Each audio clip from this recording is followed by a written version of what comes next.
daily crazy for this one, boy. Check. Look. First things first, I corny, freaks all the honeys, dummies, edible place for the gummies, gotta keep them coming, as I roll the dice, been nothing better motherfucking move but the money, been nothing better motherfucking move but the money, been nothing better motherfucking move. First things first, I corny, freaks all the honeys, dummies, edible place for the gummies, gotta keep them coming, as I roll the dice, been nothing better motherfucking move but the money. Been nothing better motherfucking move but the money. Been nothing better motherfucking move. Shoot another invoice. Working 5 to 9, need to get Royce. Yeah, I let her shine, it's the kid choice. Yeah, my humble pie was a bit moist. Unc told me to do it big, bruh. The niggas ain't did it how you did, bruh. Them boys ain't living how you live, bruh. I know you hear me knocking, let me in, bruh. I'm a beacon of light every time that I speak in the mic. Electrolyte, Peter light that's giving you light. See what's done in the dark, go come to the light. Hell raising, you taking the heavenly flight. See the Glock is clipped up, the blunts is all wood, the insurance paid up, my bitch is fed good. The dice in my hand, I smile as I should, cause I'm about to roll a fucking first things first, I corny, freaks all the honeys, dummies, edible place for the gummies, gotta keep them coming, as I roll the dice, been nothing better motherfucking move but the money. Been nothing better motherfucking move but the money. Been nothing better motherfucking move. First things first, I corny, freaks all the honeys, dummies, edible place for the gummies, gotta keep them coming, as I roll the dice, been nothing better motherfucking move but the money. Been nothing better motherfucking move but the money. Been nothing better motherfucking move, huh? With the dice at the crap table, back able to give advice, I'm back stable, back able to take a knife at a bad angle, fuck niggas, do-rag get them all strangled, in the ring like I'm Kurt Angle, hurt ankle, lead a boot with the chords tangled, Mike mangled, engineer mad than a bitch, they all angry, but the bread coming in rolls is all gravy, tenders on the strip, brick and fries is on daily, plus the strip is really online, it's on daily, soon as I get the first line, it's on daily, po baby, Jasmine Rice yellow bone lady, gon' page me, yo lady, po baby, late 80s, green circles, close friends, gon' page me. Wanna blaze with me under the shade tree? Cause a nigga know for rolling fucking sevens. First things first, I corny, freaks all the honeys, dummies, edible place for the gummies, gotta keep them coming, as I roll the dice, been nothing better motherfucking move but the money. Been nothing better motherfucking move but the money. Been nothing better motherfucking move. First things first, I corny, freaks all the honeys, dummies, edible place for the gummies, gotta keep them coming, as I roll the dice, been nothing better motherfucking move but the money. Been nothing better motherfucking move but the money. Been nothing better motherfucking move.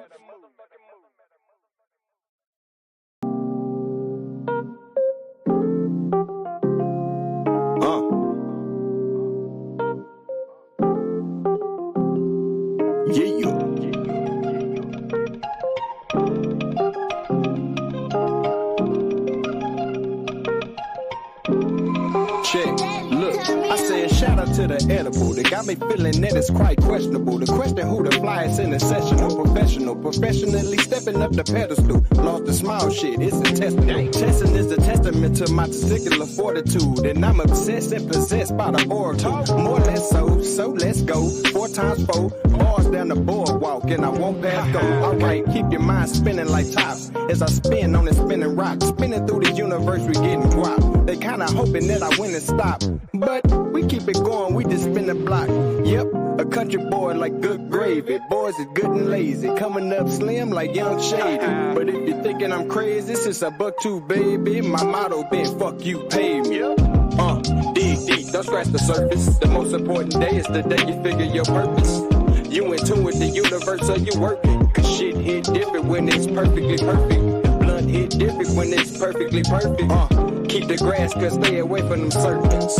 You into it, the universe, so you work it. Cause shit hit different when it's perfectly perfect. If I consume a mushroom and take flight, every time, man, a blind man can never lose insight. Equally, yo, dope like a riot you can't fight. Whenever my pen write, create a different energy to bend light, like black holes, random. Feel like every soul return to the nearest one on earth, but that's a different topic. But right now I'm feeling philanthropic. About to cash out of some jewels, I feel the wheel of dropping. Alright, I don't watch presentations, I read publications. See, confrontations a bad representation of what we chasing. So chill, just be patient and get it line. We all about to make it, but give me mine. Taco Tuesday, margaritas ahead of line. Little cutie with goddess features, she really mine. Couple shroomies, we hit the roomie, it's overtime. Yeah, it's overtime. Yeah, you.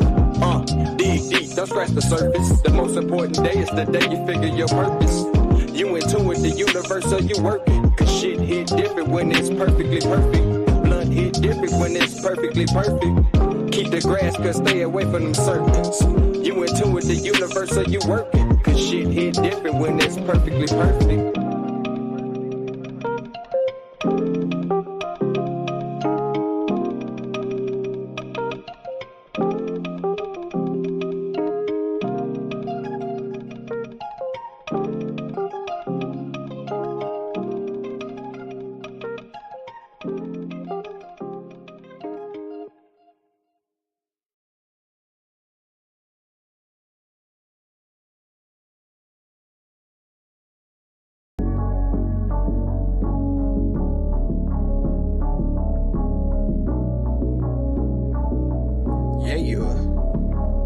It's DQ, baby.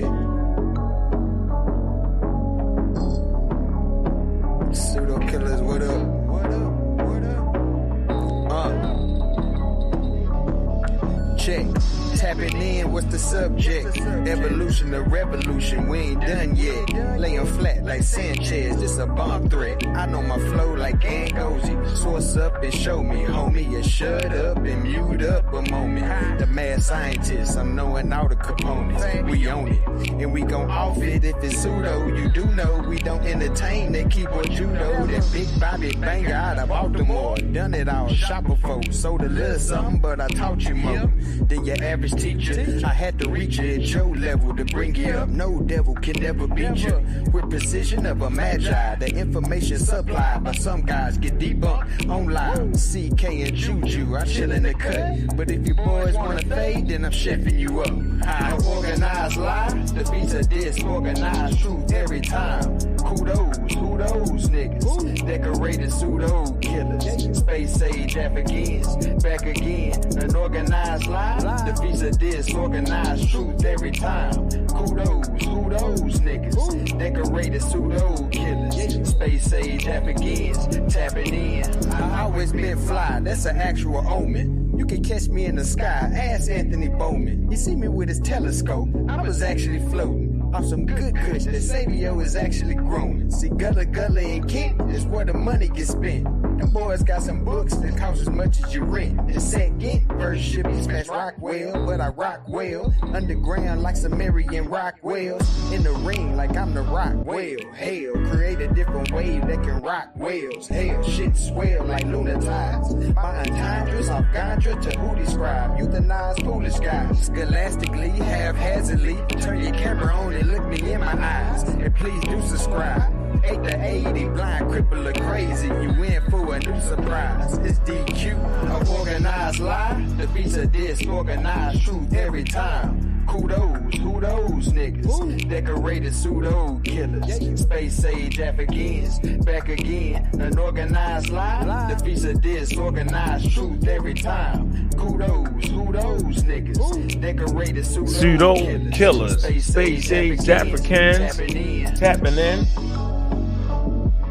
Who those niggas? Hey. Hey, the haters be hating. Yeah, and I see you. Get to you when I get to you. You know what it is? Tap it in.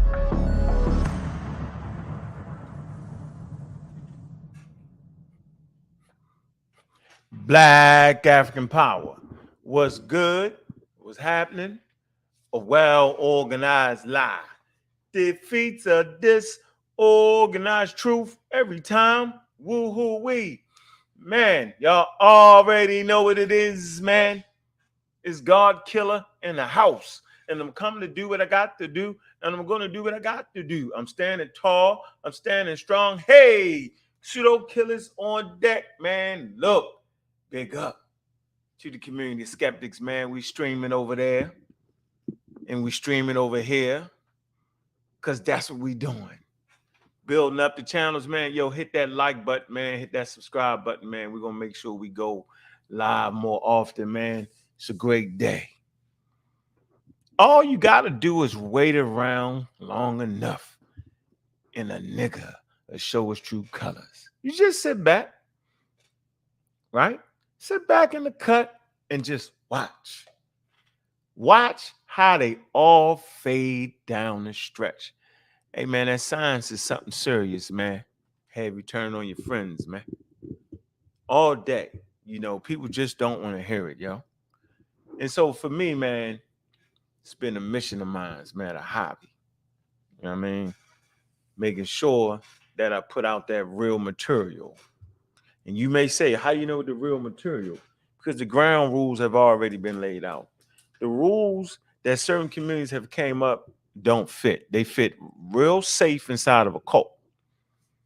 So yeah, I'm enjoying the day, man. I hope y'all sitting back, man. Y'all great, get some barbecue going, man. Put them steaks on the grill, man. Put them turkey cutlets on the grill. You know what I'm saying, man. Them turkey burgers, man. Yeah. You know what it is, man. We tapping in.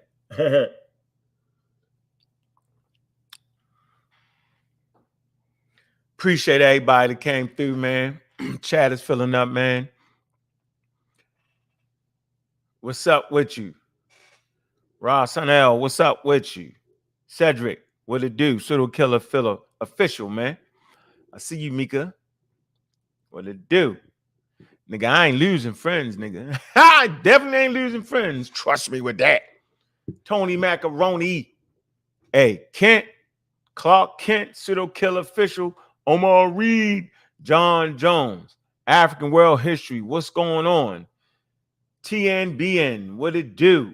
Mr. Metro, Rock City, what's up? Weiss African, EM2, Gideon Block.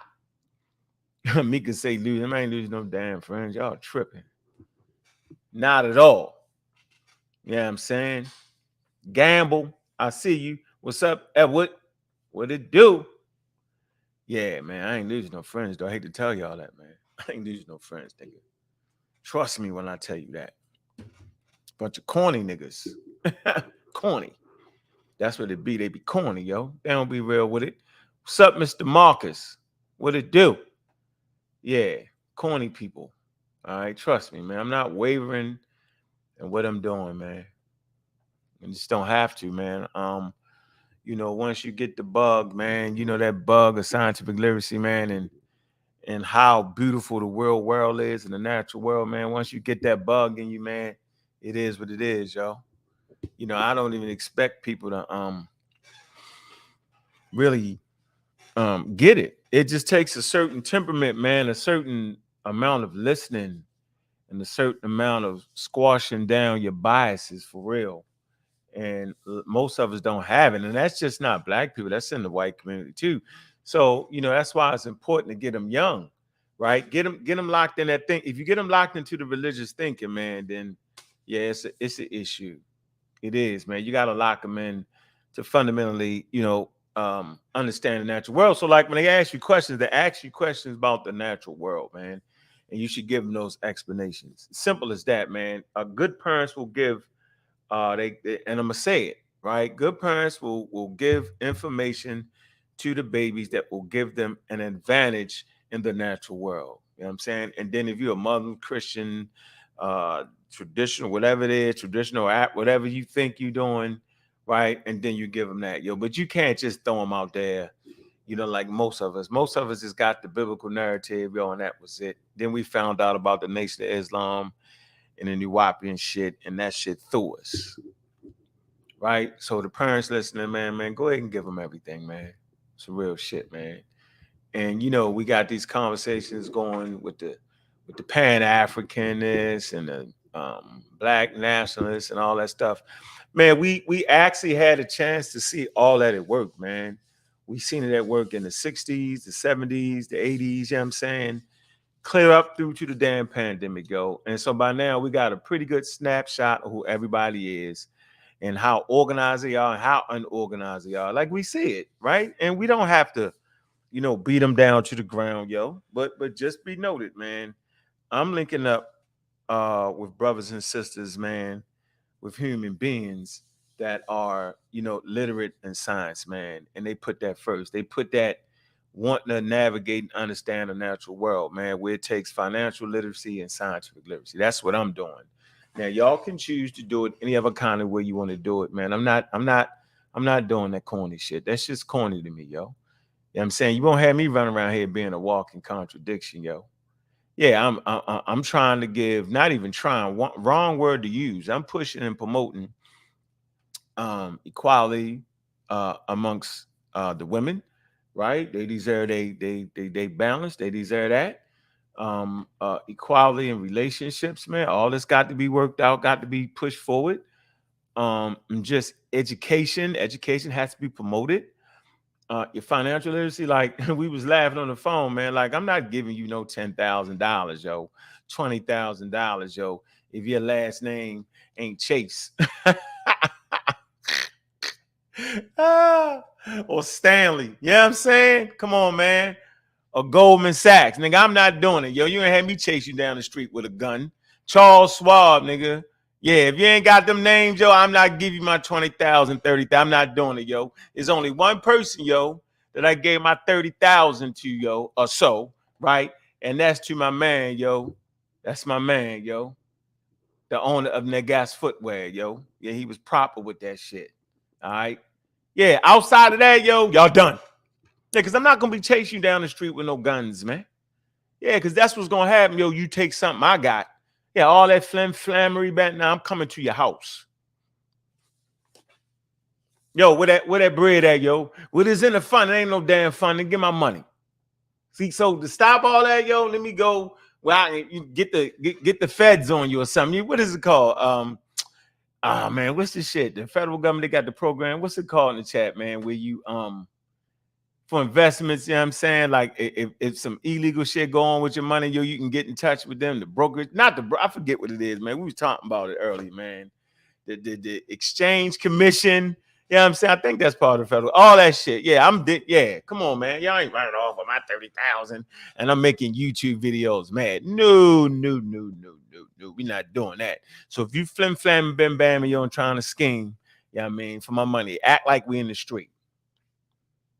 That ain't even tough, yo. But I'm saying when you get to certain ages, right? And when you have certain amount of kids, yo, you can't play with that, yo. Like we ain't even nah. I ain't the mark, yo. And I ain't even tough, yo. But some shit you just can't get no sleep. So yeah, we're not doing none of the flammery shit around here, yo. So we practice scientific literacy, yo, so we don't get flam, yo. That's why we do what we do, yo. That's why we give the people what we supposed to give them, man. Let me see something, man.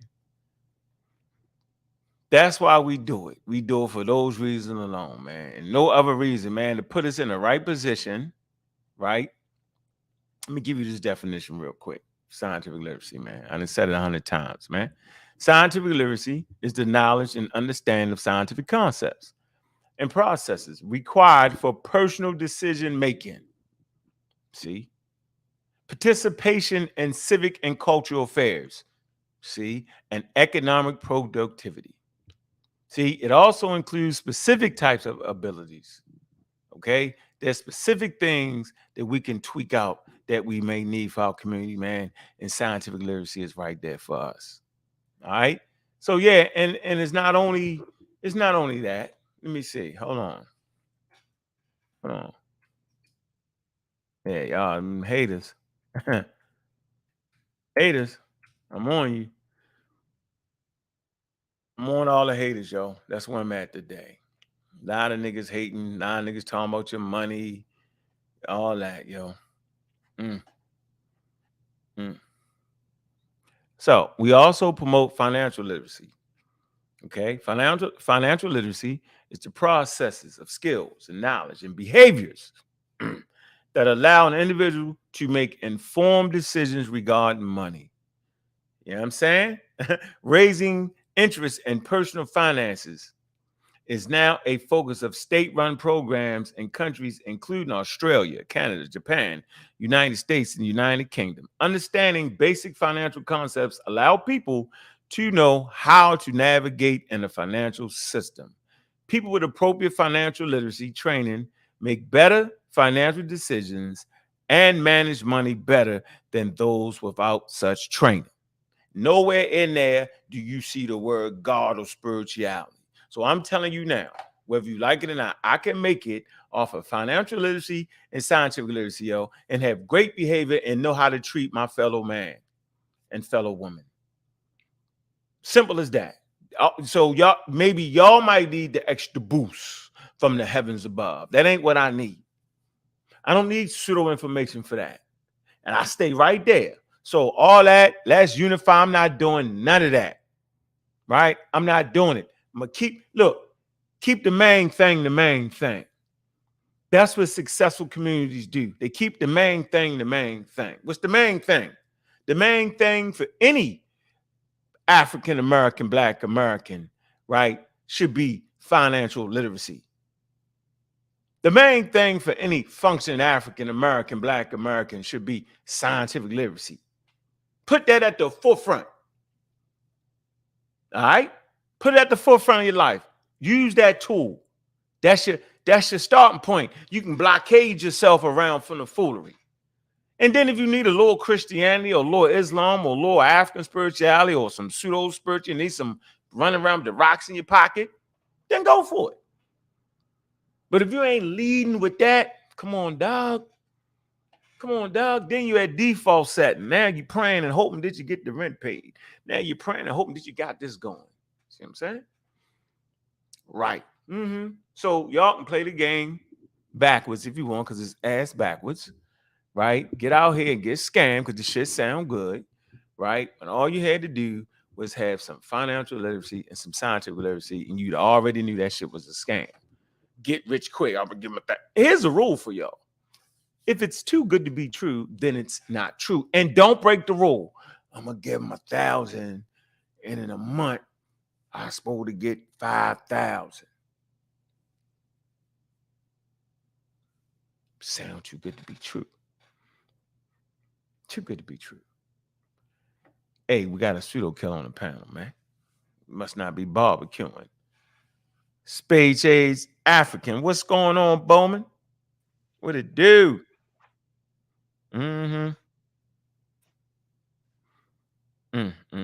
What it do? Can't hear you. Can't hear you. Dude, you rocking. As long as we can keep the science separated from the belief system, we'll be all right. Just keep them separate. Just gotta keep them separate, yo. Yeah, you can't have that shit piled up together. I'm gonna give you the words you gotta be.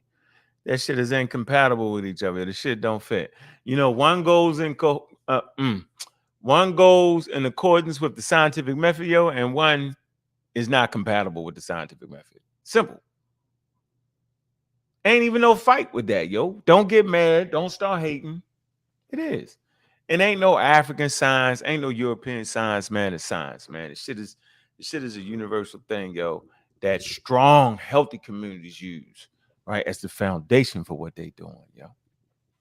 I had a good conversation about United States, right? Is the United States a Christian nation? They didn't even have the word God in the daggone thing until 1970s. Did y'all know that? Let me see. Miami, I knew with that telescope, but I know you got something new. Oh yeah, I got me a got me a new mount, man. I had to upgrade. So let me see if you can check this out. Yeah. Yeah, that's this mount here. That's an upgrade over my other one because I broke it. This telescope was too heavy for it, so I got a much better mount.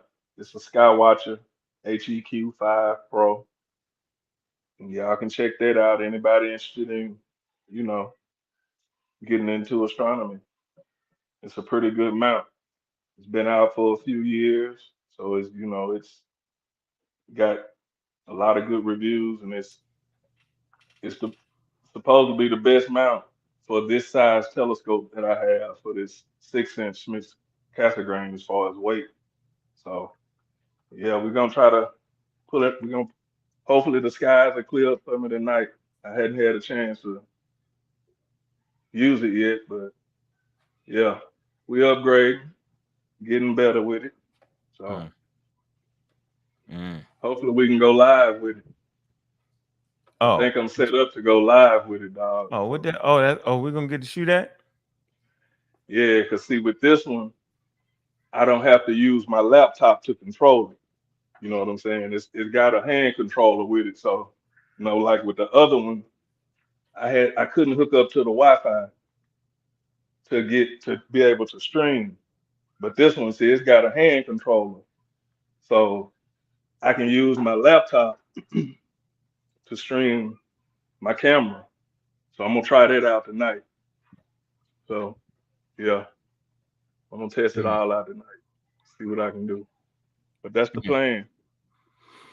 That's the plan. I want to be able to, go live with it. Whatever I'm shooting, y'all will be able to see it too. mm. Yeah, it's gonna be decent right there, yo. Hit the live button on it, huh? Yeah. Yeah, we don't like that. I'm with that. Good with that. Okay, so let me dive into this, man, real quick. There, Anthony. Let me see. Let me put this in here. All right, let me see here. Where we at? Let's get it going, man. Let me drop the link early and often. Come on and join the program, man. Quiz me. Anything you want to talk about, man. We here for y'all. See what y'all got.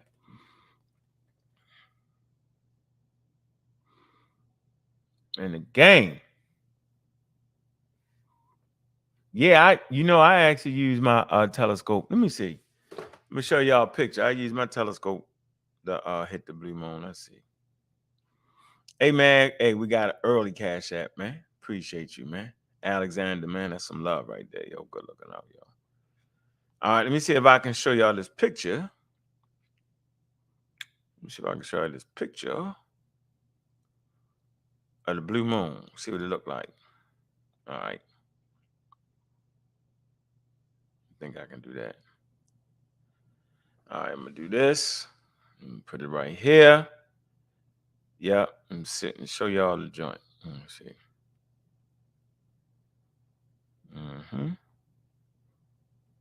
All right. Should actually was showing blue.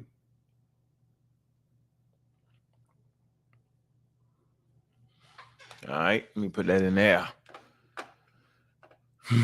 We had the ring-a-ding Anthony. Don't be laughing, yo. Don't be laughing, bro. Nah, Did the, man, I wouldn't do that. did the best we could do. Hey, Did that's the all you can damn ask, best we man. could do, man. Hey, it's not that easy, is it, dog? Nah, my son was on it, yo. My son Yeah, was on it's it. so if you can just get a picture, man, that's a My son major was plus. on it. Look, wow. I mean, we was trying. I don't know what the hell we was doing, but he was on top of it. Here you go, y'all. I don't know if we know what we was doing, but look, here we go. See it? Oh yeah, You see yeah, that blue? coming through the cloud. Yep, coming through the clouds.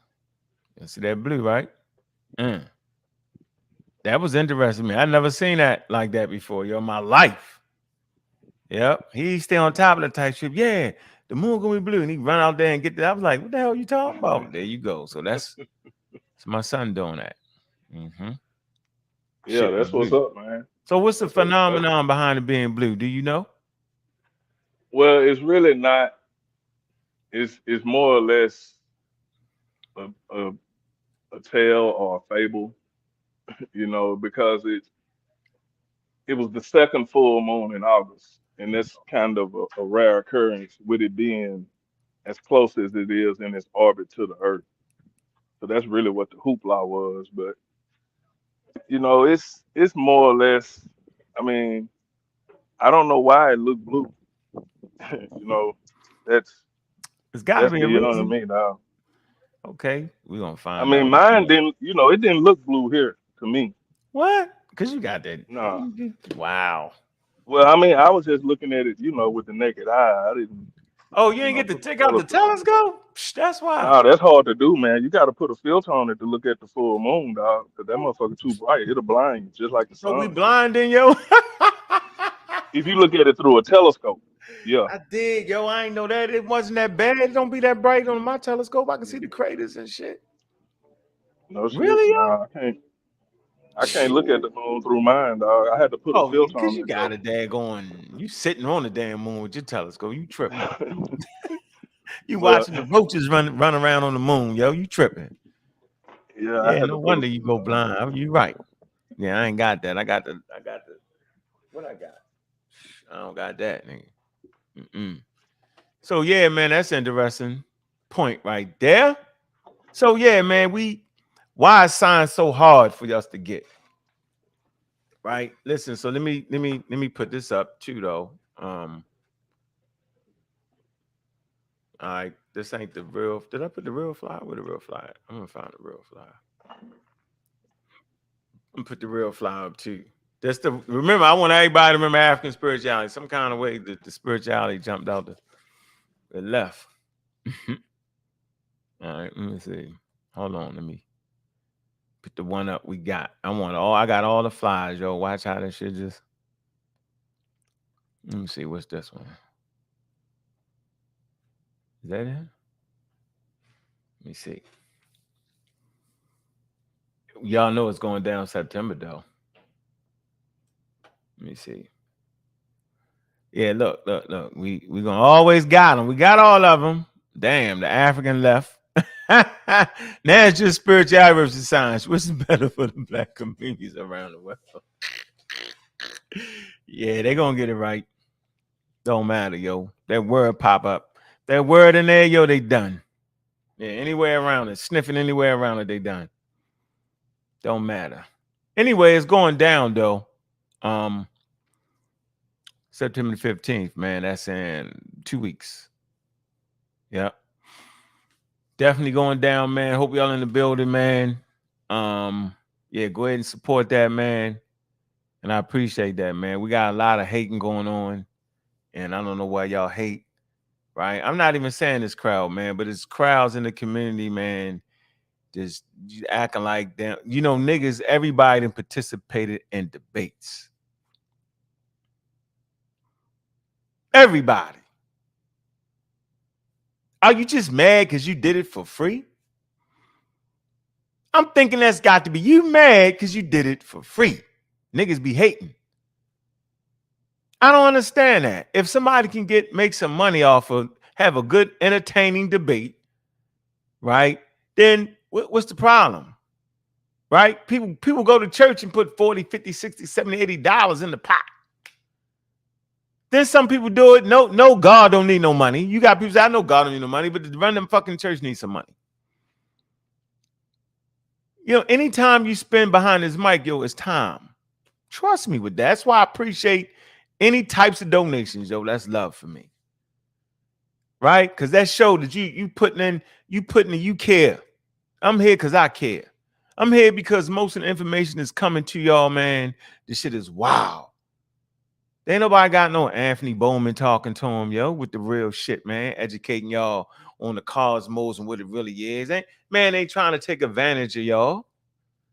Right? So yeah, man, I don't understand y'all, man. It's like y'all, and I don't mean y'all in the chat. Let me stop saying yo. I don't understand human beings, and in particular the human beings that I spend the most time around. I spend the most time around black people, and it's sometimes, man, I often question myself, like, why am I doing this? On one hand, they don't want to support, right? On the other hand, they talk about something when you get creative to get support. When you want to give them something for support. It's the wildest shit ever, yo. It's the wild, wild west, yo. Yeah, and it is what it is, man. So for me, man, you know, hey, look, you got niggas running their mouth hating. I'm gonna say this. If you got a bedroom in your school, you don't got a school. You got a fool. Yeah, and some real shit. So don't come get me. Cause I'm up for it all the way. Right? If your shit ain't accredited, I ain't listening to you. That shit's foolery to me. Now I gotta say it. I gotta say it. I gotta say it. I gotta say it. Right? I gotta say it. Let's make it ugly. Right? Let's do it. Let's be ugly about this thing here. Because that's where it's at. I don't mess with nobody money. I don't say much about nothing. You know what I'm saying? I'll make my statement. I'll leave it right there. Yo, I don't push as hard as I could push. You know what I'm saying? Yo, I don't be expecting people shit to be the level, yo, all the time. I don't, yo. I don't expect everybody to level up shit, man. But you got dudes just talking for no reason, yo, because they mad. Why, nigga? I ain't did nothing to you. You know, I feel like you could do things where you want to do things, and I'm going to do things where I do things, and I'm not going to get mad at you for doing that. Let me talk about Q Butter for a minute. Let me say this about Q Butter. Hey, Q, I'm not fucking with the pseudo shit, dog. I'm not trying to play. I'm not playing with black people. I got my kids at home. I'm not playing. I'm not playing this game, unify the black nationalists, unify the pan. I'm not doing all that, man. They showed who they was. They had 2 years to prove that they was pushing right for the well-being of black people, and they was all over the place, and their message was horrible. I'm not big up in the Nation of Islam. Why would I do that? I'm not trying to bring that to nothing. Why would I do that? They need to get that shit straight. You cannot bring pseudoisms. You cannot come together under the banner of pseudoisms like that, because it's always going to be one person flourishing and everybody else raggedy. Show me one pseudo operation that really helped black people. What's the name of it?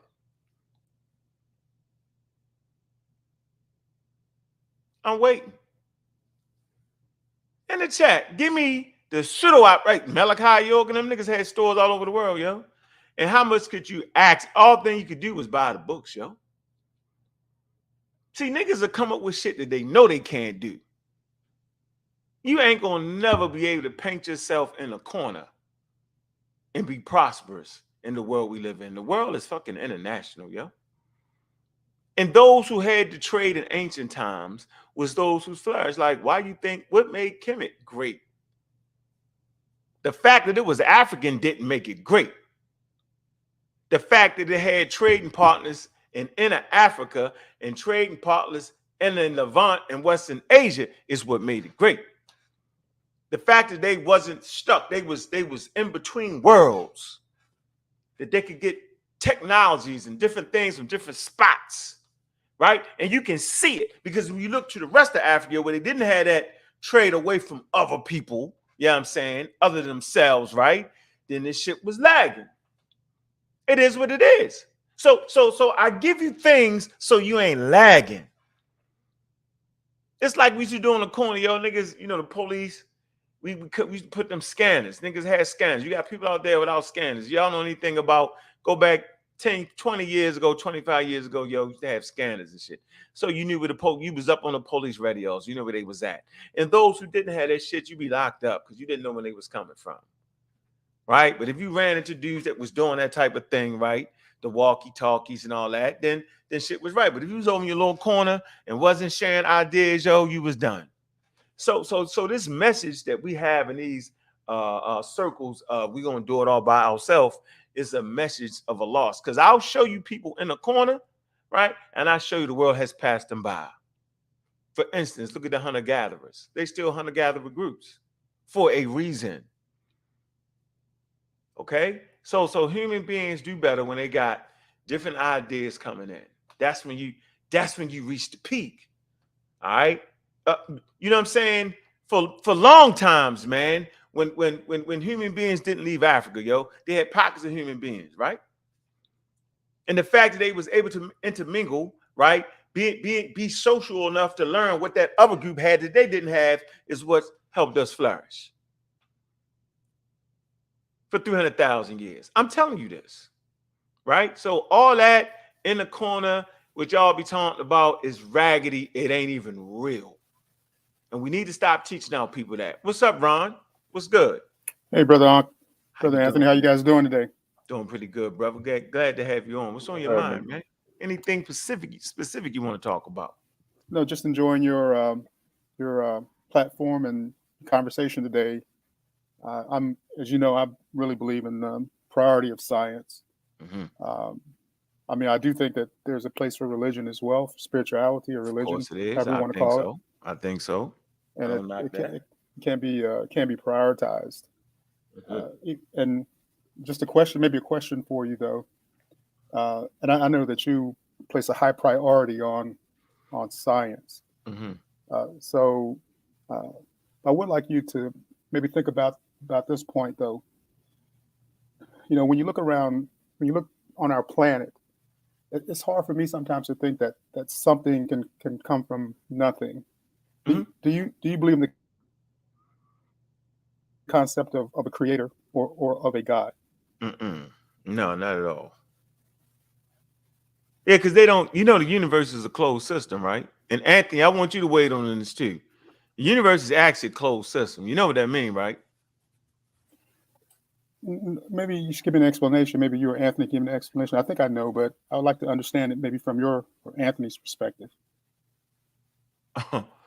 Well, hell, nothing can come in and nothing can come out. So everything that was needed to make what we got was here. There you go. So you're right. Nothing comes from nothing. Scientists don't say something came from nothing. That's people trying to be religious and talk shit about science. They don't say that. And by the way, 13.7 billion years, or maybe that'll double. That is forever, yo. Like that's funny to me. That's forever. Like what more? 7 million years is forever. 5 million years, 1 million years is forever, right? It's a long time. But that's my answer.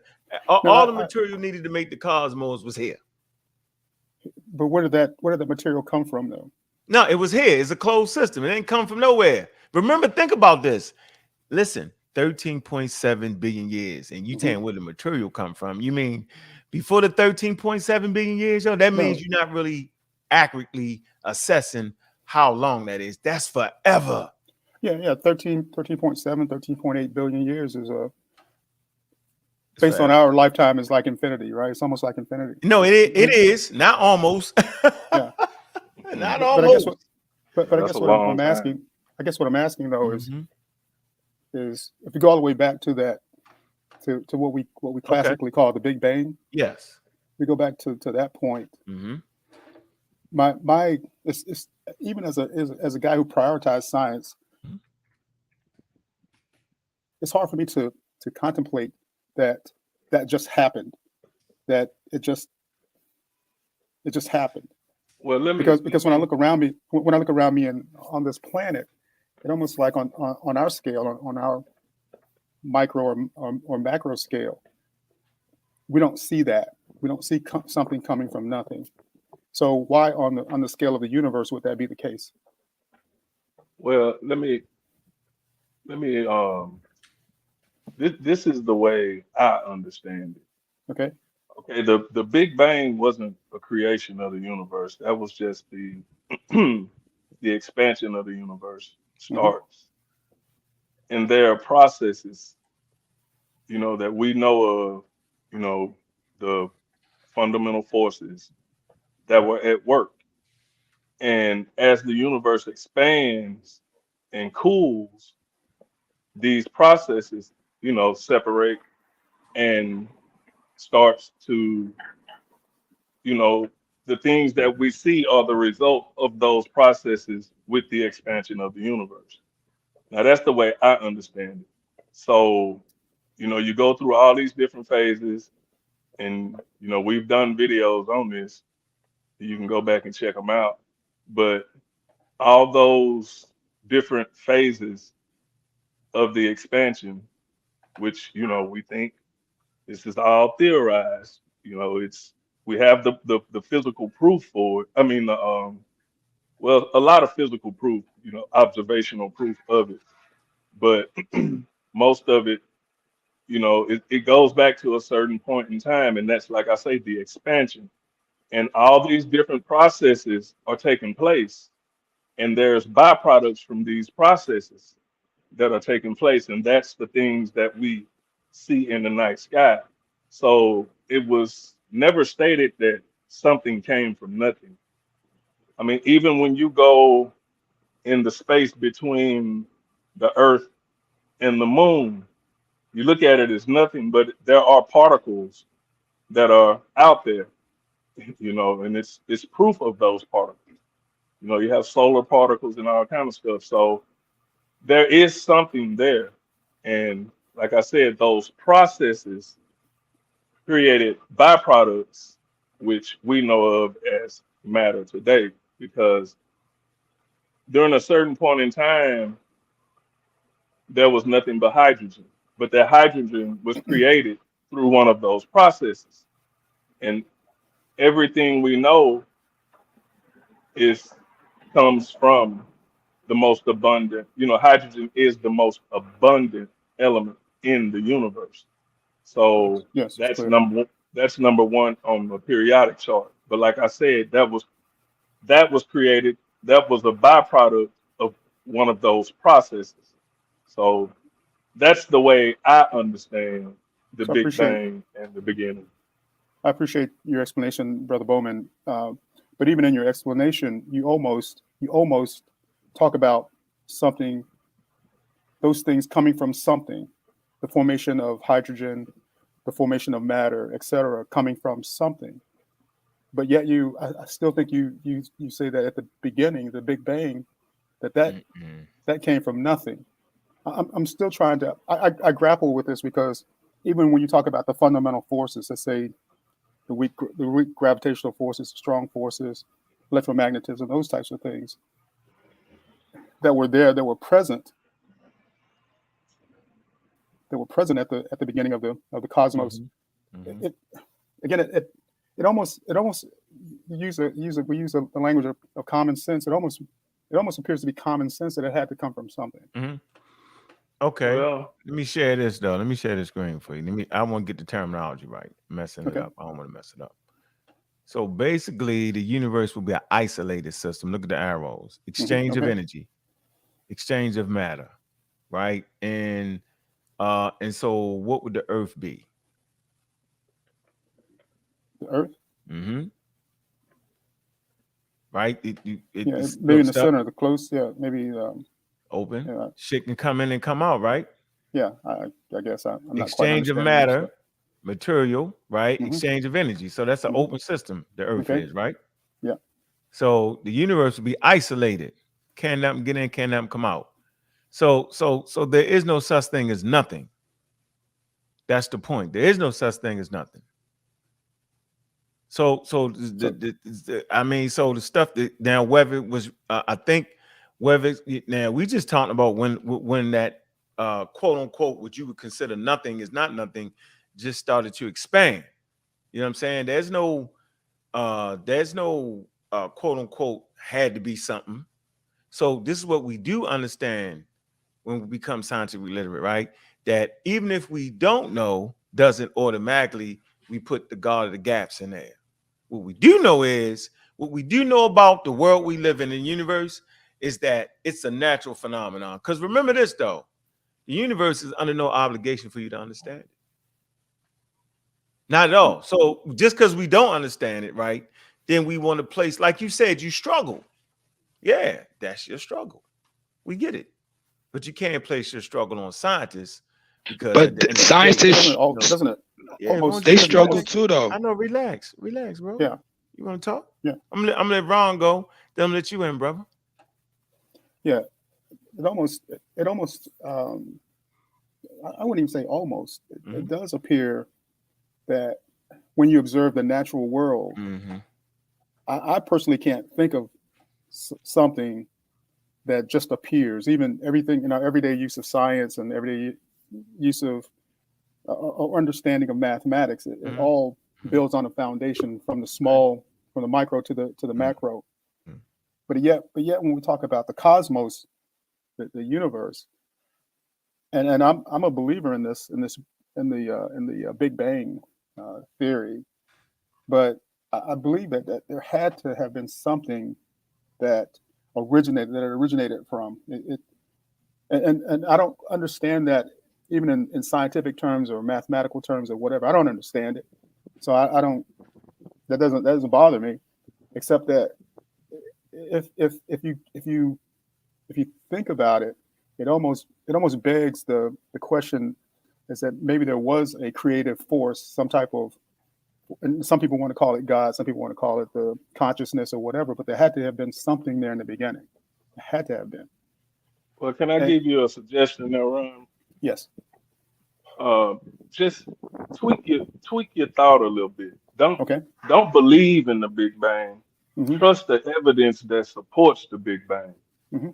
And because then you won't, I mean, if there's a creator there or not, who cares? What is that going to change today? I mean, all you'll be able to say, oh, yeah, there is a God. But science can only go so far back with the tools that we have today. And that's where we at. That's the cutoff point we at right now. Yeah, I appreciate it. And that's really sort of the thing that makes you want to question, that makes you want to think about this in deeper terms. Because we all know that the universe is expanding, right? It's expanding at a rapid rate.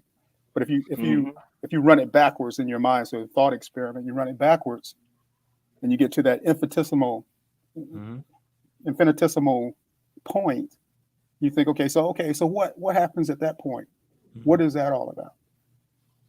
Then you're left with a conundrum, right? You can say that, oh, it just randomly happened, or something else happened, something else caused this to happen, or some entity or whatever. Your point about, well, okay, so what if there's a God? So what? I think that let's run that thought experiment, Brother Bowman, and say that if there is a God, then it validates what our religious brothers and sisters talk about. It makes what they say valid. Mm-hmm. But if there isn't, then that says that the atheists are valid. And I think that as human beings, we want to know. That's our nature. We want to know these things. Oh yeah, no doubt, we do. I mean, I want to know, but I'm not gonna go past the evidence. That's what I'm not gonna do. Yeah, that's where I'm gonna stop. You know what I'm saying? And that's me. That's me. But I'm gonna stop with the evidence. Yeah. That's why I say I don't believe in science. I trust the evidence.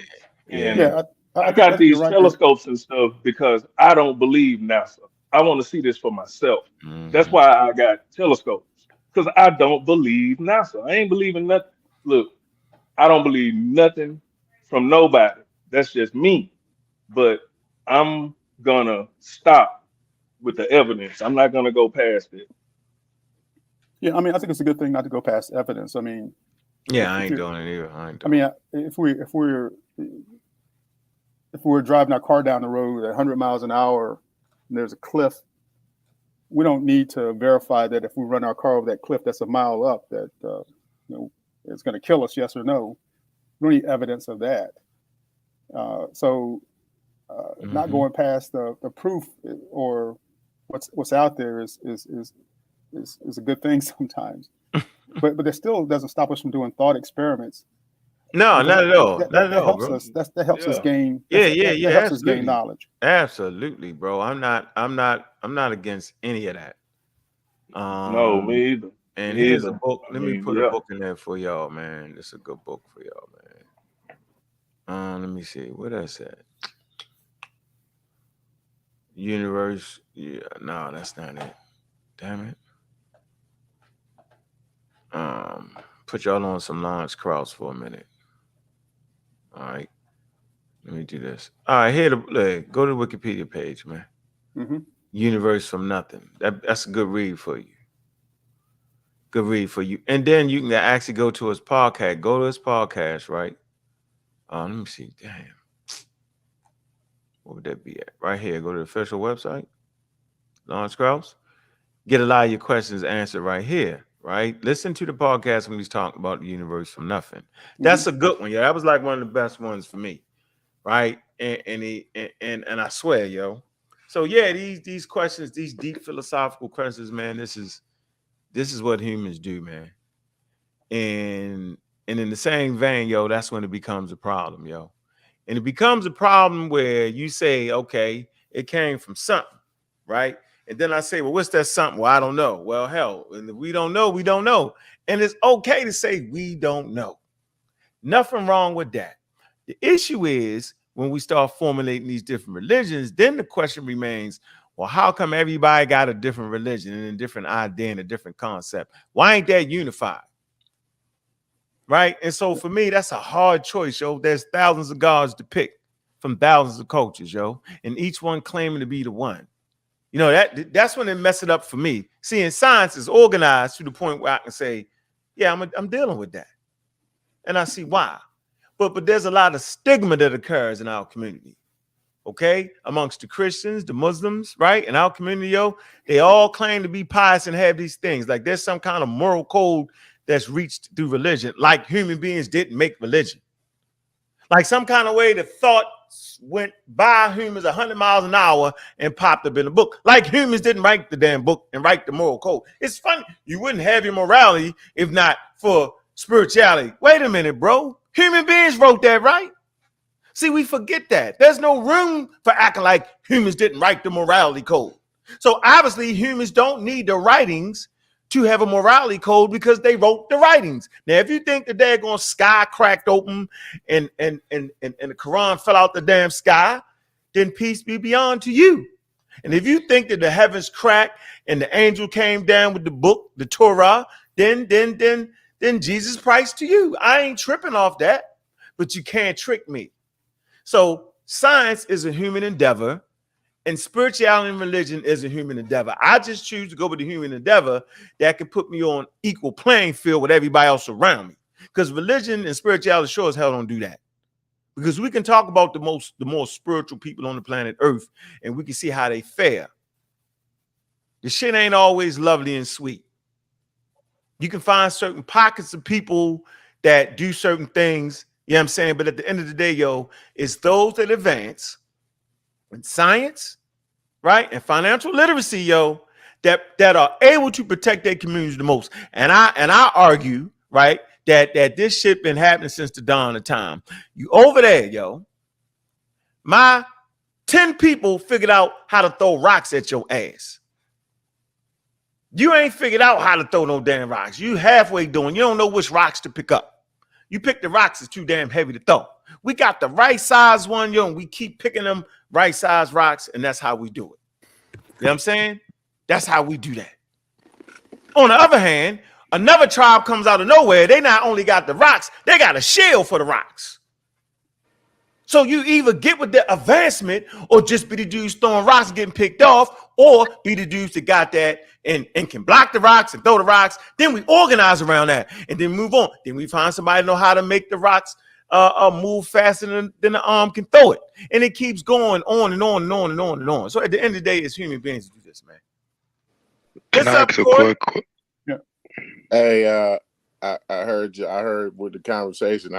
You already know. This is one of my favorite conversations. But I like to say before y'all get into a universe from nothing, Lawrence Krauss's the greatest story ever told so far.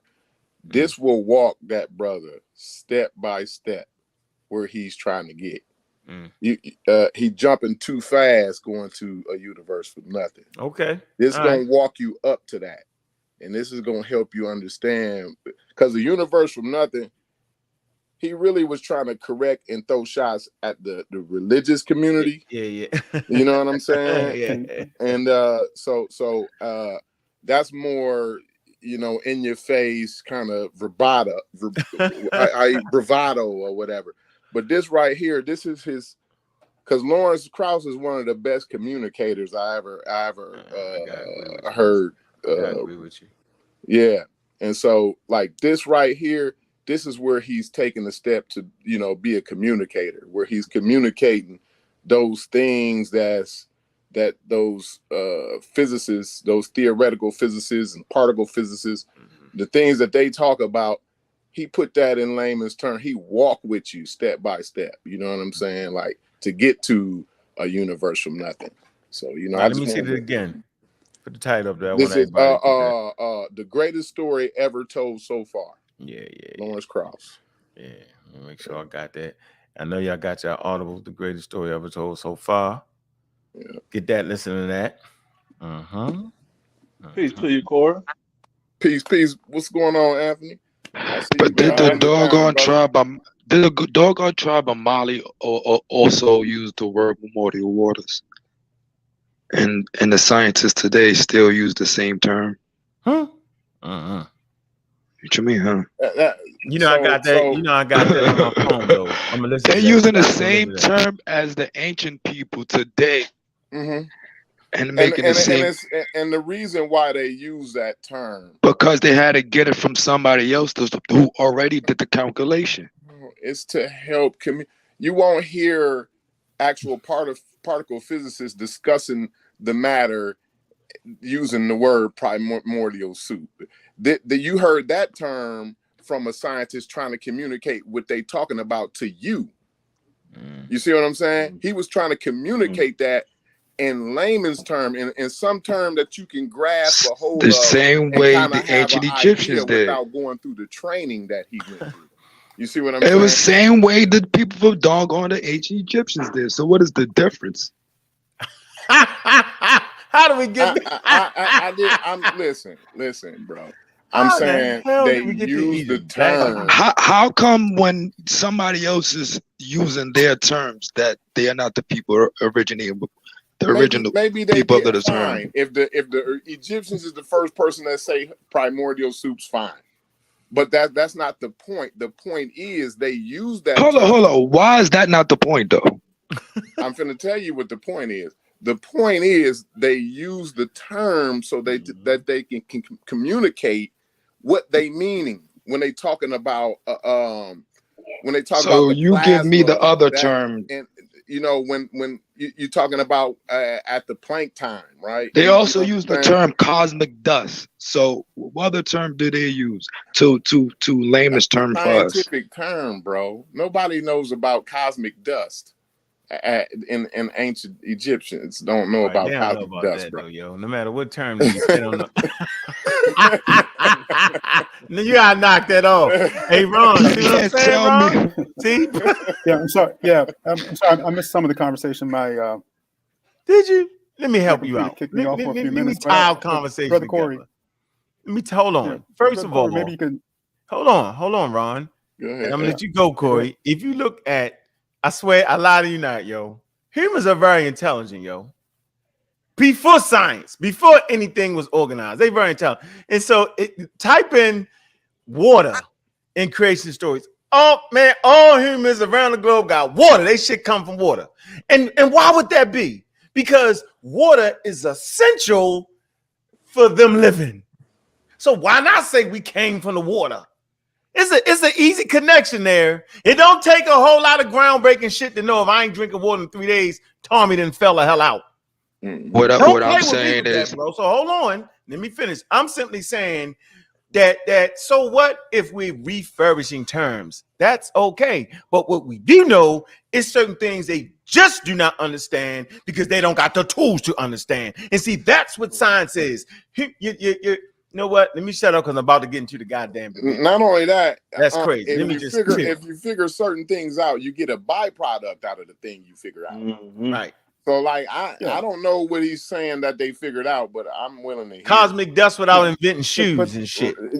Brother Corey, did they have shoes? Wait a minute. Just making stuff Let me get this straight, man. These niggas understood cosmic dust. Just making stuff couldn't build the road, right, or land a damn plane with wheels on it. Come on, it don't make no sense, yo. Yeah. Or have a gun to shoot a wild animal. You at least, if you can understand cosmic dust, and knew what it was and how to navigate that shit and knew how you'd be so advanced, yo. You'd be so advanced, yo, that So you you still telling be me they rocking. was dumb enough to make Never said pyramids, no, but that's not to understand no, let the me let somebody galaxy else they talk. was Let in? somebody else talk. All right, man. You, Now you got me hey, calling humans you know dumb. why? But Let brother me ask Corey, you, let me ask can you give us this, an up? bro. Can you tell me a little bit about the book that you were recommending? That you Oh, said that Lawrence Krauss. Lawrence Krauss, Give us greatest. a quick synopsis. So it's basically giving you a walkthrough of the universe. It's telling the story of the universe, you know, in chronological order. So, you know, Starting when? It's starting from the Planck time. What we know so far, and Brother Anthony because he been up on a lot more information than me. But what we know so far is 10 to the negative 43, which is the smallest Planck time that we know. Right? That's the small. That's the beginning as far as what we know. You see what I'm saying? And now that's where he starts. He starts that story right there. And basically, like I say, it's the greatest story ever told. He comes all the way to planet Earth. He even touches on a bit of evolution in there also. And I'd recommend Richard Dawkins has a book. It's called The Greatest Story on Earth. The greatest story ever told on Earth. No, that's and a that good goes one. right That's a along. damn good one. Yes, that goes right along with this. That's book. a good one right there, yo. Yes. Yeah, that's a good one. So, yeah, man. That's but he starts at this. He starts with this. You said 10 to the minus 37. Some Planck 43. 10 to the minus 43. Minus now 43. I've seen some. I might, and Anthony might be able to correct me on this. Have I seen some recent research where they saying 10 to the negative 53 somewhere? I don't know, but as far as I know, it's 10 to the negative 43. I thought I might have. That's the last I heard. 10 to the negative 43. And basically, he's saying that's when the universe basically started. That's what we know. That's when time, as far as we understand, this is where time starts. As far as our understanding with the tools that we have today. Now, 10 years from now, it might be 10 to the negative something else. You see what I'm saying? So, but it's a pretty good roundabout. We basically building a lot of our science based upon the knowledge that we have so far. So I think we close enough. You know what I mean? I don't need to know the exact. The thing about it is, I don't need to know the exact time. You know, all I need to know is with the Big Bang, time came into existence. So to even like, I always like to tell people at the beginning of these conversations, when you start to talk about or even think about before the Big Bang, you already talking about something that's supernatural, because time comes into but why does it have to be? Why does it have to be supernatural to talk about? Because in our natural universe, that happened before. Well, it's supernatural because I can think about a unicorn, but the thing is that's supernatural. But what I'm saying is we know that time came into existence with the Big Bang. So as far as existing or before is a temporal statement when you make those statements, right? So if before is a temporal statement, you can't even talk about that when you're talking about the Big Bang. You can't talk about before. But you could speculate. You could speculate though, right? Speculation is fine. Speculation is fine. Yeah, because although that's because even you would admit you would be speculating about something that would be supernatural. Because we live within our universe. Go ahead. Let me read this real quick for y'all. Yeah, but think what's about going on. Think about hold on yourself, for a minute, Ron. As well as what you observe. Hold on for a minute, Ron. You remember what you said? It's hard for you to comprehend that it wasn't like an entity or divine something. Did you say what you said? I'm not. No, I'm not. I'm not saying it's divine or What you say? What you saying? You or saying anything what? like that. I'm It's just hard for saying you that to what? it had to have been something there before. Like what? Simply based off my observations of nature. No, what? Everything What's is the around us. something? I don't see anything in nature that exists that came from nothing. So what do I you don't see think the anything. something was then? And if the universe, Yeah, if the that's universe an in the beginning, the argument universe was from something. incredulity fallacy. You Yeah. know that's a fallacy, Well, right? yeah. Well, no. So because tell I me ain't why it's a never fallacy. seen that Show me. before. You show me an example. Hold on, let You me show me an read this example. though. Let me read this for you. Let me Exactly show you what what you're you're doing. doing is an argument from No, I want you to show me incredulity. an example, Brother Corey. After Brother Ankh All right, here. shows I'm or saying reads this Go ahead. for statement, you show me you, the example. it's the God of the gaps. It's a theoretical concept that It's the emerged God of in the nothing. 19th I'm century. talking. You are. What Hold on, God? let me finish. It say, and look, revolves around the idea that gaps in scientific understanding are regarded as indications of an existence of God. It say this perspective has its origin in the observation that some individuals, often with religious inclinations, point to areas where science falls short in explaining natural phenomenon, right, as opportunities to insert the presence of the divine creator. The term itself was coined in response to this tendency. The theoretical view suggests that God fills in the gaps left by scientific knowledge, and that these gaps represents moments of divine intervention or influence. So basically, you're saying, man, I just can't get out of it. I just can't I'm saying imagine. that Hold on, really none bro. of us Let can me get out finish. of it. Let me finish. Go ahead. I'm sorry. Go ahead. Just let me finish for a minute, yo. This is a good conversation. You're basically saying, yo, that you just can't come to grips that we ain't come from nothing. So I ask you, and you started hiding a little bit. I say, so what you think then? So I'm gonna ask you now. So what you think then? I'm asking you, what you think? I think there had to have been something. I think there had to have been something. I don't call that something God, like the Judeo Christian or the Islamic or the So for any you, God what of you call it? form of religion. So what do you call it then? For you as a man. I say there was something. There was something that. So it's that the had to- something you I call don't it the call great it. something. It's not. Yes, the something. I don't have to worship I it. got It's you. not. It's the It's not something. Okay. It's not All right. requiring Yeah, anything. this is the conversation that me and my dad have, and you sound just like my dad, by the way. We're never, this conversation is never going to end by me and him having the discussion, and I keep trying to explain that to him, like, you ain't gonna never, like, you, by me explaining it to you, you're not gonna change your mind, or you're not gonna see things my way. I'm not gonna be able to convince him. The thing is, you have to be interested in the topic enough to go a little farther and understand the topic, right? No, So I am interested in and the that's topic. how I'm I just got asking. to where I am. I only got to where I am because I'm interested in it. Had I not been interested in it, I probably wouldn't be, a Christian believer, but I would probably be where you at. Like, yo, it was something. It had to be something. You know what I'm saying? It only makes sense. That's the intuitive thing to think. Why wouldn't it be? You came from your mama.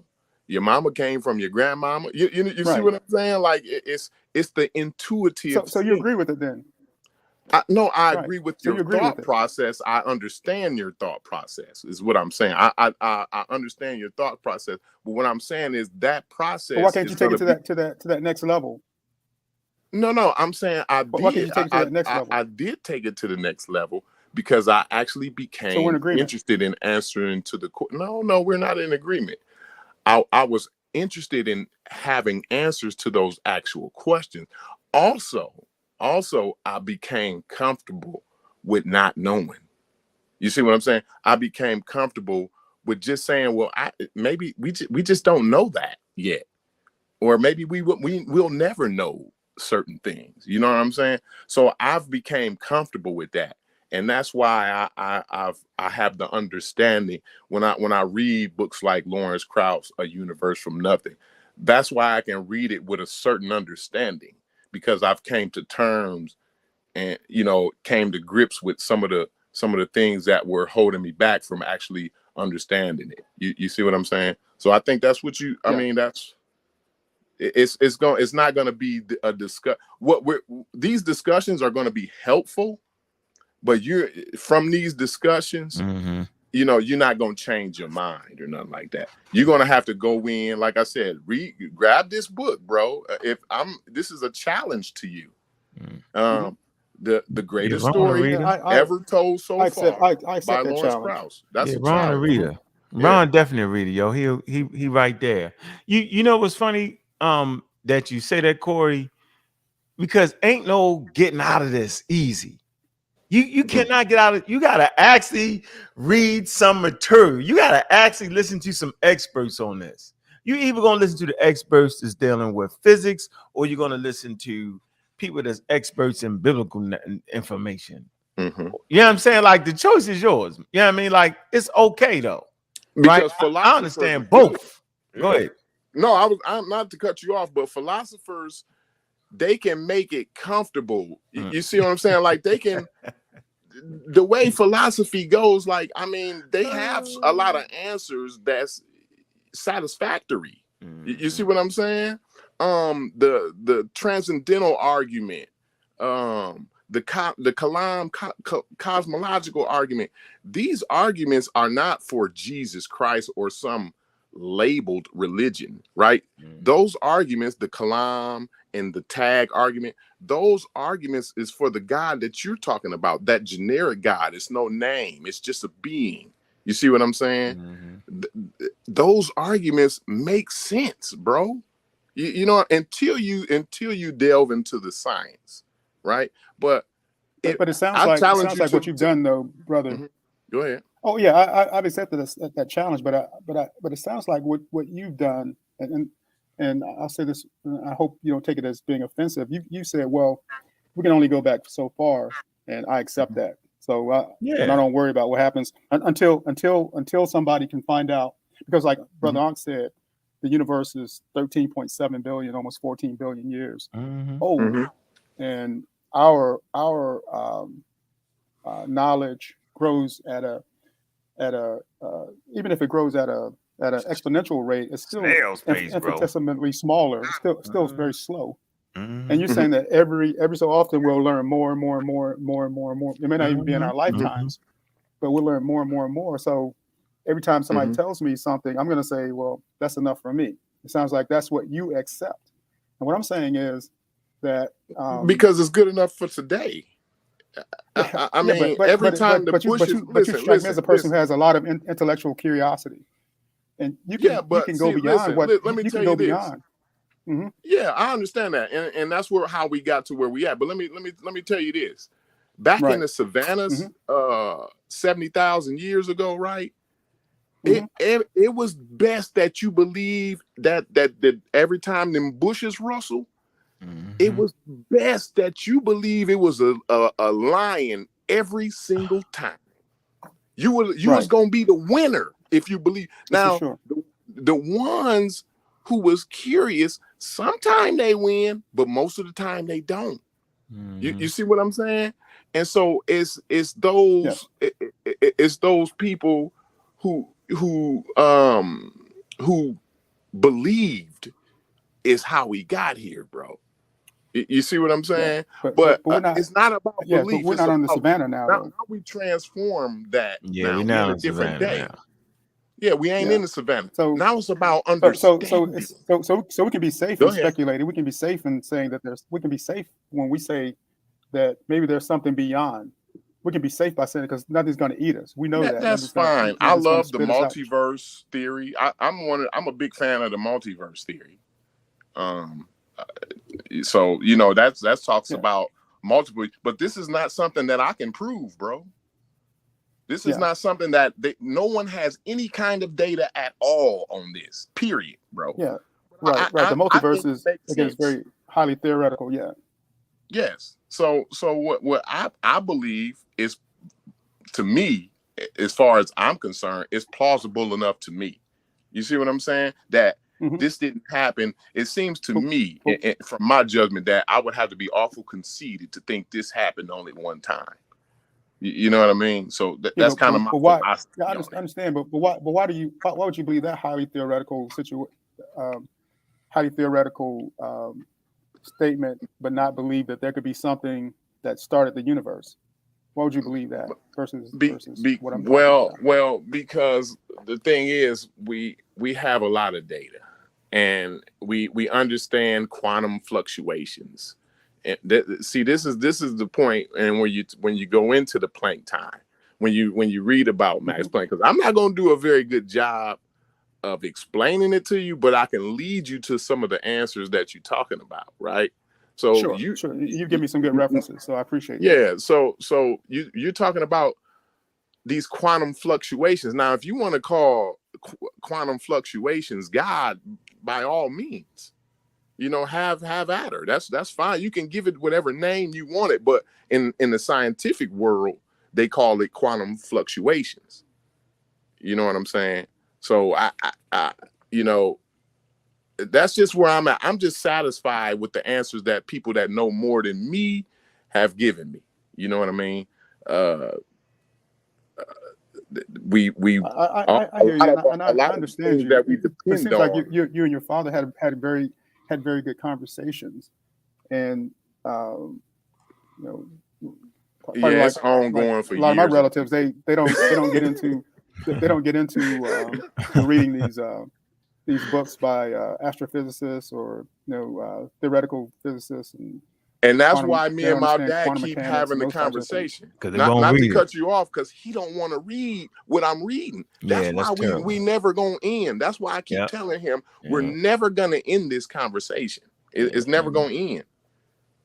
But could you think of a time that even if he did read what you read, he still would come to the same conclusion as he has now? Maybe, but he would have a better understanding. He would probably be saying, well, maybe God made a multiverse. Maybe it was God that made the see, he'd be way out there. And I'm fine with that. Like, you way outside of where I can argue with you at. I can't even talk to you when you out and God done created the multiverse. I can't argue with you out there. You know what I'm saying? That's outside of this universe. I'm only arguing within our reality, and that's our universe. Our universe is our reality, because you know why? Because it's laws. It's law. You can't. There's laws and rules and regulations, and not prescripted laws. Right? These are one of the laws is laws. What? That's right, but one of the laws is the law of reproduction. Again, getting into this whole thing of something is that a real thing? Nothing. No, that ain't no lie. That ain't no lie. You tripping? That's Black Sun. That's Black Sun. Reproductive. When you're talking about physics, I'm talking about biology. There ain't no law in biology. There's no law. There's a law of evolution. Right? You gotta give a big shout out to Black Sun for that, though. No, that was me. That wasn't even Black Sun. That was me talking that shit. That was me 15 years ago talking that shit. Black Sun ran with that wild ass. All of us got into reproduction, right? Just like Brother Corey said. No, he came from his folks came from their folks, blah, blah, blah, blah, all through reproduction, right? We didn't just, that's the intuitive thing. Yeah. But science is exactly. So I don't tell y'all that all the time. Hey, let me get this to you. Yeah, I understand science is counterintuitive. But not always. No. Let me do this. Let me do this for you. Let me read this for you. By Alan Norm. Much in nature and science is counterintuitive. Okay. All right. Okay. Say perhaps the first lesson for young students being introduced to science should be that much of what they will learn will not necessarily be in accordance with their common sense. So to you saying this is common sense, bro. Nothing just come from nothing. See, you're using common sense right there, and you can't get out of your way using that common sense. Corey, on the other hand, right, he's trying to explain to you that your common sense ain't working right here. And he say the way you can defeat that is by reading something. See, people don't get that. You got to sit down by your damn self and read that material, right? Or at least listen to it, right? And then it'll help you defeat your common sense. Now watch this. It says, surely something that's fantastic as a rainbow must be the result of an intelligent, all-powerful creator. Indeed, The Bible says that God created a giant rainbow after the supposed flood as a promise to never again destroy the world by flooding. He said, wrong again. Rainbows are a result of a reflection of sunlight of water.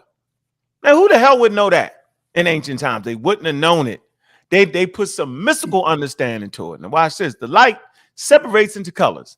After the light departs from the water, a rainbow is formed. Let me see. Is it not better to teach children how rainbows are really formed than to glorify ancient myths? There are many other examples of counterintuitive occurrences in nature and science. Perhaps the best example is quantum physics, where many scientists believe that some quantum processes do not have any cause whatsoever.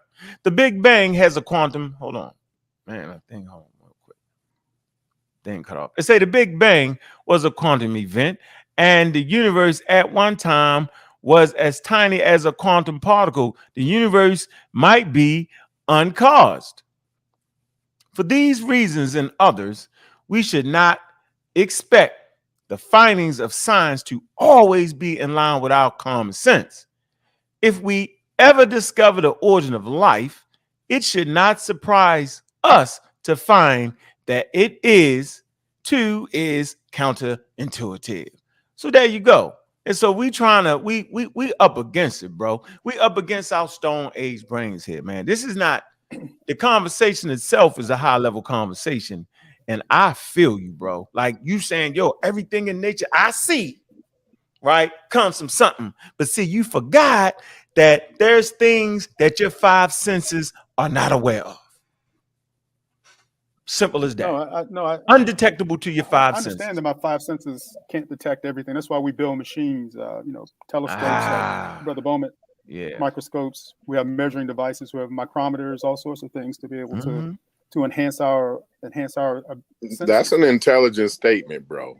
I mean, I believe in next month. I believe you're gonna read them books I told you to, and then we're gonna have a whole different conversation next month. I'm willing to bet on that. But what if I read those books? What if I read those books? And what if you're the one that has a difference? Maybe one day you go to your father and you say, Dad, you know what? I'm up against the wall here. Maybe you were right. Something Jesus may touch me.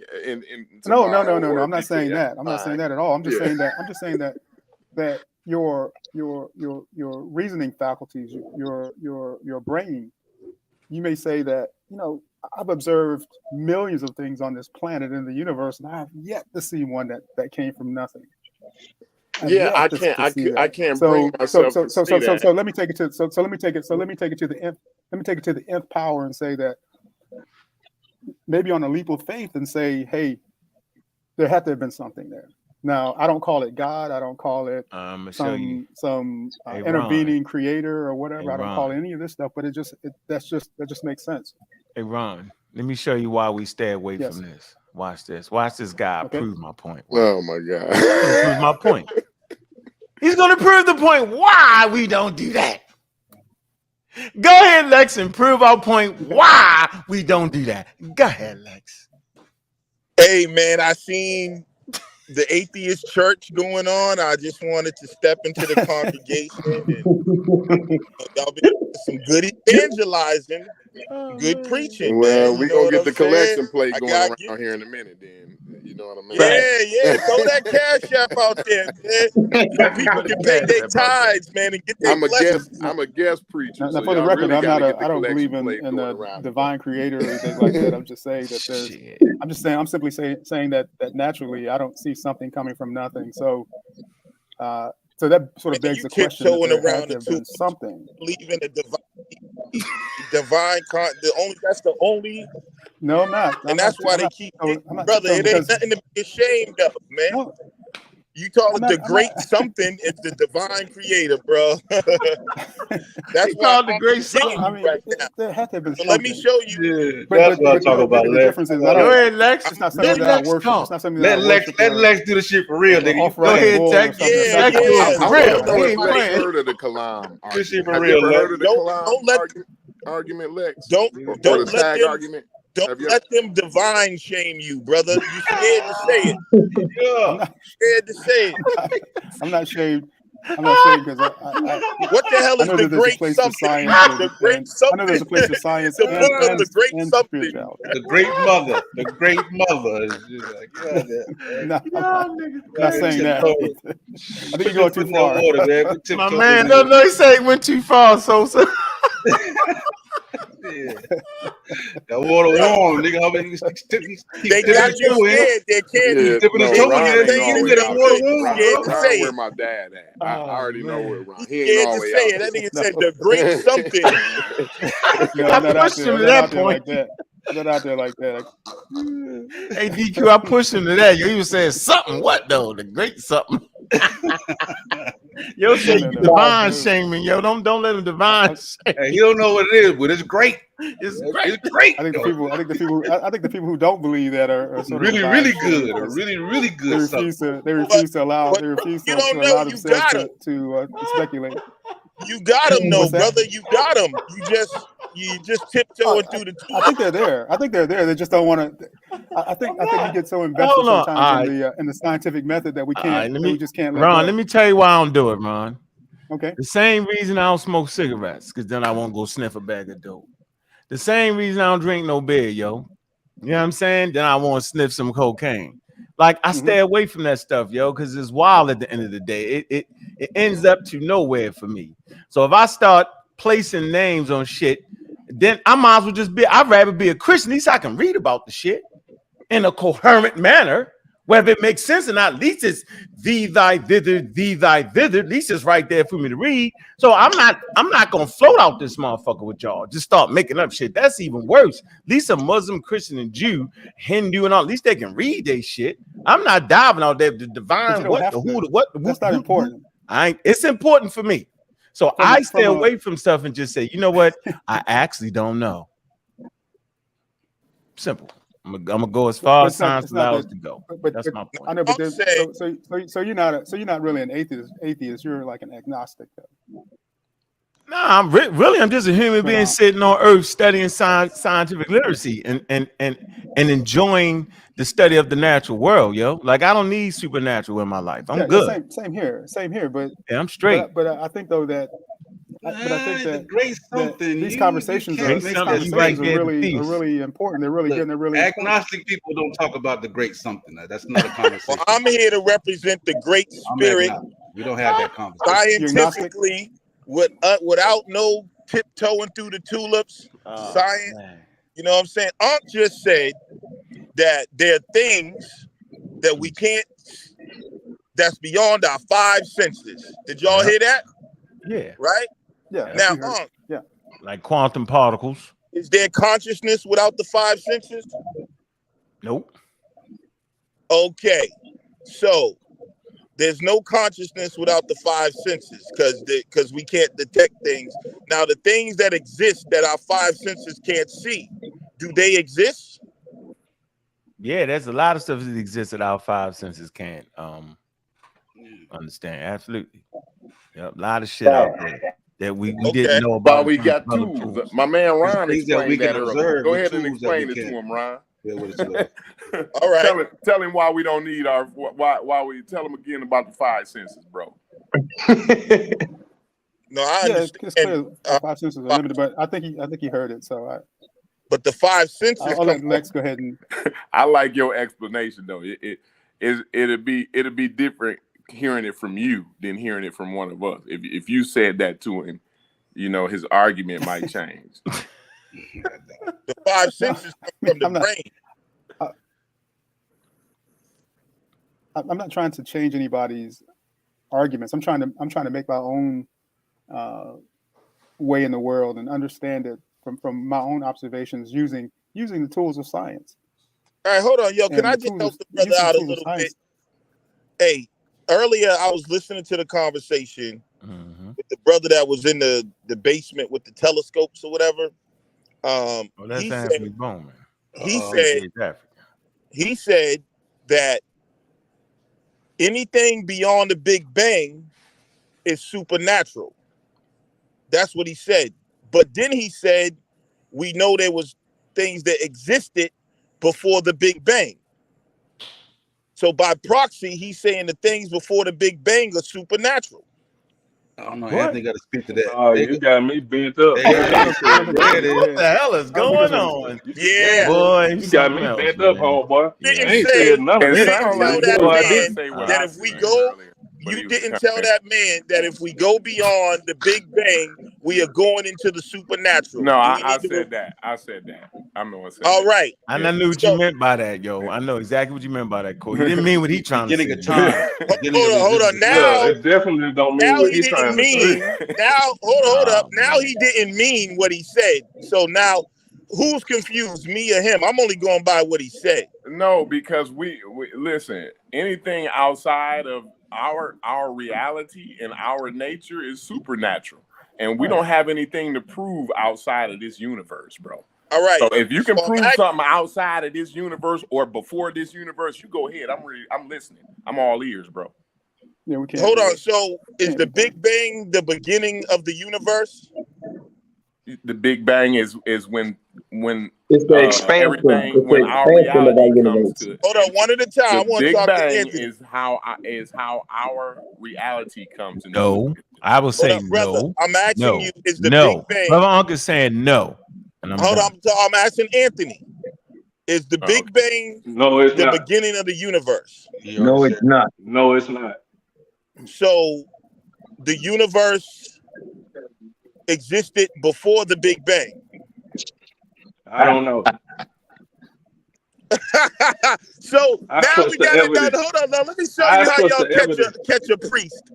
So because I trust the evidence. Hold on, brother. Now you confused. We are not allowing Lex Vortex to ask us a bunch of retarded questions. Hold on, let me get it out. Let her get it in. So now let's go back to Ankh's chart about a closed system and open system, because he said the universe is a closed system. Absolutely. Yes, it is. Yep. Mm-hmm. No, it's an isolated system. The universe is isolated. He said isolated. It's an isolated system, which means nothing can go out or come in. Right. Right. You agree with that? Do you? So agree is with the that? the Big Bang, is that something going out?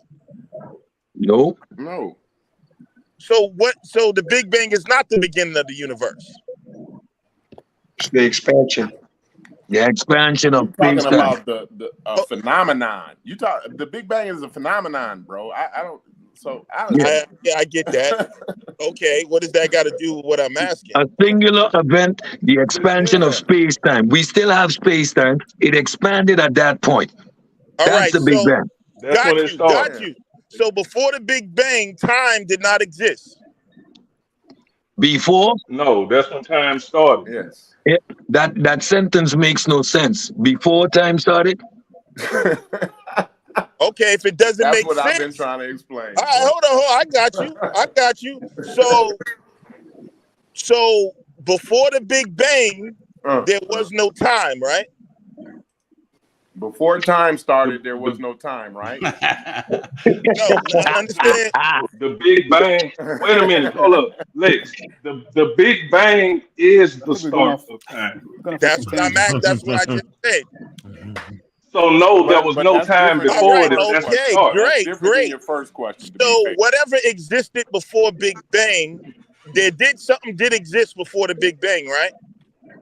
We don't know. Who knows? We don't know what existed. Now you're saying you don't know. That's so my now question. we're back. Hold They on. said the same thing. They don't know. They said the same thing earlier. They don't know. Hello, man. Move to the next person because you tripping. Y'all see what's going on? How they trying to confuse what I'm saying in order for something to exist. So hold on, let me. They didn't know the first time you asked the question. All right, hold on. Well, let me ask you this, Lex Vortex. Hold on. Let me ask you this. Hold on. Was there a Lex Vortex before you were born? Brother, hold on. Nah, because you done asked too many damn questions. Was there a Lex Vortex before Lex Vortex was born? So no, you done had plenty of time to make your damn point. You asking all these stupid questions. Was there a Lex Vortex? Was there a Lex Vortex before Lex Vortex was born? Brother, hold on. So hold on. Was there a Lex Vortex That question is gonna. Lex Vortex was formed. Hey, brother. His answer is Hold no. on, let Lex land this plane, or he gonna accuse us of not. Nigga don't never land Land on that plane, You're in Lex. a They ask constant you flow. Lex don't land the plane, no. Make your statement so they can ask you a question. For Ron. I'm just The saying problem is earlier. he's not comfortable with I don't know. He's Earlier- not comfortable with we just don't know right now. Yeah, that's But you didn't say you didn't know earlier. You said there was always something, and there was particles and other things that existed before the Big Bang. Lex, You mixing everything up. cannot be No, I created or said destroyed. there is no nothing. This always. I said there is no nothing. This is what I said. All right, There is no nothing in space. All right, That's what I said. That ain't got nothing to do with before the Big Bang. Right. All right. Yeah, he You confused. tripping. Yeah, he tripping. He confused. No, You I'm not. tripping. Hold That's what you're doing. Hold on, Move brother. on to the next I'm person, asking man. you, You tripping. Was there anything before the Big Bang? All Let right. me show you how this gonna go. And we done told you I don't know. So now you're saying He you ain't don't. comfortable with that. Hold on. Lex, you off today, baby. Yeah, you are, bro. How could you not know? Hey, Lex, wait a minute. We're gonna do this for a minute. This is how this shit be There's crazy. no evidence. Hold on for a minute. You getting shit confused on purpose, Lex. First of all, the conversation ain't gonna be centered around you. I'm not gonna do that because it get ugly. Right? We don't gotta do it that way. Everybody get a chance to say what they need to say. You're not the center of the conversation. You're just a person that's on the other side of some shit, and you can say anything you want to say because that's where you at. But if a man say they don't know, nigga, and science, so that's the highest honor. Say, you know what? I don't know. Now you can come in with the God of the gaps because we got a word for that. It's called the God of the gaps. That's fine. But we ain't gonna all go over some shit. Every motherfucker say they don't know. But that's not what you said before. That's not what y'all. So let's do this. What Yeah, they're yeah, saying the now. conversation. We gotta judge it on what they're saying now. Because I'm gonna said keep moving. Earlier they said that there was never nothing. He just clarified that for you. Hold on. Just tell us your understanding. Bro. Yeah, give us your understanding, yo, of the great God, nigga. Go ahead. I'm gonna let you do that. Seems like there's some avoidance right now. I mean, if y'all don't No. We say we don't know. You got us. We're asking for your understanding. We're asking you now. So what is it, you have to avoid, No, hold on. You have to avoid that because you don't know. Right, hold on. No, if we don't know, we just don't know. It ain't about avoiding. Right, you didn't say that earlier. If you ask me what time my son came home, I'm like, bro, I don't know. I just don't know, bro. I can't make no other shit up. Like you don't want to talk about what time your son came home. That's what it is. You know what I mean? For me, I know. I think everybody on the panel knows that nobody knows. Nobody knows. I didn't say that anyone said that. You just avoiding that question. I'm not saying you just avoiding that question. You got to agree that something comes from nothing. That's my only point. And then that's an assumption that science doesn't make. Ex nihilo is only a biblical claim.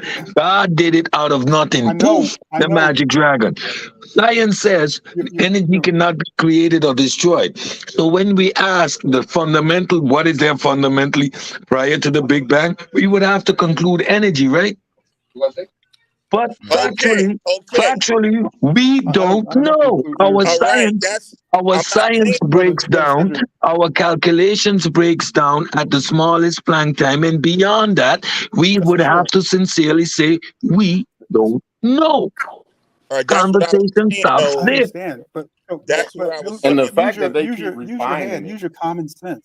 Use science is counterintuitive. The quantum world operates exactly opposite to the big world. That's not common sense answer. Yeah. Like we're looking at Planck time and we're talking about common sense. Time, right? Yeah, come on. We're looking at Planck time and talking about common sense. We are looking at 13.5 billion years ago and want to apply our common sense. Really? Are you afraid to use your common sense when you think about science? Are you afraid to use your common sense?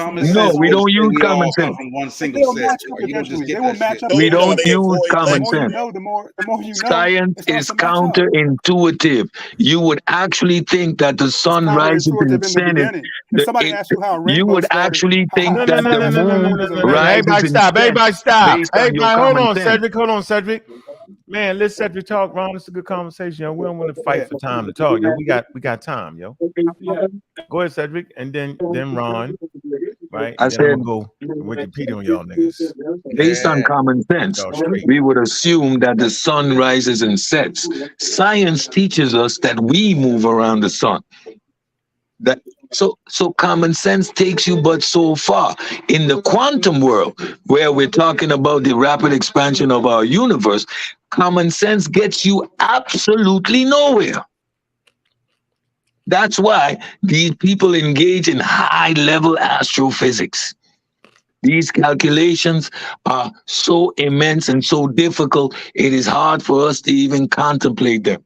We're talking about 13.5 billion years ago. We can't even contemplate 200 years. So no, our common sense doesn't help us to answer these questions. What I would like to say, all I'm doing, it's wrong all I'm asking you is this. Of course, 400 years ago, 500 years ago, 1,000 years ago, people thought the Earth was flat and that the sun spun around the Earth. But then we developed tools and mechanisms and machines to be able to and mathematics to be able to understand that wasn't the case. But then we said, oh man, we checked the math, we checked everything. That makes sense. Everything makes sense. So we can apply that to nature. The things that we don't understand right now, you say it's counterintuitive because we don't have the tools. We don't have the tools to investigate it yet. That's why it doesn't make sense. That's why you say it's counterintuitive. Because we don't have the machines and the mechanisms to be able to make it make sense. We don't have the mathematics to be able to do it. There's beers on the panel. We just don't have that. That's textbook God of the Gaps. Though. Yeah, Ron, you God of the Gaps. God of the Gaps first class. It's not God of the Gaps. I don't believe in it. I'm telling you, I don't believe in a God of the Gaps. I don't believe in this stuff. All right, let me show you. Let me show you. No, the God of the Gaps don't mean that you believe in God. All right, let's do this. It's easy for you guys to say that. Hold on for a minute, Ron. Everybody stop. Everybody stop. Let's get a cohesive definition of the Big Bang. See, this kill you every time. Let's see. Do they say the Big Bang is the origin of the universe or what? Let's see. It say the Big Bang event is a physical theory, right, that describes how the universe expanded from an initial state of high density and temperature. Various cosmological models of the Big Bang explain the evolution of the observable universe from its earliest known periods through the subsequent large-scale forms. Now watch this. If I come right here, right, just for a minute, I say the Big Bang model, right, this is what it explains, offers a comprehensive explanation of a broad range of observed phenomena, including the abundance of light elements and CMB, large-scale structure, and Hubble's law. That's it. So all that, the Big Bang's the origin universe, y'all got that shit wrong. I'm not going to sit here and argue from some shit that's wild and wrong. I'm not doing that. So exactly no, Lex, it ain't that, Mr. Ron. It ain't that. It ain't the, hold on. It's not the origin of nothing. That's not what it says. So we should not argue from that. What is evolution of the comet? Nah, man, come on, what is yo. evolution of the universe? That's just like, whoa. Just like human evolution is not the origin of life. See? It's just describing how life has diversified on planet. Most people think that the theory of evolution is the origin of life. It is not, bro. So what I'm saying is, like, we got to get our scientific terms right before we argue and stick our chests out. That's all I'm saying. What's up? Can you put that picture? Can you bring that back up, though? Yeah, I will. I got you. Dude, hey, peace to the panel. Peace to the brothers. Pseudo killers on deck. Peace to Corey. Brendan, what is good? That was a great point, because we always talk about the Big Bang, right? Specifically regarding, sort of around that expansion piece, but that's not only the pieces of the Big Bang, right? The Big Bang is the entire evolutionary sort of progression, right, of the universe, right? So we talk about the evolutionary epochs of the Big Bang. All of that's sort of incorporated within that theory. Right. So, anytime we're talking about, okay, we're arguing, I heard you guys arguing sort of and talking about, okay, well, what was before the Planck era, right? That's incorporated within the Big Bang. We always say this at the Pseudo Killers. It's very difficult. And we don't argue outside of the pages of the textbooks. Right. So anytime you above and beyond the Planck era, right? That's a conversation that is very difficult and almost impossible for us to engage in, right? Because now you're beyond what we have in terms of scientific understanding. It's almost impossible, but it's not impossible because people do it all the time. Cosmology is a discussion that people have all the time. We should not be afraid of that. No, but what I'm saying, in terms of what I'm saying, we can't do it as laypersons in a meaningful way, right? Why? So we can talk about it. Right? We can philosophize. Did you just say why? You just said why? You're not in the lab, dog. Why would we allow other people to have the conversations, but we won't have them? Nah. That's like, but can you click the picture? Can you click the picture of the expansion? We're not smart enough? No. We're not smart enough. So we are not smart enough. I'm just gonna put that out there. Yeah, I agree. So look at Ankh. I want my man's Ron to. Can you show your cursor where your cursor's at there? Right. Is that the beginning? So, yeah. Go to the left. All the way to the left. Left. Now this is where you're talking about. And we can't talk about that. All we can talk about is what's on the page, bro. So if God and the creator and the something, the being and all that, if they out there, bro, that's fine with me. I'm with you. That's where they out there, Corey. They out there. And you know what that is by definition? That is the realm of non-existence, bro. Because you're outside of time. You're outside of space-time. So you're outside of reality. By definition, if you're outside of space-time, that means you don't exist. That means you don't exist. So brother Ankh, can you put your cursor back on the Plus, we already know God is not photogenic. That's a fact. So somebody created this drawing, right? Created this model. Wow. It did disappear. It did disappear. I promise you that. So let's talk about who created that model. Let's talk about that. Let's talk about Max Planck, right? No, that's NASA right there. That's NASA. Hey, let me say this here. About what's over to the left. It's the same. Hey, yo, you funny, yo. Argument. All right, hold on, I got you. Let me say this. I'm gonna say it short. I'm gonna keep my commentary short because we got a lot of pseudo killers on the panel. Yeah, that's the point right there you make it, bro. Like now you want to get into who made the model. Let's talk about who made the model. Because now I'm kind of the white man. Hold on. Right? Because you fall short on the Egyptian conversation. See, there's a litmus test that you and you starting to get to that area. That's all I want to say. So let's talk about who made the model. Let's talk about it. You got NASA.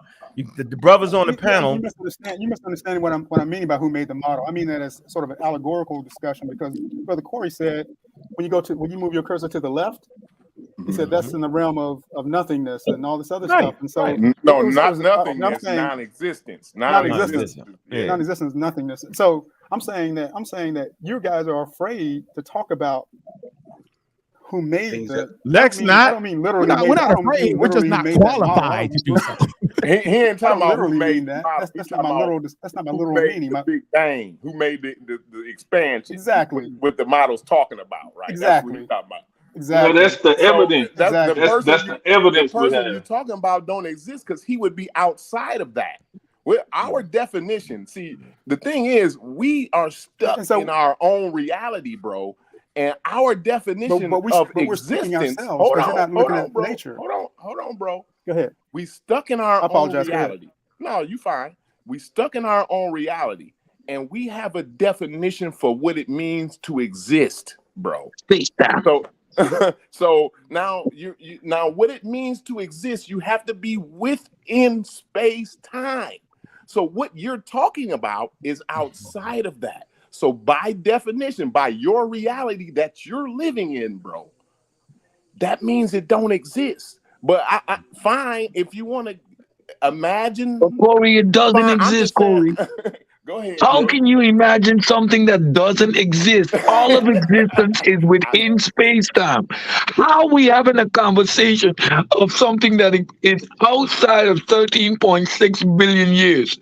which is we don't know. Space-time is reality. Outside of that, it doesn't exist. And you know what? One of the big problems, and that's where we're really stuck at. We really can't do nothing about that. Hey, Ron, basically Yes, what he's saying, yes, right, brother. is like if you go back further, right, you start in biology, right, you get to a point you got to close that biology book, and now you got to go into like chemistry, you know what I'm saying, physics, thing like that. The point, Right. so where you're talking about, that is where we close the science book, and then now you got to open up a whole nother book, and that's fine. But the science book's closed at that point. That's my point. Bro. So now, if you want to close the science book, that's what becomes speculation. and then you want to Then have you go open the make-believe book. Okay, well, let us know. Now No, we in the book of now we in like theology and other areas, but we have left the realm of science, and that's fine. We can have that conversation, but you can't bridge the two together, bro. You can't make them mesh together. So, sir, we went from studying reality, and now we're in the make-believe books. Now make a statement now. What happened before? Yeah, we can do philosophy now. You want to start doing some philosophy shit? We can start. We do some philosophy, yo. Just let us know what we doing. Right before you make spirituality, we can rock out. You guys are afraid to do it. No, we're not. Go ahead, Brendan. I want to make a statement before Lex Vortex makes a statement as well. So, but we talked about, okay, well, what don't we know, right, in terms of the Big Bang Theory and those evolutionary epochs, right? There's 8 total, right? So we started out talking about the Planck era, right, which is the very, very first. But to be honest, we don't even know much about the first 3. Right. So we had a conversation with a physicist out of Hawaii, Dr. Duncan Farrar. Right. And that was one of his big things. He was anytime we talk about the early universe, he was like, let's be honest. We don't have direct experimental evidence, right, that substantiates our theories up until the 3rd epoch after the Big Bang. Everything else is very highly theoretical. Right, we don't know anything about the gut era, the grand unified era. We don't know anything about the Planck era. We know very little about the electroweak era. Right, it's only up until places where we can actually do experimental evidence using stuff like the CERN Hydro Collider and stuff like that, and using those particle accelerators.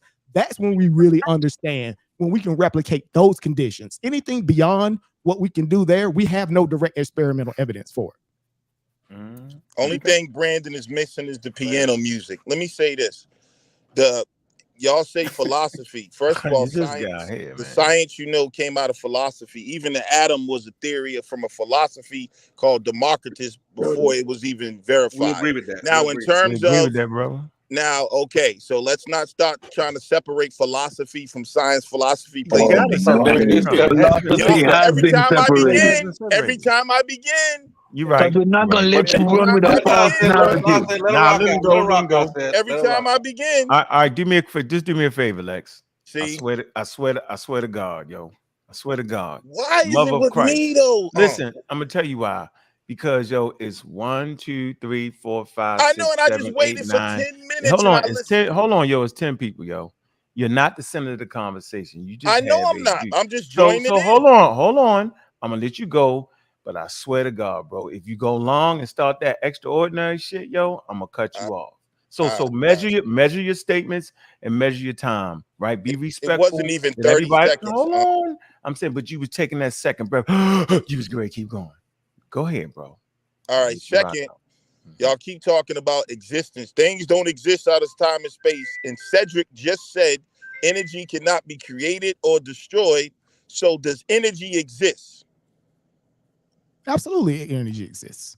But if he's saying it was energy before the Big Bang, which is the beginning of time and space, energy cannot exist according to your definition. No, but the science doesn't say it existed before the Big Bang. What it says is that all the energy and all the matter that exists today existed at the time of the Planck era.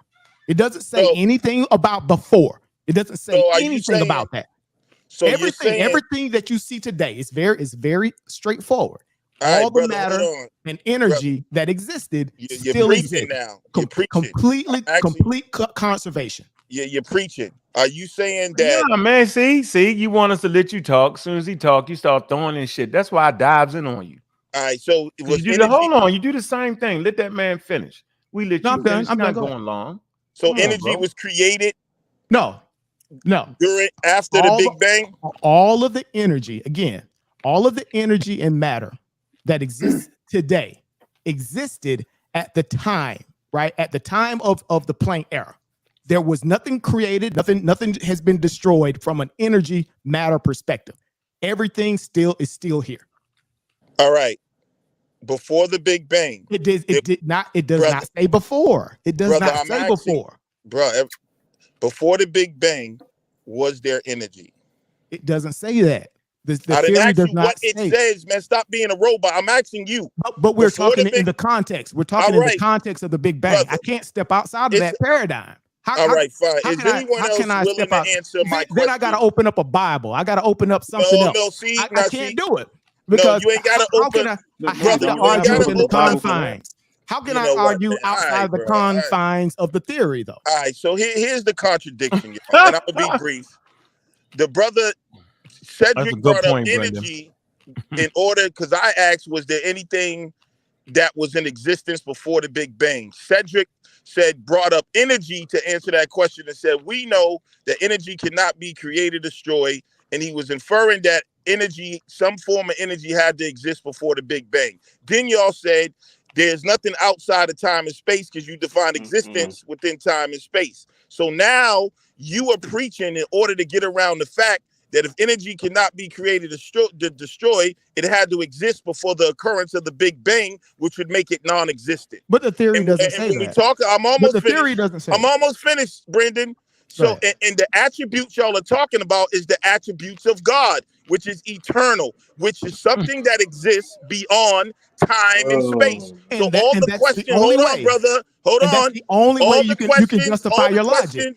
All the questions that y'all are bringing up that's saying that are outside your paradigm are the attributes of the divine. And the fact that you admit that there was never nothing and things did exist before the Big Bang, you are talking about things that must be eternal, that must exist beyond time and space. And that is awareness and consciousness. But you're beyond. But you're beyond the confines of the theory at this point. No, you're beyond the confines. You're off the page. You jumped off the page. So according to you, energy see, hold on, everybody relax. Does not exist. No, relax. Come on, yo. You see, you don't really want to have this type of. Go ahead, brother.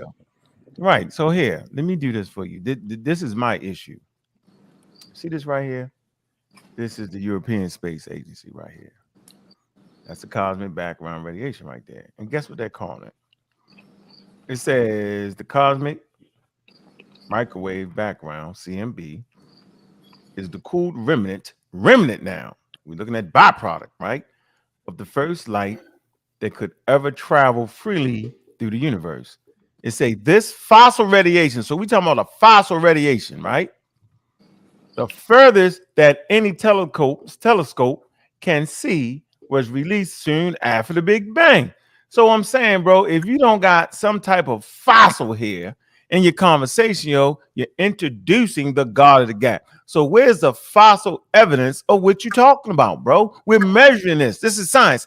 Anything that's unmeasurable is in the realm of supernatural. We keep saying that over and over and over again. And we're saying we don't know. So just because we don't know doesn't mean we're not going to know one day. We're just not willing to put it in the realm in the hands of the religious speakers. I'm done. But you're saying you do know. No, Ron is next. Ron is next. I'm just saying that I'm not a religious speaker, and I'm just saying that. Close to it, Ron. No, I'm not. But your toe is right. Your toe is over the line. Let me use a statement. All I'm saying is that the further you go back, and the reason you can't go back further than you do now is because we don't have the tools, right? We don't have the tools to do it. Right. As we go back further and further and further with better and more sophisticated tools, eventually we will know. But until that time, I'm saying use your own observations of the universe. We can't, bro. Hey, never have the tools to measure the divine. I don't know why we should do that, though. I don't see that. We may not have, but I'm just saying. And what's the value of that? Of me saying, well, the great unicorn did it. I don't understand the value of saying that. Here's the value. Here's the value Brother Bowman. And I know the I'm value is that we have I'm a lot of most of our brothers and sisters today believe in this concept of God. Then suppose they were right. Suppose they're true. Suppose it's true. Okay, then it was a creator. We have to have an inkling. We have to have one inkling of something to go on, though. We got to put the ladder. So we can't just put the ladder in the air, bro. We got to have the ladder. Got to have some ground to stand on. Has to be evidence based. Yes, that's why it has to be something evidence based. That's the reason we have these conversations. Nah, that ain't why we had these conversations. Let me read this. First of all, pseudoscience consists of statements, beliefs, or practices that claim to be both scientific and factual. Both are incompatible with the scientific method. Okay, so you're asking us to have a conversation and you're asking us to produce pseudoscience, because that's exactly what happens in these conversations in the conscious community.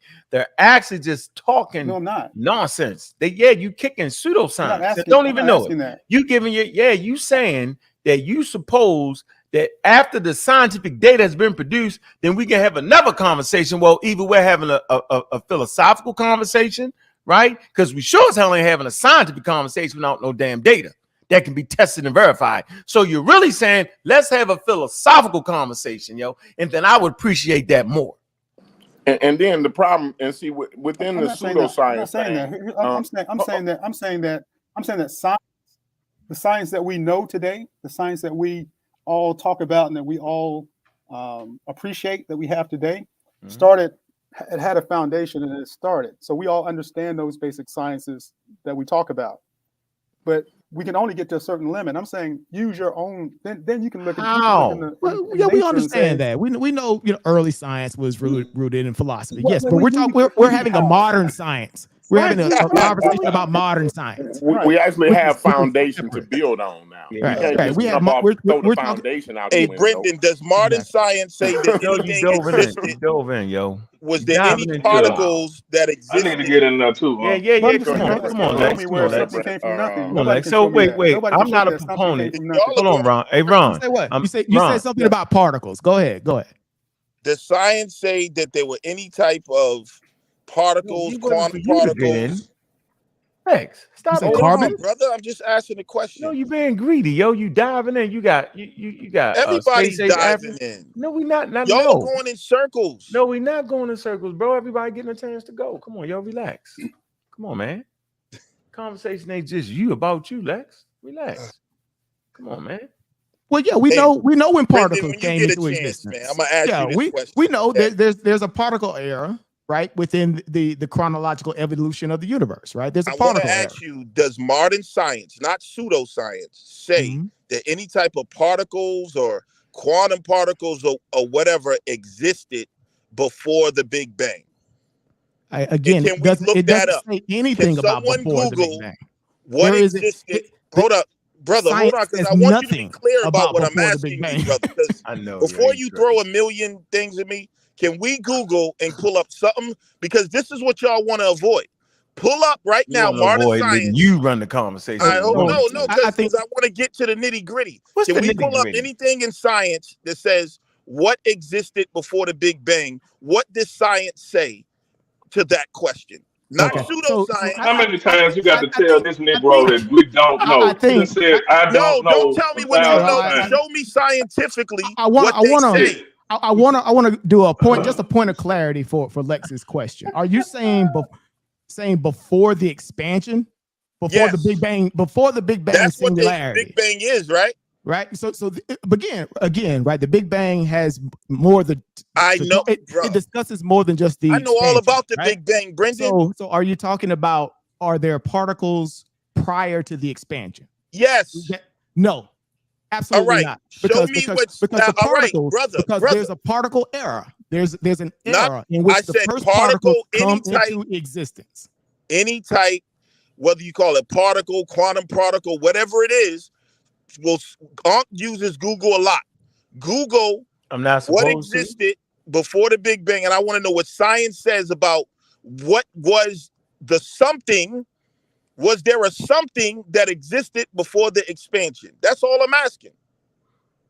It says inflation tells us that a period of time before the Big Bang was extremely cold, almost absolute zero.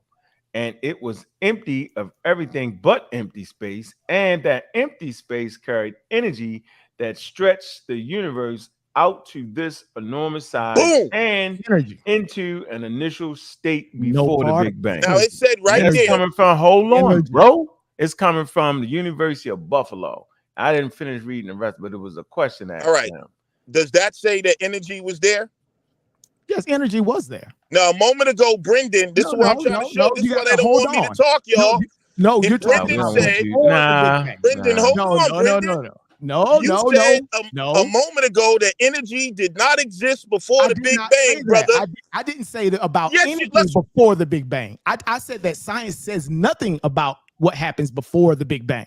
But we just read what you're saying is before the read that again. You said before the expansion. Could you read that again? There's a difference between the expansion and the Big Bang theory. All right, sir. Absolutely, energy existed before the expansion of the universe. All right. So energy existed, but before the expansion. But nothing can exist. All right. Was there time before the expansion? We don't know that. No, you know. We don't know that. You say the expansion is what caused time. We don't know that. We don't know if time exists. Hold up, brother. Now, what is time now? Because y'all a minute ago just told me that why is he doing this? Why this nigga get to sit up and ask all these goddamn Oh my God! Why I'm having a conversation? Who is he? A moment ago. Now it turns into who is and who am I? All he want to do is sit up and ask questions, dog. Brother, hold on.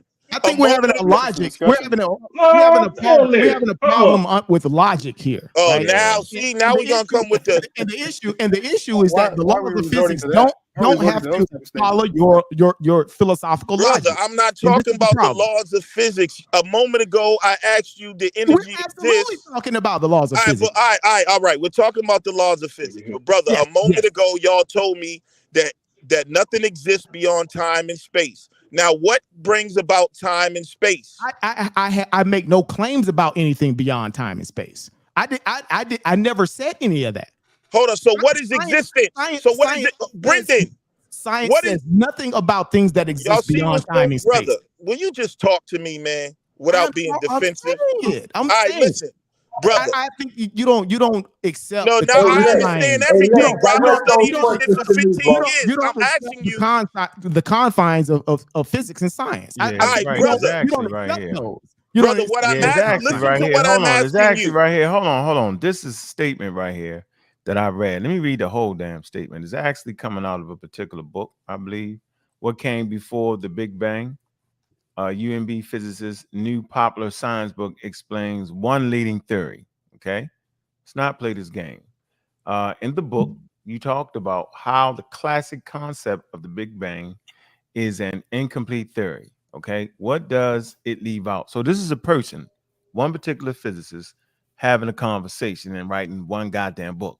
Let's put all this shit into where it's supposed to be. Let's knock it off. It says, Kenny, standard Big Bang theory doesn't have any explanation for why the universe is so smooth and so uniform for all these basic properties of the cosmos that we see. Cosmic inflation sets up this initial state. Okay, it's a theory that explains the initial conditions for the Big Bang. And it goes on to say, inflation tells us that the period of time before the Big Bang was extremely cold, almost as absolute zero, and it was empty of everything but empty space, and that empty space carried energy that stretched the universe out to this enormous size and into its initial state before the Big Bang. It goes on. I ain't gonna read it to death. All right. So anything beyond that is outside of the confines of the lambda CDM model of the Big Bang. Hold on, brother. Hold on. Anything outside of that is beyond it. So let me ask you again: did energy exist before the Big Bang? Whoppian thing now, yo. I just read all. I keep saying Brendan, it existed before the expansion, but the Big Bang does not describe anything that happens before. He was talking about inflation. I'm just asking. Yes, there's a difference. Talking about Brendan, the Big inflation. He's having a problem. He's having a problem understanding the difference. God, bro. Inflation is something that is confined within the theory of the Big Bang. Right? Okay, so you have to understand that piece first. Okay, what are it said the initial conditions before the Big Bang? So we're talking about conditions that existed before the Big Bang, and it said there was an energy in empty space. So now I want to ask you again, did energy exist before the Big Bang, sir? The initial conditions before. It says the cosmic inflation sets up this initial state. Yes, prior to the inflation. Okay, what is the inflation? The inflation of the universe. What is that? They describe the inflation as the momentary time when time and space came into existence. All right. That is all right. So that means before the inflation. But there is the Planck era. talking about the singularity. But they also talk about the Planck era, right? All the right. Planck era exists before the inflation. Brother. All right, can you answer my simple question then? It's a yes or no, Brendan. And it theorizes, again, why does it take so much, though? The energy exists before the Big Bang. I'm trying to explain to you. I don't need your explanation. I know you think you're smarter than me, which you're not, but I'm just asking you a simple question. Everybody stop right there. Hold on, we hit the nugget. Hold on, Lex. Now we see what's going on I'm here. just asking a question. Everybody stop. I'm gonna start. I forget the last statement. Strike that. Hold on for a minute, bro. Hold on for a minute, bro. I'm gonna start nipping this shit in the bud. See, really, it's a personal thing. Right now. You think the nigga is smarter than you, and so now you want to show the nah. You're lying to question this. You whoppy and wild, bro. I'm just no one is answering my question. It ain't even making no sense. You knew whoppy and wild. Right now, label you asking 100 questions. So if you get one question wrong, all of a sudden the field falls down. It's the intelligent designer. You got to knock that off, dog. Have a conversation without all the losses in your heart. No, you got, and then you loud. Relax. Calm down, bro. We all know your stance as the fucking intelligent designer, which is slap wow. It's in supernatural realm. It's cool. We know it. So stop trying to act like you ain't talking about the supernatural. See, you do this trying to play intelligent, like you're trying to have a scientific conversation, all the while trying to slip in a new whopping intelligent designer, bro. See, we know this. That's why the conversation is wild, bro. Well, you doing it, but you was. So I'm just asking. No, but you're doing it though. Yo, how can you have a scientific conversation with Brendan and then every so often slip in the wild and bigger? Well, why won't you let me? Because it doesn't make sense. It's an endless conversation of buffoonery, bro. No, it was a simple question. You're not asking simple questions, nigga. If a person say they don't know, then at that point, go find somebody more qualified. He didn't answer me. Man, you yelling. I keep asking the same question. You got me all loud. Let me show something. Let me present something right quick. Wait, that might help you. Energy exists before the Big Bang. It existed before the inflation. Craig. Right. I know you heard me. I know you heard me read that shit. And I'm gonna show you something that I think might clear it up a little bit. No, I just read that shit, man. All right, so now I'm all right. Maybe I don't understand. They say inflation the period of time before the Big Bang was. All right, so here we go. You talking about before inflation? Pull this up. All right, let me pull it up for you. So if you take a look at this, right, this is the evolutionary sort of epochs of the Big Bang, right? So this we talked about the Planck era earlier. Right, the grand unified theory era, all this stuff, right? So let's talk about the Planck era, right? It says the first era after the Big Bang is called the Planck era, right? It says name for the physicist Max Planck. It represents times before the universe was 10 to the minus 43 seconds old, right? I think that's as a point of clarity. I think you guys were talking about that earlier, right? It says according to the laws of quantum mechanics, there should have been substantial energy fluctuations that Corey talked about, right, from point to point during the very early time, right? It says because energy and mass are equivalent, this talk about Einstein's theory of general relativity tells us that these energy fluctuations, all of these energy, it talks about energy fluctuations during the Planck era, right? So yes, energy did exist, and this is prior to the expansion, but this is within the confines of the Big Bang theory. Okay, this is my point. That's my point. Yes, it encompasses the Big Bang that encompasses all of that. All of this, and then what the expansion, right, happens in the next evolutionary epoch at let's see what what time is when does time begin? Man, let him finish. At the very at the end of it, 10 to the minus 43, right after, instantaneously after the 10 to the minus 43, that is you go into the gut era, right? And this is when the expansion happens during the grand unified theory era, right? It talks about all of the forces within nature, the four fundamental forces were a single unified force, right? And this is the moment of the inflation. It says energy release near the end of the grand unified theory era. It said may have caused the dramatic expansion of the universe known as inflation, right? Not the Big Bang, known as inflation. So there's a difference. There's a difference between the Big Bang and there's a difference between inflation. Inflation at 10 to the minus 38. So let me did energy exist before the inflation? Yes. Did you just see that? I just read it. All right. According to the Big Bang CDM model. All right. So energy existed before the Big Bang and before the inflation. No. You see, before the inflation, not before the Big Bang.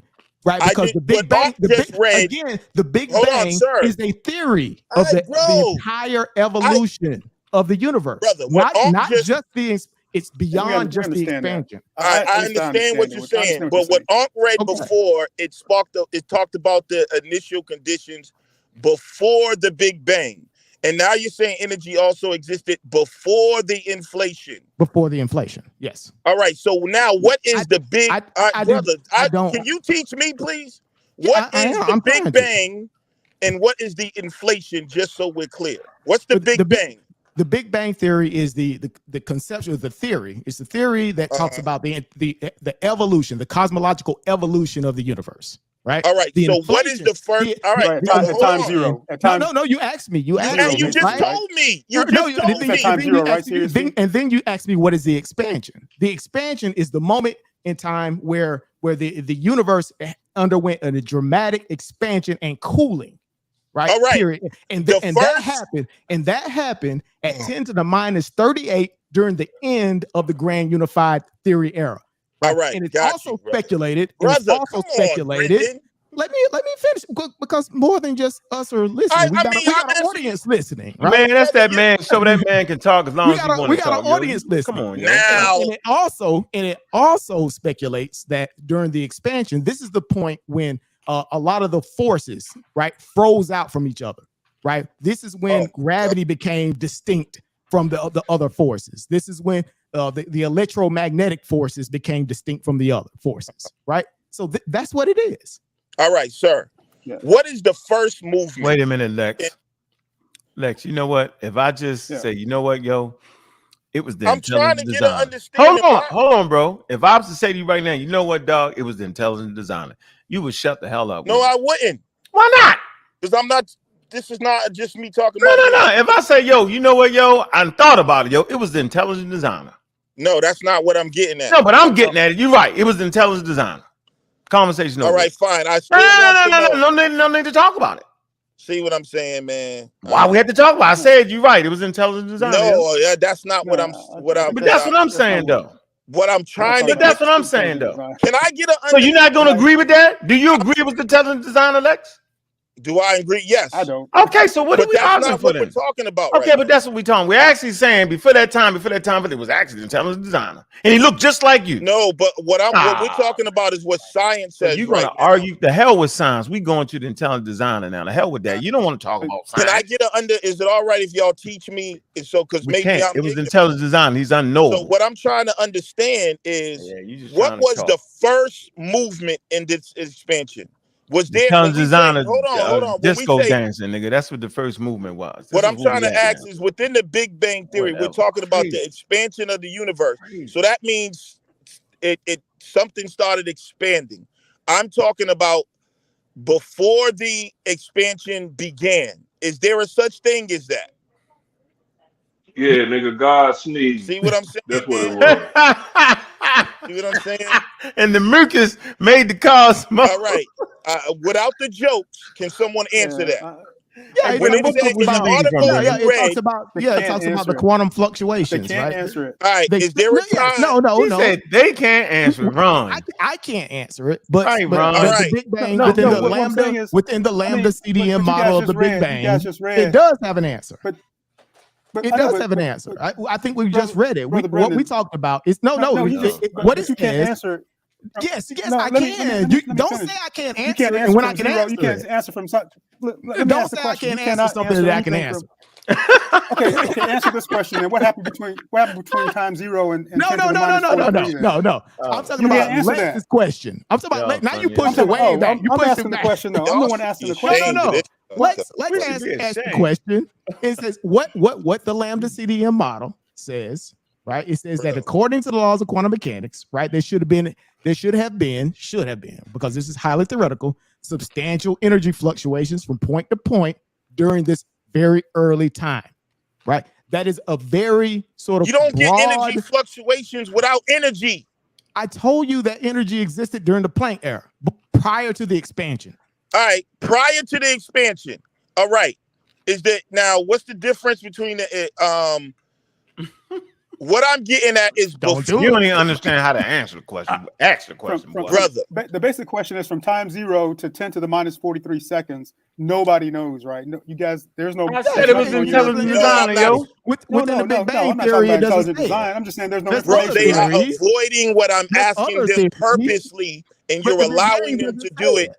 And this is mind control. And they want to make me look like a quack and make me call me a Nawabian, call me because they know what is being implied, and so they're gonna joke their way out of it. I'm not trying to joke my way out of it, yo. I already admit you was better than me on this. Hold on a second. Hey, Brendan, hold on. It's not the conversation though is not an even playing field because you're not offering your theory for critique. But you're not even allowing me to get to the point where I can because you're avoiding. Don't ask. Hold on. Let me finish. So now you're changing the narrative about what I'm offering. Just let me finish. I'm saying no, because you're talking personal about my personal whatever. No, I'm saying that according to science, did energy exist before the Big Bang and the expansion? And no one is, and the answer is yes. The answer is yes, and y'all want to avoid now, the Big that. Bang, I don't know about it. Before the Big Bang, no. Before the expansion, he showed it on his chart. Yes, the answer is yes. So that's your answer. No, not at all. Not at all. No. So now don't ask questions. Now don't ask any questions. Now you provide your theory to debunk that. Go ahead. We just read out of a textbook, right? So all Ankh has to do is Google. I don't argue with textbooks. Hold on. I don't argue with textbooks. Let's do the science. Ankh, could you again pull up the same thing I pulled up? Did energy exist before the Big Bang? It say it did, it didn't. What? We're gonna end up at the intelligent design. All right, so if did it, I just want you to be honest. Thou shalt not lie. I said I don't know. I'm gonna look it up. Damn. All right. So once we establish that, that goes back to what y'all said about existence, right? Y'all said, and you was making this heavy argument that God doesn't exist and all this supernatural stuff doesn't exist because our definition of existence is within time and space. And then you said time and space came about because of the Big Bang and its expansion. So my argument is that science, by saying that, science is saying that energy existed. That doesn't make sense. Hold on. No, you're messing it up. Wait, bro. I'm almost. That's why I said my fault. Because you told me to look something up. My fault. Go ahead, bro. By the definition of existence as y'all are using, that energy should not be before the Big Bang and the expansion, and that would go against what science is saying according to the definition. So science will be contradicting itself if you're saying nothing exists beyond time and space. But the textbooks aren't saying what you're saying. You're misquoting. So now you have a problem Now you have a problem. Hold on. Now you have a problem with what existence is, and what I'm saying. Now let me give you my proposal. Get this nigga off here. Because y'all are asking me for my proposal. Get him out here, We bro. talk about the You're misquoting. Hold He's on, been hold doing on. this the whole If I'm time. He's been misquoting, talking, just let me mixing up finish and arguments correct and all it, of bro. this. Hold on, wait. Here you go. We here. Hold on. Now let me tell you. Nah, I got your answer. Nah, I'm gonna stop this saying. train. Hold on, let me get you off the track. Here you go. It says inflationary universe. This is from Harvard, right? It says the leading idea is called an inflationary universe model. It says the key assumption of this model is that just before the Big Bang, space was filled with an unstable form of energy whose nature is not yet known. All right. Thank you. Now, can I talk At about some that? instance, y'all this can energy was transformed into the fundamental particles from which arose all the matter what we you observe reading? today. See what we're saying. The instant model Now, hold on. it said that the nature's not known. Why is we All arguing right, past now I that? They wanna just said it an hour ago, yo. All right. They said the nature's not We known, don't know. but no, they didn't say they didn't. This is Hold the on. inflationary universe. See, bro. this is what I'm talking about the integrity, bro. What do you mean? Because you won't let me get it out. Just Okay, because why it does said it take so long for you to get it out? Is it that I'm cutting you off? Science says energy existed. They just don't know the nature of that energy, right? No, that's the inflationary model. No, what you just read. It said energy existed, but the nature is not known. We don't know. We don't know the nature of it, right? All right, you don't know the nature of brother. You don't know the nature of it, but you know the existence. Inflationary universe, yo. No, it's theoretical. Yeah, it's theoretical. Like y'all gonna go to hell. Y'all better hope it's not a hell. Not only You better hope it's not a hell, bro. Yo, Thou shalt not lie, bro. It's the inflationary. that's still the Big Bang still. Oh my All right, let me get to my point though. Y'all keep trying to get around because you know the point's about to nail you to that cross. Oh my goodness. Are y'all gonna let me go, yo. Look, the physical cosmology. Cosmic inflation, cosmological inflation, or just inflation is a theory. Okay. Come on, man. Why is you doing this? All right, hold on. So, what you just read, you are lying about. Exponential expansion, of space in the early universe. The inflationary epoch is believed to have lasted from 10 to 36 seconds. I get that, man. So what do you want us to do, though? I mean, what the hell we supposed to do, though, yo? You want to let me get to it. You want to slip me out way in here somewhere. To it. Why? It's just a conversation. He already did. Why y'all so? He did that earlier. It's like y'all acting like Christians right now, bro. Yeah, we acting like Christians. I never heard a Christian say, "I don't know." All right, hold on. It didn't say they didn't know. Here's my point. It didn't say unknown. It said that they didn't know the nature of that energy, but they are admitting that an energy exists. Okay, yes, go ahead.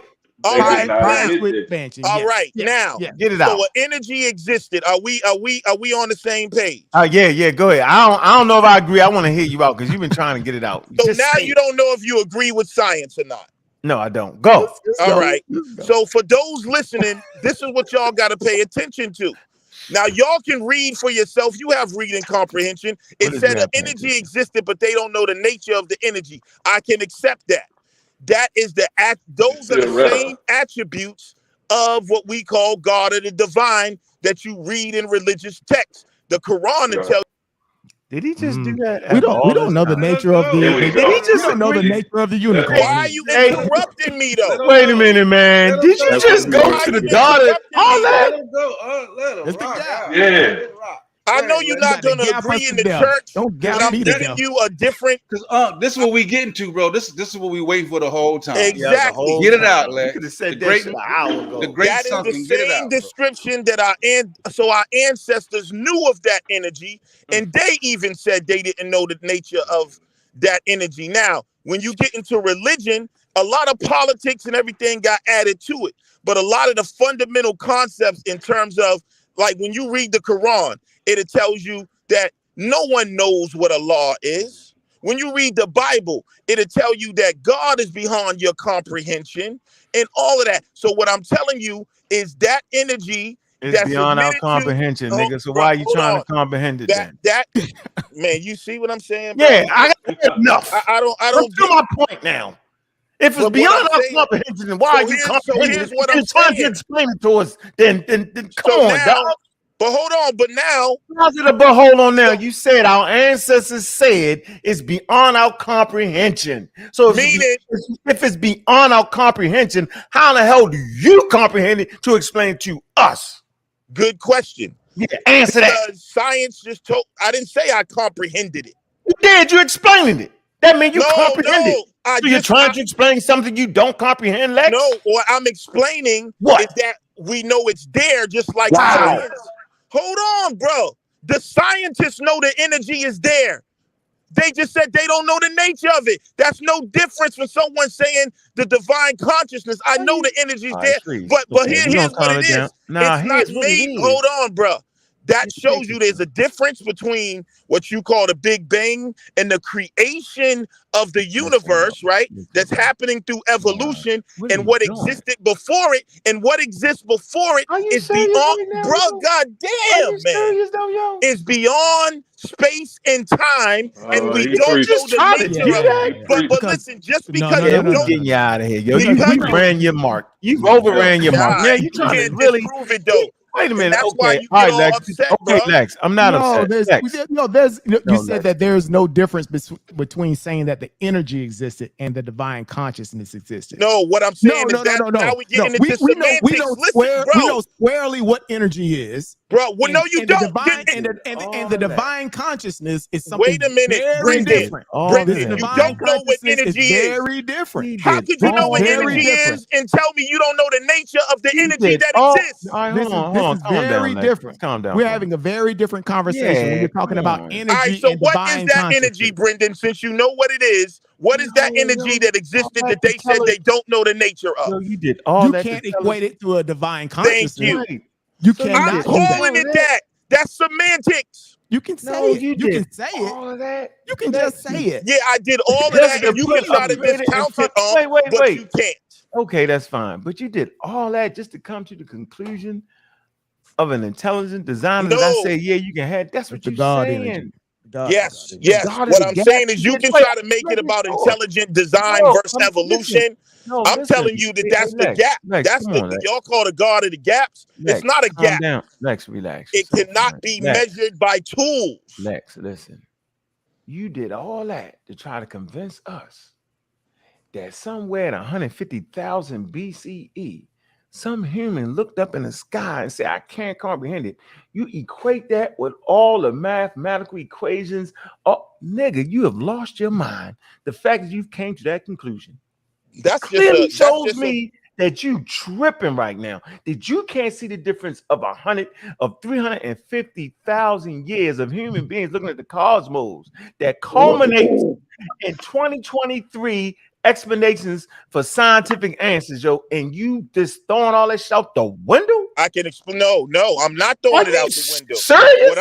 No, bro, are you saying that those people 350,000 years came to the same conclusion that people that sent probes and cosmic? But what's the joke here, bro? Nobody's taking you serious on that, but some clowns. See, it's I clownery. See, that's propaganda. No, bro, I didn't call you a clown. I said only clowns would equate three. I didn't call you a clown, bro. It's all good. No, it's not all good. What I said, the only people taking you serious is a bunch of clowns when you try to say that 350,000 years of humans studying the goddamn star system and at 2023, we are giving you answers based off that 350,000 years of looking at the stars, and you throwing all that away and saying there's no difference? Throw it away, you What the hell is going on? I didn't know. My goddamn mind. 350,000 years of studying the cosmos, and this guy is gonna throw that away. That absolutely doesn't make no sense. Knock it off, That's bro. a good sermon. Now, can I respond? That's a good sermon. Yo, we're moving to somebody else at this point, dog. See what I'm saying? I know. I gotta shut your ass up because you wild now, yo. You tripping. You don't know how to calm down. Lex, let me tell you this, Lex. Human beings didn't just pop up and understand the star system, bro. I It didn't took them say that. 350,000 years. You talking bro. about star systems? It I took didn't say them that. 300. Hey Lex, I'm gonna put your ass off, yo. At least I'm gonna put you in the background for a minute, yo. I'm not trying to confuse nobody. I'm telling you that the observations that was made at 350,000 BCE, right, was important, nigga. I'm telling you the observation that was made at Nopta Playa was important, nigga. I'm telling you the observation that was made in the 1600s, the observation was made in 1970, the observation that was just made by the goddamn Hubble telescope and the James Webb telescope, yo. All that shit matter. And I'm saying what we looking at now, the information, the data, and all that is a culmination of all that, bro. And for you to dive in this community right here where we at, intelligent brothers and sisters, and try to run that scam on us right now, nigga, you tripping right now, bro. Nobody discounting none of that shit, nigga. We saying it was all of it that got us to this point because that's how science works. It works off of steps by steps by steps. It don't go boom, and there you go. We know. You wild for that, yo. You tried to play these people for the last hour, yo, and I got your ass. It took me long enough to figure out what you was really trying to say. You scamming, yo, flamming, bam, booming, and you scamming our intellectual real estate between our head with that. Nobody's discounting none of those ancient cultures, bro. We're actually saying we're building off of that, bro, because that's what science says. I'm done, man. Yo, Pete, can I say something real quick? Jump the line. I didn't want to. I just wanted you to bring up. Can't jump the line, though. What you can't do is you can't jump the line. My fault. Well, I sit back. Ron, you wanted to say something? Yeah, I just wanted to ask you to pull up the historyofinformation.com if you can. I said Ron. I heard you. You got to be patient. Yeah, I thought he said Ron. Sorry. I did say Ron. Yeah, just real quick. Oh, my fault. Yeah, you did. Yeah, I appreciate it. So I think this whole conversation kind of took a turn for the worse. My only when we started this conversation, it took a turn when we got right to what the hell was going on. Science. Sorry, I missed that. No, it took a great turn. Took a great turn. So, we figured out what the hell just went on for the last hour and a half. Yeah, great turn for me. Yeah, it took a turn because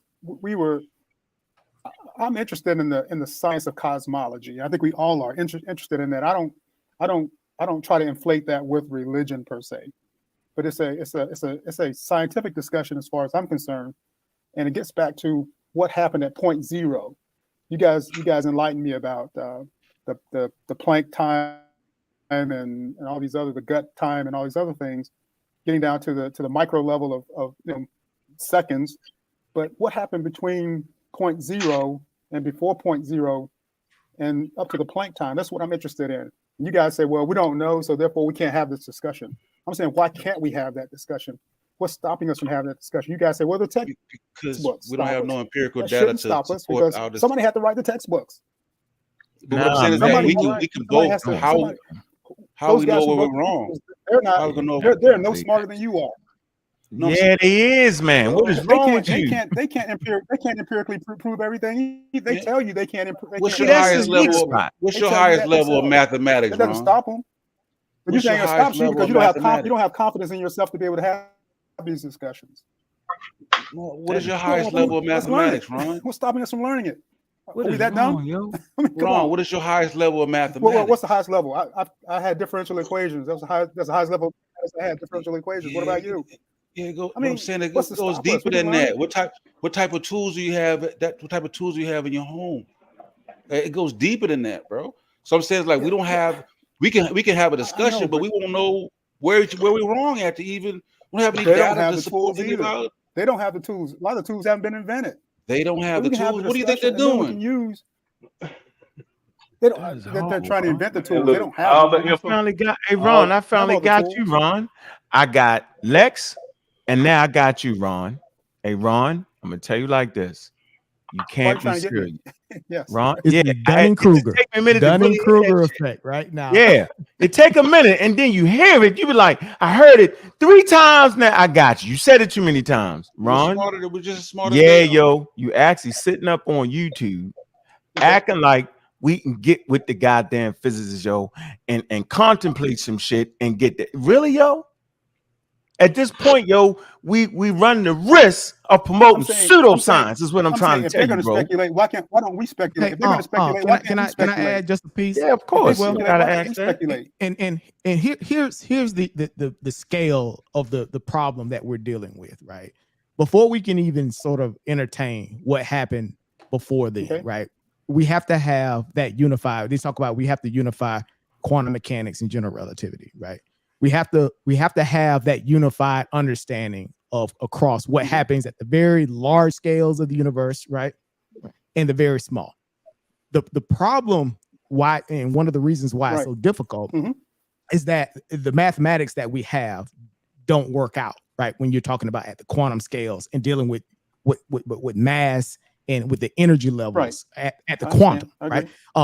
I'll give you an example. When they run their equations and they try to figure out what's happening at the quantum level, right, with huge amounts of energy, right, the equations of the results end up either creating like infinities, right, out of nowhere, right, which doesn't make sense. We know it's wrong, right, because black holes just don't pop out of the inside of the universe out of nowhere, right? Or what they get in their calculations is that they get random results out of anywhere, right? It's very random and fluctuating, right? So we know there's something missing. There's something missing at the fundamental level in terms of our mathematics, our very fundamental, which is our math is the one of the best tools that we have to understand it. It fails, and it fails at the level you're talking about around the Planck era.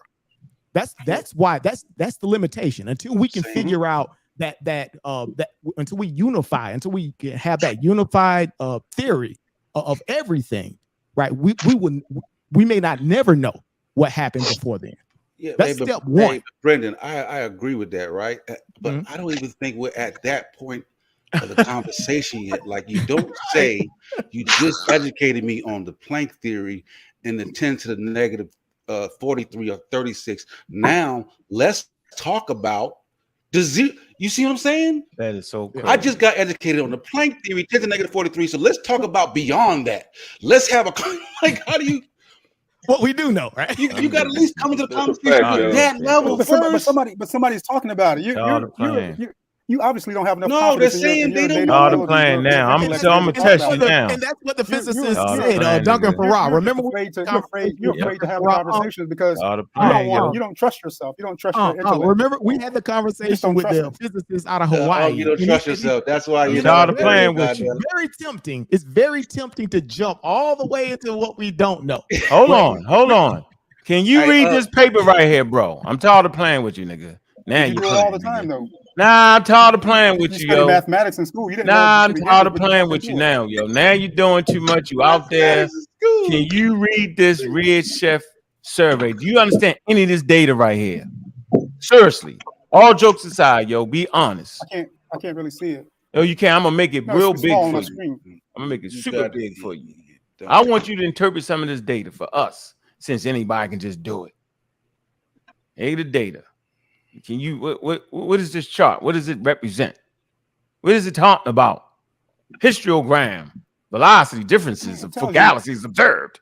Do you understand this, bro? Can you have a high level conversation on this right here?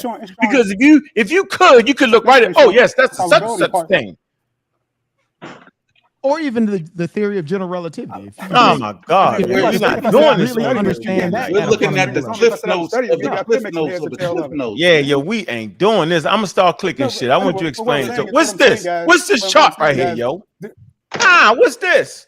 I'm gonna go to something else. No, you want to have a conversation. If anybody can do it, everybody know it. Okay, well, let's see everybody do it. You got your chance in front of the world to be everybody. Now everybody can do it. See, this is the problem. We think we can do shit. We ain't even familiar with it. What is this? What is this right here? What is this representing? 2 mass redshift survey. What the hell does that mean? Come on, dog. Anybody can do it. We can sit here and do it and fake people out in the audience like we really can do it. Let's do it. Here you go. Here's the data for you, bro. What you want to do? What I'm saying is. Now, what are you really saying? What I can do. I know that if I sit down and read this stuff. Like you guys read Lawrence Krauss's book. You had an understanding of it, right? I'm sure. Man, he didn't even write that for experts. Yo, let me show you something. Hold on, I'm gonna give you something slick. And you, my man, Ron. Hey, Ron. Hey, Ron. I'm just trying to figure out. Listen, hey, Ron. Hold on, Ron, my man. But Ron, you can't even understand that the goddamn Egyptians ain't black, yo. You can't get past that, let alone a goddamn redshift data. That's a different. Think about that, yo. Think about the level of scientific literacy that it actually takes, right? Hold on. You think I'm doing the shot, but I'm not. But think about the level of scientific literacy, yo, to read this technical data and numbers and all that, and then say, well, yo, apply just a little bit of scientific literacy to the conversation of the Egyptians. Niggas can't even get that shit straight. We didn't argue for 5 years, nigga, that you just can't simply read the thing and says they're indigenous Africans ranging in skin color. It's not argument. And stop. It is. So that's like if you can't do that, yo, if you can't read an article, it's a discourse. No, it's not a no. Listen, I'm trying to make a point here, yo, that if you can't read a paper that says the Egyptians are indigenous Africans ranging in skin color, yo, and stop right there, yo, and understand what they're saying. How are we supposed to have this high-level conversation past what the data say? First, you got to at least be able to interpret the data. We can't even interpret the data to go past that. The difference. Let me say this. I appreciate what you're saying, and you and I, you and I go. We've had good conversations back and forth. So of course, I understand what you're saying. But all I'm saying is this: is that when you get data in front of you, the interpretation of the data is based off of you trying to maybe go to another level or different type of understanding.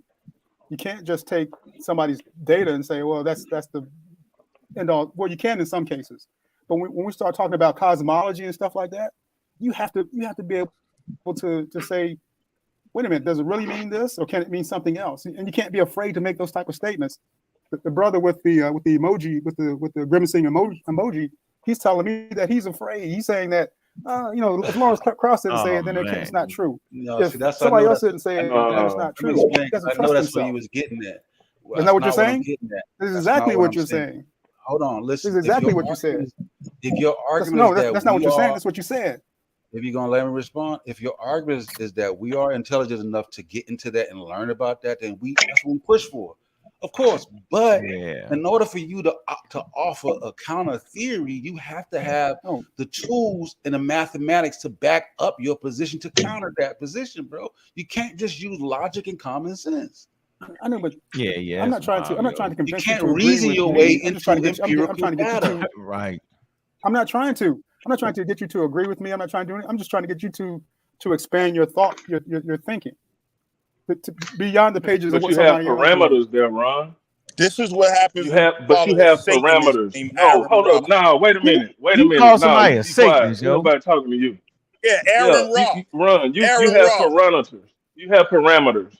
Your master teacher, Aaron Raw, is a member of the Temple of Satan. Man, can you get rid of this? Why? Why are you mad? Nah, come on, yo. You just I ain't mad. I'm just sick of hearing you, dog. You ain't talking about nothing. You just jumping in. That's what you're doing. You're jumping in. Man was trying to talk, bro. Damn. Come on, brother was trying to talk. You jumped in, man. Calm it down, bro. Babylon done. You got to mute your mic. Yeah, you go next, Babylon done. No. It's what's some comment chat? We have parameters, and those cosmologists, they in there thinking of things or whatever, but they're using the parameters that have been set. See, Ron, you looking for us to give you approval to just go make shit up, because that's what you finna do when you try to go past the 10 to the what the evidence shows. See, that's why I was telling you earlier. Trust the evidence. Don't believe it. Just trust it. And stop right there. Now, if you want to, or anybody aspiring to be a cosmologist and work on these types of things, there's a lot of other stuff you have to learn before you can just say, okay, they stop right here. Now, what about this? No, there's parameters that you have to abide by. And that's what science does. You don't have those parameters in your belief. You can just try to use your common sense, which is not going to get you anywhere in this conversation, because there's nothing in your reality that can prepare you for what you don't know, what they don't know. And science tells you where they stopped it.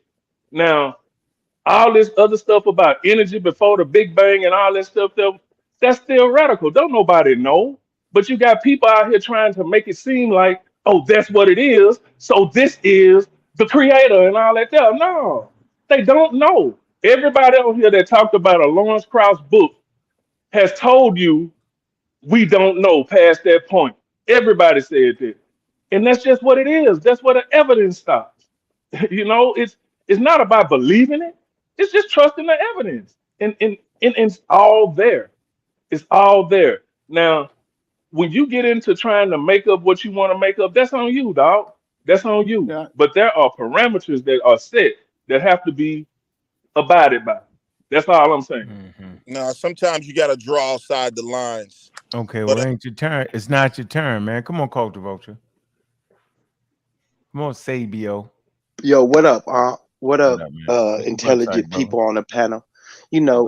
First I want to say I agree with everything that everybody just said. You just can't force your opinion or your idea into the gaps. You can't, because everybody would do that, and that means all gods that man ever created existed. All right, and that's why these conversations are so vital for us to have, because we can't run past stop signs when information falls short. And that's why I think a website everybody should look into is the one I was telling Ankh to pull up, the history of information. Yeah, I got that. Yeah, that's a good site to check out, because it shows you the development of man from 3 million years ago. It's funny, yo. I'm using this. Been using. Yeah, and the reason I'm asking Ankh to pull it up is gonna kill a lot of people. I know, but because damn. It is, yeah, nigga. Of course, this shit is well organized. Yes, sir. Right there, Well organized lie defeats a disorganized every time. Ron, Lex just said he willing to color outside of the line, so that is your ally, bro. He gonna draw all. He with you, bro. Y'all talk about pseudo, but you brought a guy on here who you made reference. To be honest, I'm not and looking the for guy allies. believes he's a part of a pseudo group called the Temple of Satan. Can you explain how you let him get away? Y'all you're gods and all. This nigga's a member of a group. But how? But watch this. How you interrupt me? No. You interrupted me, nigga. You interrupted me. I wasn't even finished, nigga. Let him finish. You can get it next. Hey, Lex, you can definitely get it next, though. Let that man talk. Man, that dude don't know nothing about science, bruh. Who? But okay, that's Sabio cat. I know, but he part of the whole he part of the community, yo. You gotta let him shoot the dice, yo. I'm 100 times smarter than you would ever be. 100 times. Okay. All right. So before you rudely interrupted me, I was making my point on this timeline of human history. Because as I go through it, and as you go through it, you will start seeing the developmental stages of things. And it's very interesting. And I'm going to end on that. When y'all see when God comes into play, I think a lot of people going to shut up and have to rewrite their stories and their thought processes. Like you. All right. Can I get it now, Yeah, go ahead. Get on. All right. Let me show you how y'all flim-flam this conversation. When I stepped in this conversation. I thought you were going to talk about Aaron Ra. No, I am. I'm getting to Aaron Ra, the Satanist. Okay. All right. The pseudo-Satanist. But what I'm saying is, anthropologists. Y'all deflected from the things that were being said when I entered this conversation and why I brought them up. The first things y'all was saying is that scientists, there's nothing that exists outside of time and space that, it came from the Big Bang and its expansion. Then y'all were telling the other brother, well, we can't talk about nothing that before the Big Bang and all of that. Then Cedric came on and said, well, yeah, we know energy cannot be created or destroyed and all of this stuff. And then I asked the question, did energy exist before the Big Bang? All the atheists, religious atheists said emphatically no. Then I said, okay, well, let's pull it up and see what science says. Not religion, not anything. You pulled up 2 articles that debunk both of what y'all said, Man, and then you you know it denied. didn't say that. Hold nigga. on, see that's the problem, yo. Because hold you on, brother. lying, You correcting and then you what go I've on done. with the long. Nah, I ain't gonna let you do the long lie, nigga. I'm not. It ain't Okay, even so speak without just making up I shit. want Do him to that. get his whole See what thing I'm out. saying, I man? want to address it. Yeah, but he lying. Dude, just Let's say go shit. ahead and Come on, tell man. Because the longer you cut it out, the longer the spill go. Yeah, but my point is, yo, you don't gotta do the lie. Just get it out and leave that extra shit. It's Like in our you, like nature. you can't hear. It's in our nature. Yeah, make it like I'm doing something wrong, the propaganda. So you denied the energy existed. Then you read articles that said energy existed, but we didn't know the nature of the energy. Okay, so that would have to be how could they even say they're saying that? What is their evidence? So what are they using to say that this energy existed before the Big Bang that they don't know the nature of? All right, so right there, that would be unscientific, right? But then you tried to lie and they say, well, we don't know. But they're saying we know this energy existed. We just don't know the nature of it. Now that's that. Now let's get to Aaron Ra. Now people come on here, y'all discount him all the time. You're a Christian. You're a Muslim. You're this and that. You brought on this white boy, and by the way, y'all rolled out the red carpet and almost worshipped this white boy. But anyway, this dude is a member of the Temple of Satan. The Temple of Satan. This dude was arguing to put the Baphomet symbol on a government, religious symbol on a government compound. You can pull up the video. His leader is a dude named Lucian Gray, who looks like something out of a goddamn Dracula movie. But y'all just took him where, oh, it's an honor to have this goddamn white man talk. This nigga is a pseudo, according to y'all. What is he doing as a member of the Temple of Satan, wanting to put, and then gonna lie like it don't come out of that Anton LaVey shit? I know all about that Temple of Satan, bro. Them dudes are some wicked ass individuals behind government and all type of shit. Why did y'all let Aaron Ra get away? No one could talk about God, but this dude's a member of the Temple of Satan. You're finished. Yeah. The guy didn't come on and talk about Satan, no God. We came on and talked about anthropology. Yo, nobody cares about his personal beliefs. Yeah, but his beliefs. Now, I didn't ask you to dive in. No, my turn to talk. Because you're going to twist it. Go ahead. I'm not going to twist it. Yo, first of all, you never even read the Wikipedia article on the shit. It ain't even what you think it is. No, I know what it is, bro. No, man, it ain't got nothing to do with you. I know what it says on Wikipedia. So then why are you playing then? If you know what it says on Wikipedia, why are you being disingenuous? Because I know about the Temple of Satan. Why are you being disingenuous if you know what the shit say? You ask me a question. So I'm not listening to you past Wikipedia. But I'm saying that, like, the argument would be, what did he say wrong in terms of anthropology? So here's what it is. If I came on here, I'm gonna tell you why what he's saying wrong. He's a member of atheistic societies. He's a member of the Temple of Satan. And when I talk, the first thing y'all will go to is, oh, you an intelligent designer. And so you're saying that my perspective. Hold on. Let me tell you what I'm saying. I'm done. Now I've gotten frustrated now. The voice is getting to me or something. Like, how long can I listen to Lex on that? Like, how long am I supposed to do this? Making up shit all in between. This man didn't come on here and talk about nothing but anthropology. I know that's all I heard him talking about. Lex lead with the intelligent designer. Lex, you cannot have a conversation without that, bro. I cannot believe you, man. Y'all discount people because you'll automatically put them in a. This is what I'm saying. No, we discount people bringing bad information, yo. Is what we discount. I don't care what color that man was. All right, you have to show how did he tie the anthropology argument into Satanism. But y'all don't do that when it comes to other people. You'll automatically say, "Oh, you're saying." Man, we know you, man. Let me tell you what I'm saying. You'll automatically say, "Oh, you're saying that. Oh, because you're a Christian." Or that's that. Oh, you're trying to lead us to this. Even though they can be talking about science and their interpretation of the facts. But when it came to Aaron Ra, no one questioned the fact that him being a satanic atheist had anything to do with the way he interpreted the information. Anthropology? Because he didn't interpret it the way that you do. First off, the shit that you saying is leading back to you, and you said it twice. The intelligent design. That's why ain't nobody trying to listen to you. Brother, so what is the energy? What is that energy that existed before the Big Bang that they don't know the nature of. And I'm gonna tell you, man, Jesus, again, Yahweh. See what I'm saying? I You see don't what I'm know. saying? You just And did it what again. they said, we keep saying we don't know. I'm We having keep a asking the same scientific question, question. bro. So, Keep saying we don't know. so watch this. So watch this.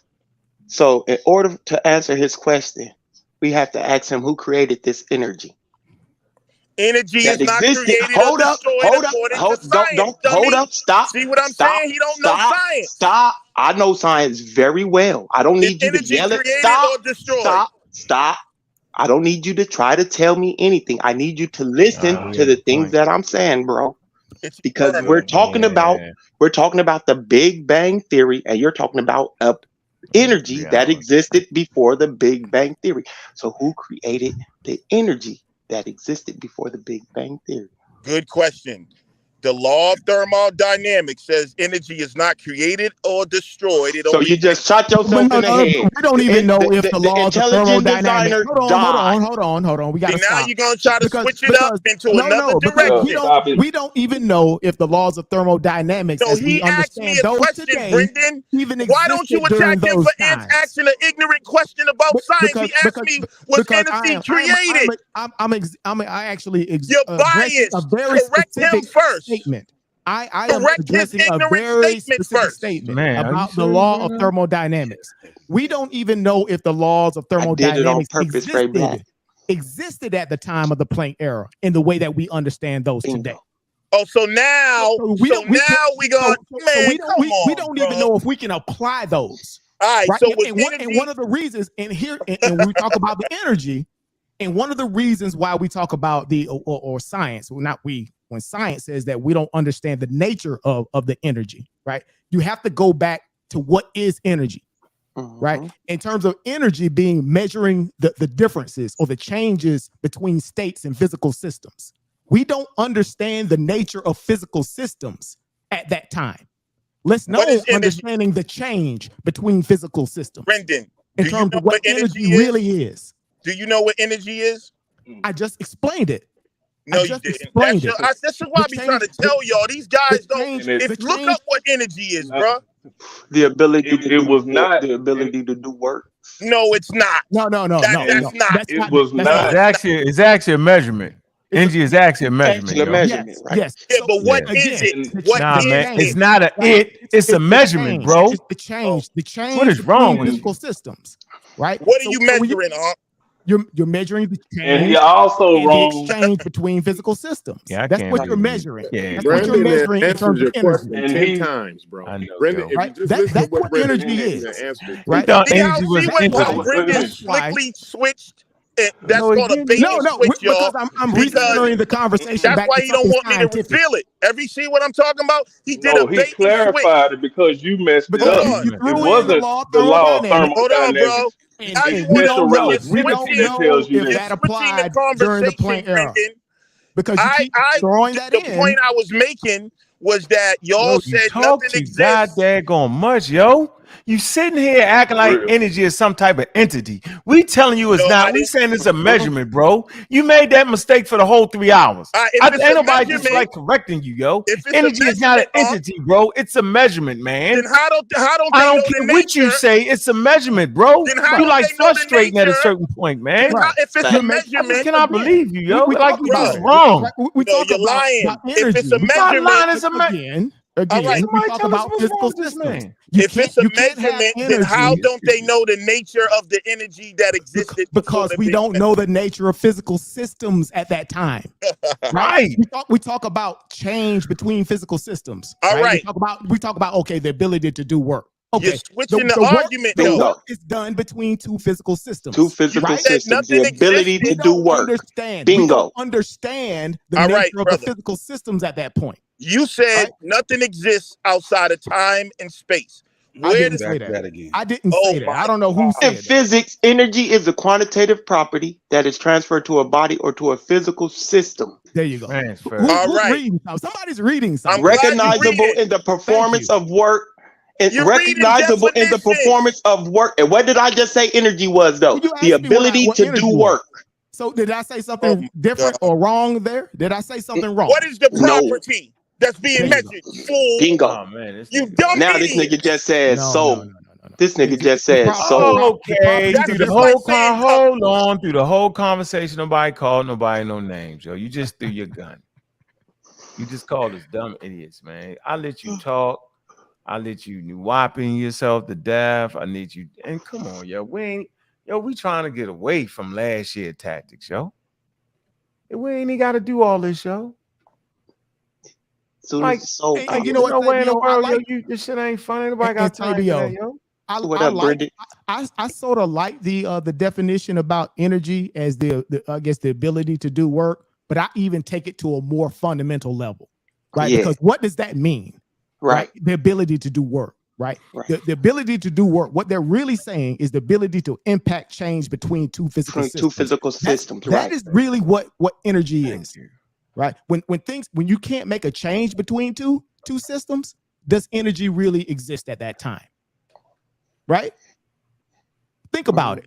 If there's no change, if there's no exchange happening at that point, what is the nature of energy at that point? What is we being don't know. exchanged? Man, bro? we're not talking right now. Brendan, in a box, in an empty box, is there energy inside that empty box? Is there any such thing as an empty box? Is the question. The box is condensed energy. No, man. No, you made that up. Let me read this real God, quick. bro. Hold on, read this real quick. Condensed energy. This nigga's lost his really mind, empty, man. right? He just So, say yeah. anything out of his mouth. What is matter? Hold on for a minute. This is Aaron Raw. Let me show you how this guy is a disingenuous guy. First of all, this guy Lied on that man like that. Yep, at the University of Texas in Dallas. Next point is associate degree at Dallas College, and in 2022 earned a bachelor's of science in anthropology from the School of Human Evolution and Social Change in Arizona. Let's get to the Satan part, right? Let's get right to this. Let's see exactly what the hell is going on. Let's see if this man who's been running his mouth for the last 2 hours, if he just got any bones of being honest in him. Let's see. Here you go.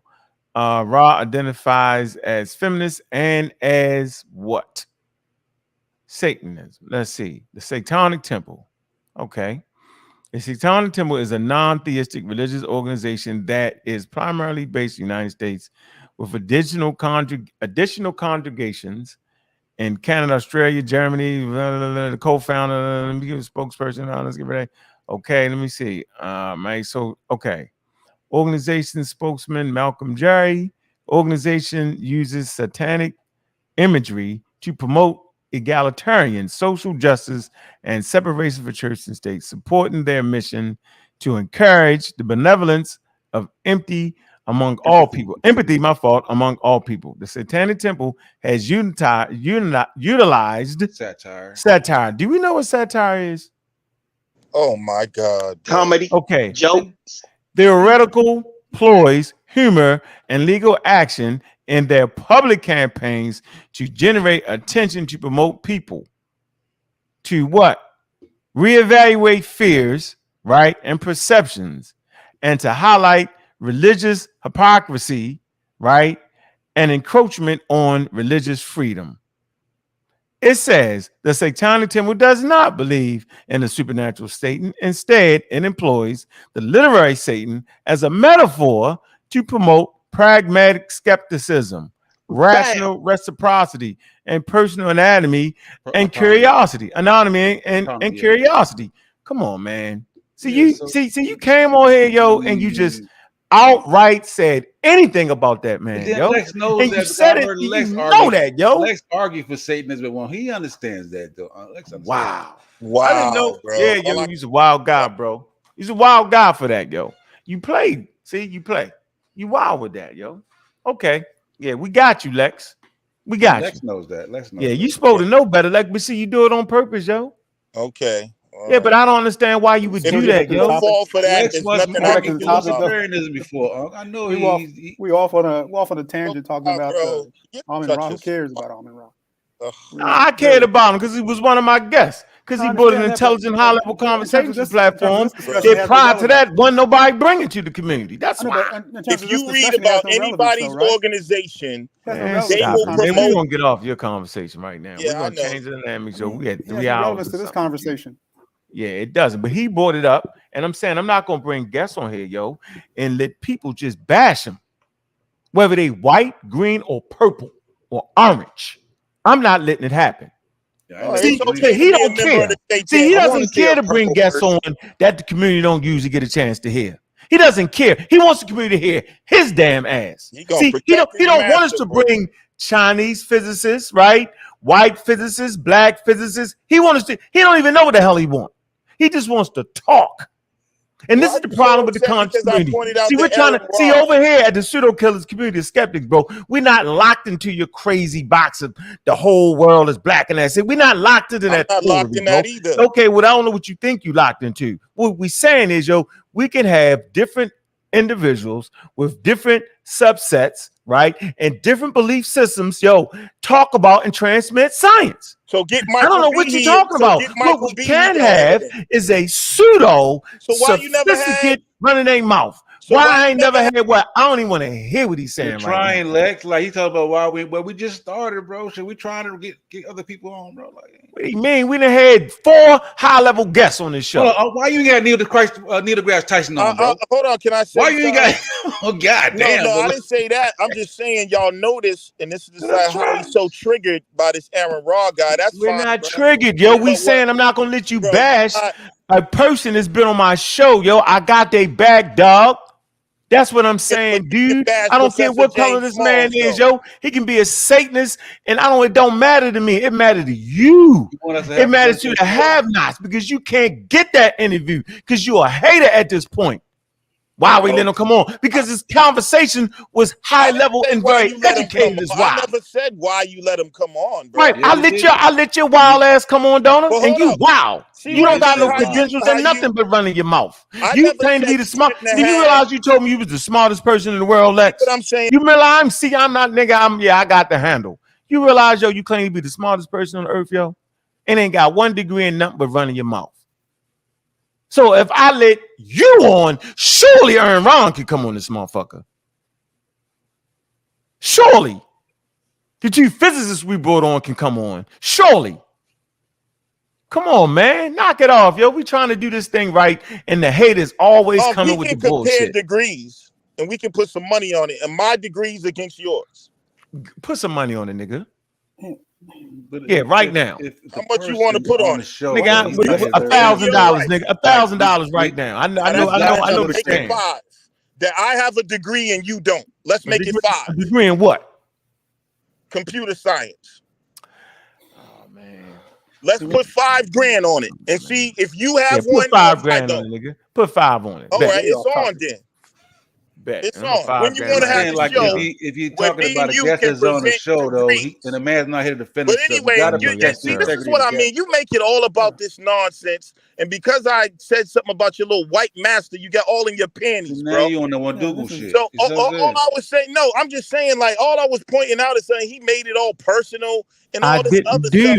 Whenever I didn't make nothing personal, man. I'm saying brought the guy up then. Why you bring him up, yo? Bro, like you did that personal shit. You said, why we got this white person on the show? Boom, boom, boom. You made it personal. You didn't talk about it. You didn't say he was wrong because he said this and the information says this. Like you attacked this personal. You got this personal character. Sense. Come on, personal, yo.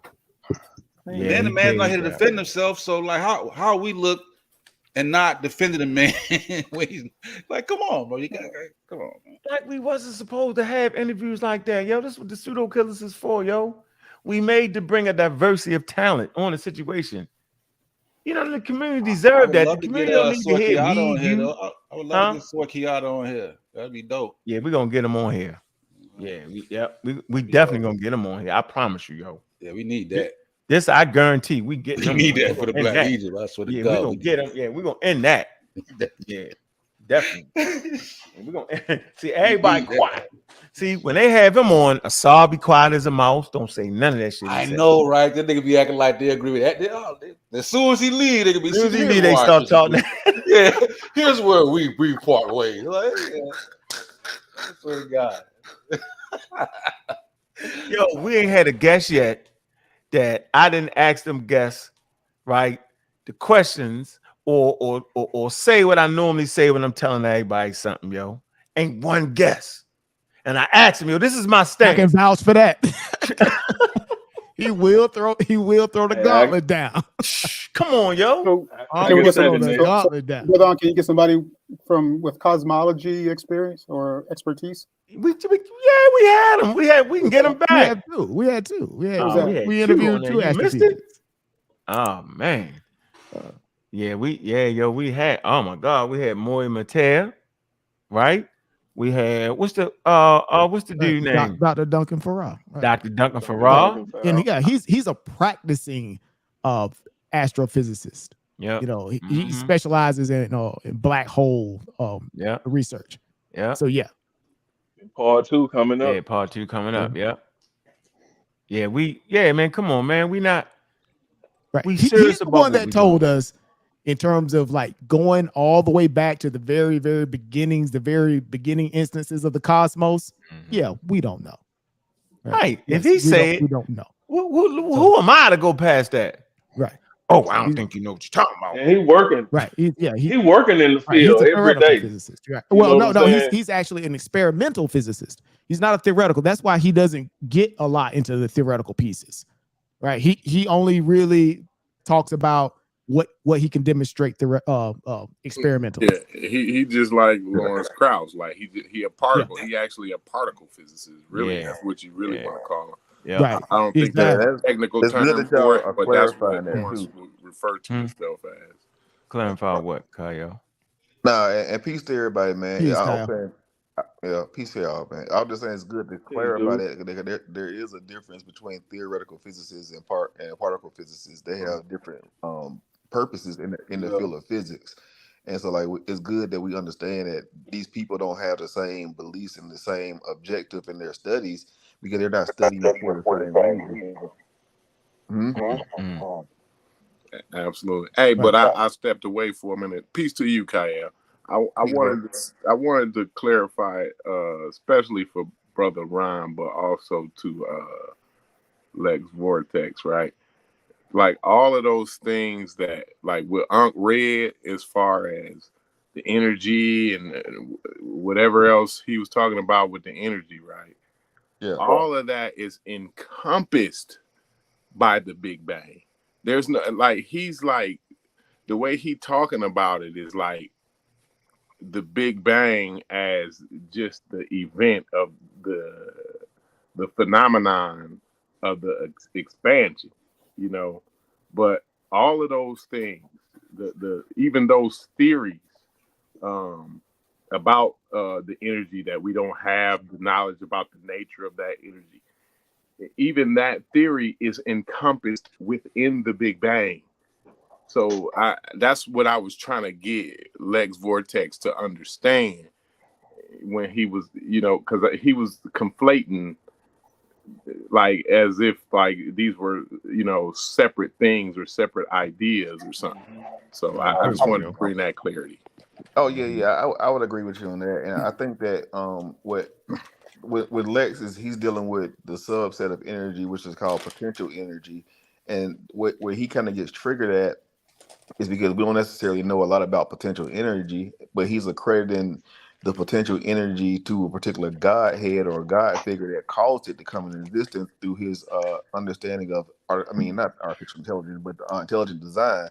And so that's a flawed argument, and that's why he gets so upset with people like R and Ra that go against the belief system or religious system. It just, like, I don't know, it's confusing for those two things to even be interjected to the same conversation. Like, why does why does his information gets discredited, even if we know what the Satanist version that he practiced is? But like I'm confused by how those things got conflated into the same conversation. Just to be honest with you. He's throwing a shot, threw shots on in other places. Here go a comment right here. Ra did not agree with Ankh. He said humans came from monkeys. And see, some clown made a video, took it all out of context. That's not even what that man said. Go back and watch the interview for yourself. It was very clear what the man said, right? He talked about the conversation that's going on in science, is what he talked about. And he talked about what side of the house he was on. And none of them was that we came from monkeys. So yeah, that's what people do, right? That's why the science thing is it's so important to have clarity, right? Because if we don't have the conversation through science, people be anywhere they want to be. Trust me. I want to elaborate on what Corey mentioned about the Big Bang Theory sort of being a comprehensive theory about the evolution of the universe, and I absolutely agree with him. And I think we get confused about that. And I mentioned a term earlier, right? Actually, I think Corey, you may have hinted on this. You said that the existing Big Bang model, that there are there's several different theories that are called the Big Bang model, right? But there's one that's used by the consensus, by the scientific consensus, and it's called the lambda CDM model, right? The CDM meaning cold dark matter, right? The lambda CDM model of the Big Bang accounts for the existence of dark matter, right? Do we know what dark matter is? Nope. Absolutely not. Nope. But within the lambda CDM model, it accounts and it introduces that theory within that overarching sort of a theoretical model, right? That mathematical model of the Big Bang, right? So we don't have to understand everything inside of the model, right? Just like we may not understand the nature of energy at the time of the Planck era, but neither do we understand dark matter. But it's included. But it's included in the CDM. And also, it don't make sense without dark matter. It wouldn't make sense without dark matter. So yeah, we don't have to. We don't have to understand it, for it has to be to be there for the theory to actually work. For it to actually work, dark matter has to be there. But that don't mean we got to understand it. See, that I appreciate that, Brendan. That was adds to it. So basically, let me ask a question.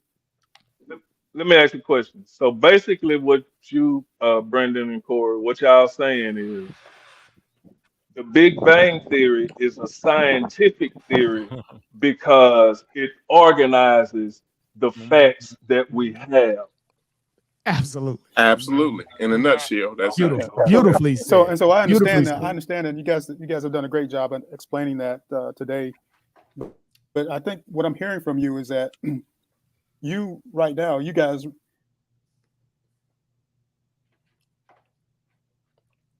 Yeah, they got him. Anyway, so Regular Joe said, we all monkeys. He said, no, he didn't say that. You're wrong, Regular Joe. I knew you would say that. Hey, can y'all hear me? Hey, Ron, can we hear you? I hear you, but I think Ron went out. I don't know.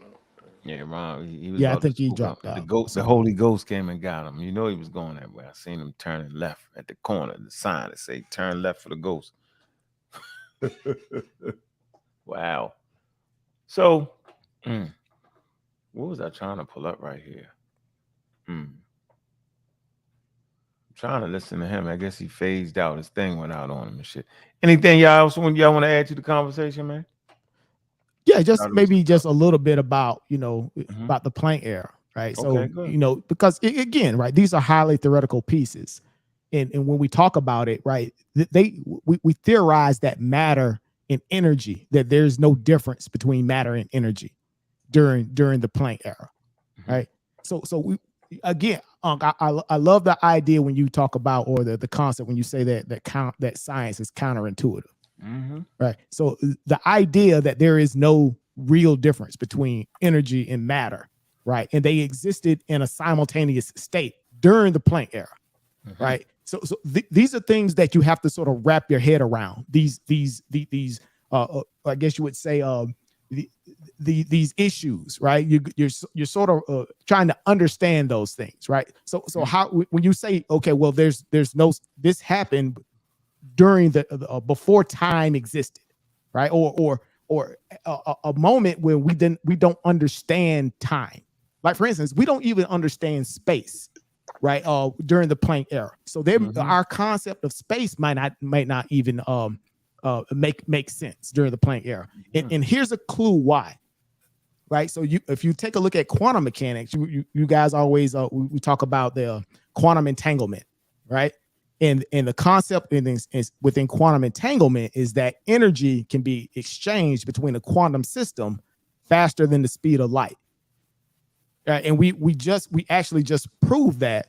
I think this was in last year. This was the Nobel Prize in physics that we actually, we verified that yes, information can be exchanged between two quantumly entangled systems faster than the speed of light. But how is that possible? Because it violates the theory of special relativity, right? Nothing can move faster than the speed of light, right? Mm-hmm. But the issue with at the quantum level, what they say, our very understanding of space at the quantum level may not even make sense. Yeah, the laws of physics break down at the quantum level. Yeah, exactly. Right. So not only time may not make sense, the very idea of space may not make sense in terms of our understanding today that we have.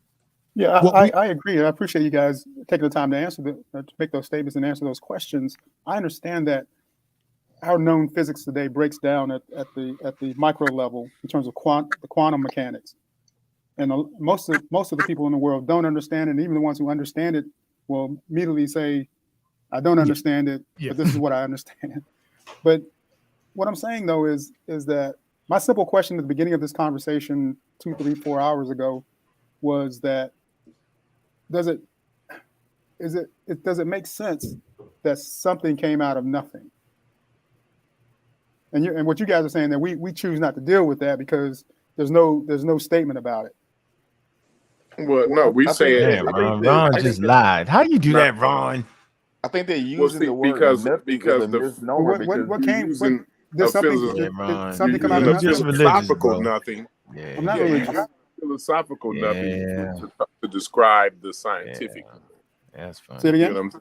So the thing, something from nothing, is a misnomer, and that's why Lawrence Krauss wrote the book about it. You see what I'm saying? Now we like I said, is only a certain knowledge we have, and you already acknowledge that, right? And you understand that.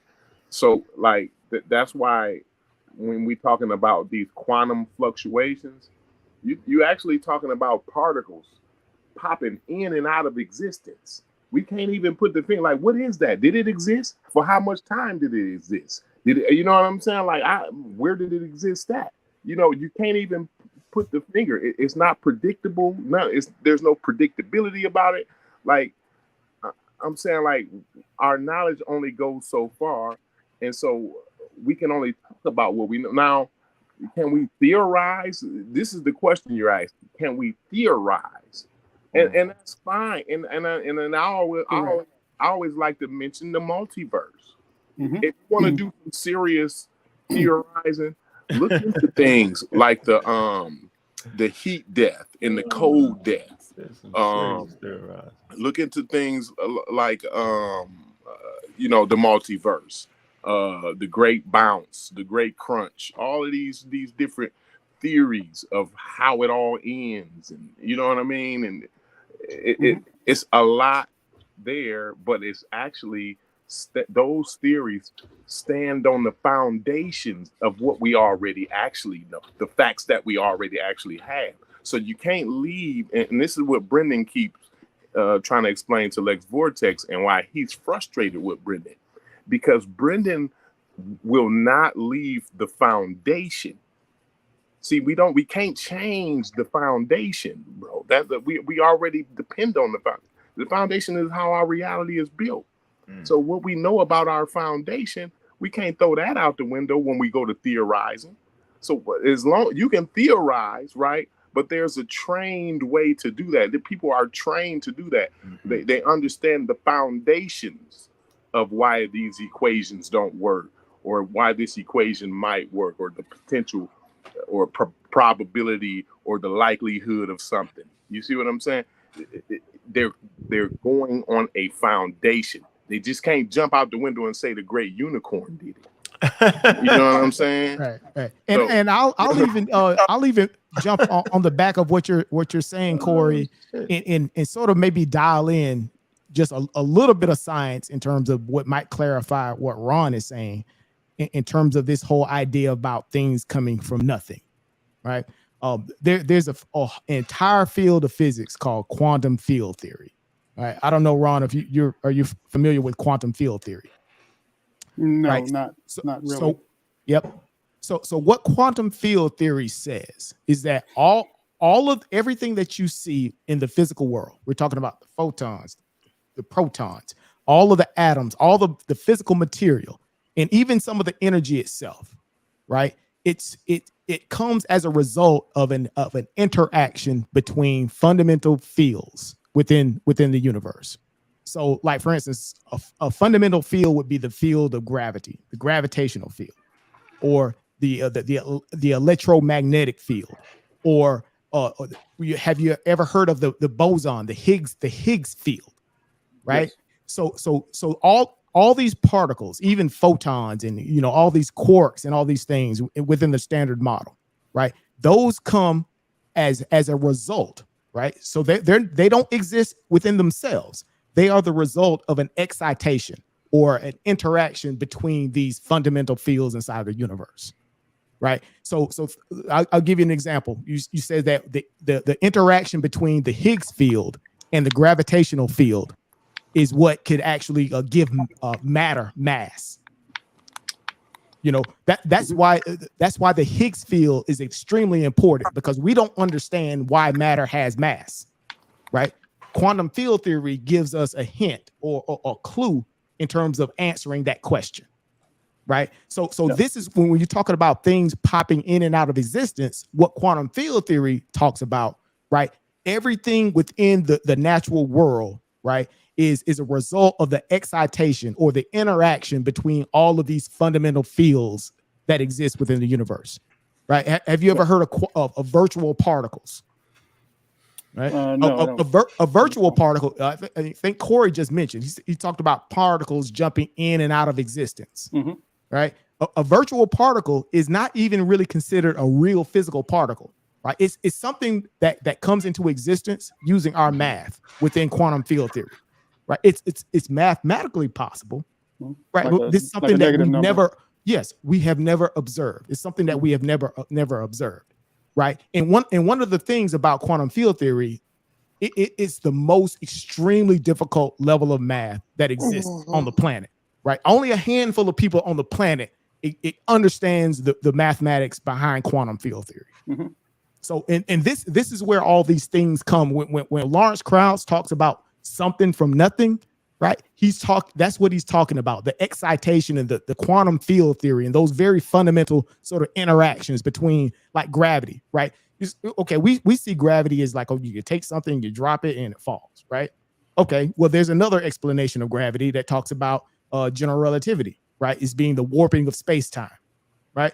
But even beyond general relativity, right? Gravity itself could just be a field that permeates the entire universe and that interacts with the other fields, and it causes these different, what you would say, these different manifestations that we see in the natural world.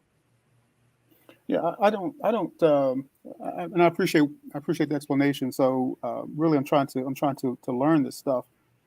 So the fundamental laws of nature, laws of physics, as you described some of them, and some of the theories about the formation of matter, I can accept those theories and or real laws if they turn out to be those ways. I can accept that in our universe. My fundamental question, though, still gets back to the causation at the beginning of time, and the laws, whatever laws are in our universe today are there. They're just there, either on the micro level or the macro level. That's fine. That's okay. I accept that as a guy who believes in science. But what I'm saying, though, is that I'm looking at from a cosmological point of view. How does that? What was there in the beginning that kicked everything off? It seems like a very simplistic question that has a very complicated answer. That it seems like we're at a point where we only know what we know up to, again, this 10 to the minus 43 seconds, and beyond that we don't know, and we may not ever get beyond that. That's for sure. But then I say, okay, but there has to be something. Has to be something else. Or we may get beyond that. Give it time. Yeah, I mean, we may, but But right now we're not. But there has to be something. that assertion. But why do you? That assertion though. Why do you feel that it has to be something? Why you? What makes you? I mean, because it's not 0 point. Well, it was. We know it. Whatever it was hot because the universe has been cooling ever since. So, I mean, but why does it have to be something? It's just the process. Well, I mean, name a process. We Name a know process of that now. just happens. Name a process in your experience that just happens. Bro, I'm not claiming to know. That's what I'm saying. I'm not claiming to know. And see, that's what. But why can't it just be But this? the simple answer is that you don't know of one. But you don't know of one that just happened. Yeah, but why can't that be? And that's been You the can say answer. that too, though. You can say that. That's the argument from incredulity. You can say that and be okay. You can say that. Oh my goodness! All the processes that I know have a beginning, have an origin point, and they start from something. But They start from the something. statement is a fallacy. You attribute something that you that don't very know statement about is a I can't hear both of you. fallacy. I couldn't hear both of you. Say something. No, I was saying the very statement that you said is a philosophical fallacy, and philosophical fallacy. Why do you say that? Yes, because it's called the argument from incredulity, because you never seen that, or because it don't usually happen like that, or I ain't never done that before, or that's called an argument from incredulity. That holds no weight. That don't have any weight to it. You know what I'm saying? Well, I mean, this is where I sort of part from you guys, because you guys think that if somebody makes a statement that out of everybody on this panel's observations, they've never seen a process start from nothing. Well, I mean, we're only 9 people or 7, 8 people. There are 8 billion people in the world. If 8 billion people on the planet say, well, we've never seen a process start from something, you guys say, well, it still doesn't matter. It still doesn't matter. And then brother Bowman looks out into the universe, looks billions of light years into the universe, and he still doesn't see something starting from nothing. He said, well, it still doesn't matter yet. I don't think we're saying it doesn't matter. If you took 8 billion people's observations, right, it still wouldn't equate to a 10% of a 10%. You see what I'm saying? I know, but it starts to create data points, though, right? Because how much to create data points? How much can you say? Well, let's still ignore the data points. Human observation is speculative at best, and it's the worst form of data that we could possibly say it again. I'm sorry, I missed that, Kyle. Say it again. Oh, my bad. I was saying human observation is speculative at best, and so just for us to say that we don't know, that's the most genuine answer that you're gonna ever get. When you have a religious understanding of certain things, there always is a defined, definite answer. And there's certain things that we just don't know the answer to right now. And why wouldn't that just be okay? Well, I'm not talking about. Well, first of all, would you agree that all observation is human observation? Well, the process is, but I'm talking about when we say that I've never seen. It's just a yes or no question. Would you agree with that? Well, I'm trying to define my answer, because there's observation that we could do. Okay. If there's a method of observation that removes my personal bias from what's being observed, then that would be a more credible observation than me saying I felt like I saw something. You see what I'm saying? Yeah, I do. And so we were talking about specifically processes being generated from nothing, right? Mm-hmm. I'm saying that human beings, there's nobody on the planet that has observed a process being generated from nothing. And so how long would you have to be even alive to witness that? You're not talking about something that happens within a month or so. How long would you have to be alive to experience something from nothing? I'm sorry, say it again. About my computer. How long would you have to be alive to experience something from nothing? You'd have to be God. Is 400,000 years even long enough? That's how long Homo sapiens been here. No, right. But we have created particles. We've created particles that have not existed before. We do it in the Large Hadron Collider. right? Yeah, they were created from something. Elements too, Brendan. Created from something. You got elements on the element chart that are created by humans. I'm sorry, I couldn't hear you. No, I say we have elements that are listed on the elemental chart that are created by humans. They're created from something, though. right? And we're talking just earlier. We talk about matter we theorize this is an emergent property of quantum excitations. So all these things about what came first or early. I really think that what you're having a problem with is with time. Yeah, because man. So there's a real. I hate to throw sources at people, but here's a really good source. If you really want to understand the whole idea of time from a physical perspective, there's a book called A Question of Time. It's a great audio book. It's by Scientific America. Question of Time. It's called A Question of Time. And who's if the author, you actually go, you know the author? No, it's by Scientific America. It's like a culmination of articles from Scientific America from different scientists. Yes, that actually focus on the whole idea about what time is at a fundamental level. Right. And one of the really interesting things about time, they talk about, is time, I guess you would say, is it an illusion? Right? Is time an emergent property of our own consciousness? Or is time or is time really what we really think it is, right? So and one of the key things that I think is interesting, they talked about time, is that time gives us, because it's essentially a chronological sort of progression that we can measure change, right? Within the physical world. And one of the reasons why we think that we have a really good fundamental understanding of the very nature of the universe is because our laws of physics, if you run time backwards, the laws of physics work the same way in moving forward as they do in reverse from a time-based chronological perspective. And again, if you actually go through this book, right, and I think it may help you sort of wrap your head around some of the paradoxes that you're dealing with in terms of time.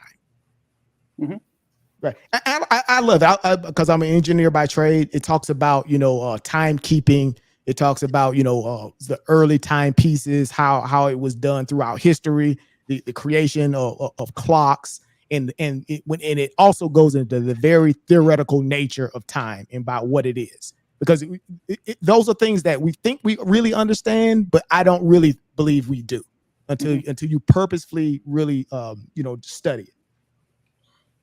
I appreciate it. I would definitely look that up. Yeah. Yeah, you got a lot of books to read, man. Spirituality versus science, man. Which is better for the black community? Black communities around the world. September 15th, 7 o'clock, $30. And Sekou's going to have the answer for that. He's going to have the answer for the question you're asking us. Yeah, he said that. He said he's going to have that answer. So it's going to be a good one, man. Be in that room, man. Go ahead, man. Like and subscribe, man. Trying to get close to 3,000 subscribers on both channels, man. So go ahead and like and subscribe, man. You know how we do, man. Go ahead, hit that Cash App, right? Throw the Cash App in there, man. Yeah, hit the Cash App, man. I think it's been a high level conversation, man. All right. Sometimes I let people go too long. Too daggone long. The conversations get kind of bogged down to be based off of one individual's opinion. When actuality, we just need to let it flow. You know what I'm saying? But yeah, man, if y'all ain't got the debate, man, get the debate, man. It's going down, man. We're getting ready for it. We're 2 weeks out, man. Just sharpening our swords, man.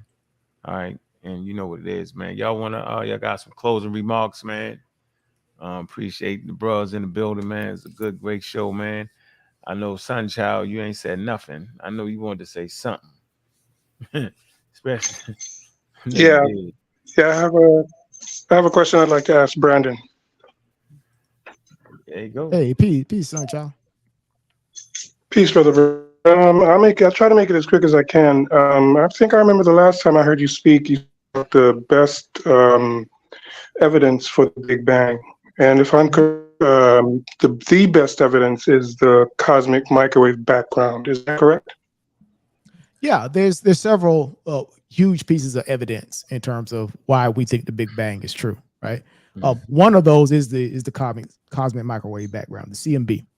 Right. The other one is the expanding universe. Right. We talked about the idea that the universe is expanding, and that was first discovered by Edwin Hubble, right? In terms of his understanding and what he understands with his laws.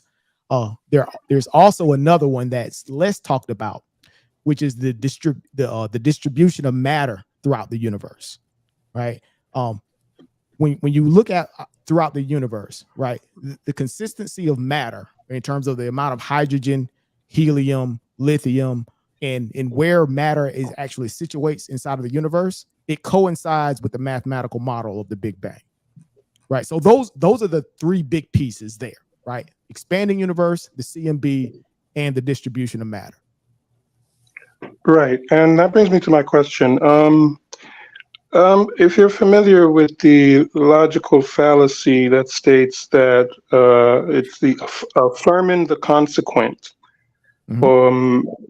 it seems to me that if what we're saying is, if the Big Bang happened, there would be a CMB. We'd have the matter would be spread out, and the universe would be expanding. But it seems like we're affirming the consequent and saying, if A, then B, and because B, then A. How do you answer to that question? No, you made that up, yo. It's called a scientific theory. You just hit me with a logical. You just hit me with a logical question, right? Because keep in mind, right, when we're talking about questions of logic, the universe is under no. It doesn't have to necessarily follow our understandings of logic in terms of how this. So you're hitting me with philosophical, logical things, and the nature, the universe doesn't have to follow your logic.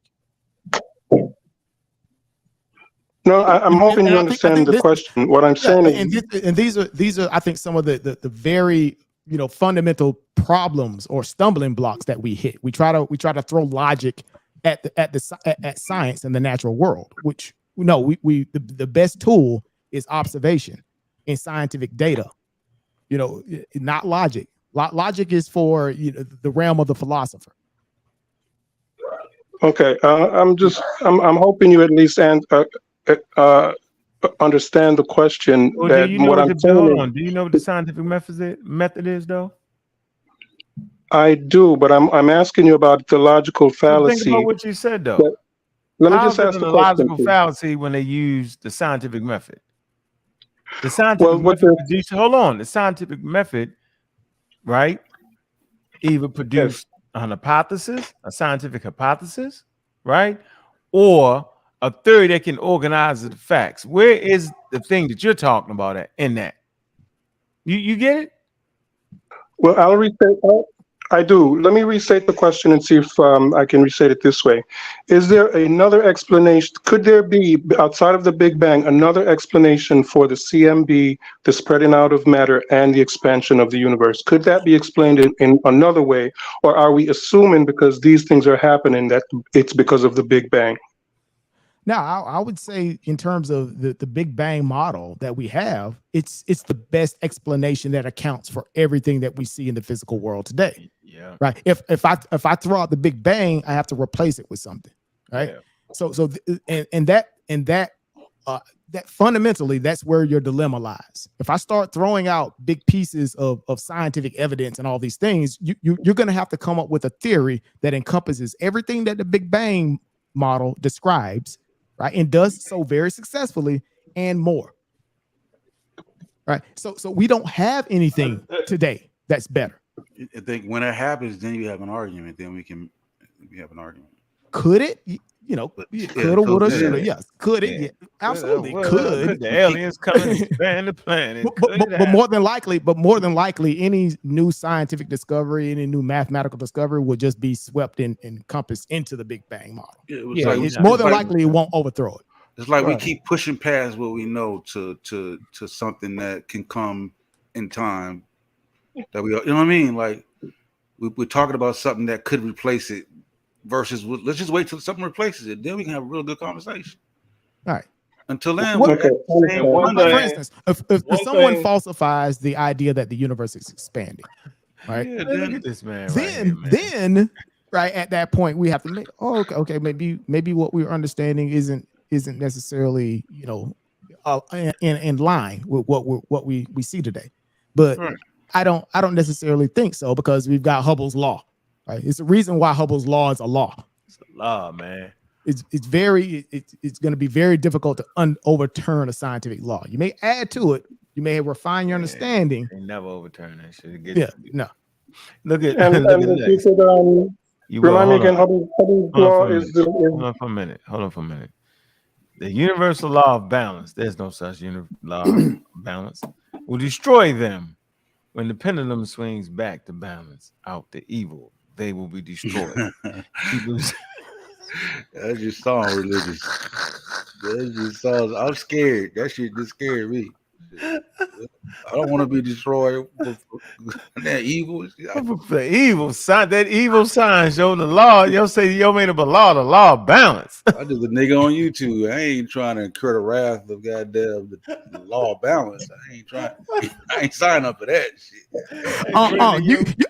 You said the law of evolution earlier, so I know you may have misspoke. I don't know the law of evolution. Yeah, no law of evolution. Shit, the theory of evolution. But you were embroiled in a heated battle, so I get you at the time. Oh man, I know you meant the theory. You meant the theory of evolution. Alpha evil. Alpha evil. So let me get this straight. The pendulum gonna hit us, but ain't gonna get the people that enslaved that daggone 12 million people. They gonna miss the pendulum, but it's gonna come get us. Right. I tell you, man. But Sunshine, you understand Hubble's law. You mentioned Hubble's law, right? You understand it, right? Does that have to do with the expansion? Yeah. The idea that all the matter is, the galaxies are moving away from us, right? As an accelerating pace. So yeah. I'd like to ask a question about that.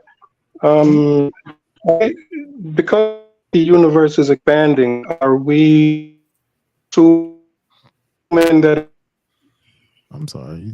It's been expanding. Is that an assumption that it's always expanding, or could it have started? It's not an assumption. We have experimental evidence to see it, right here, and we talk about it, right? So if the universe is expanding, right? Not that it's expanding.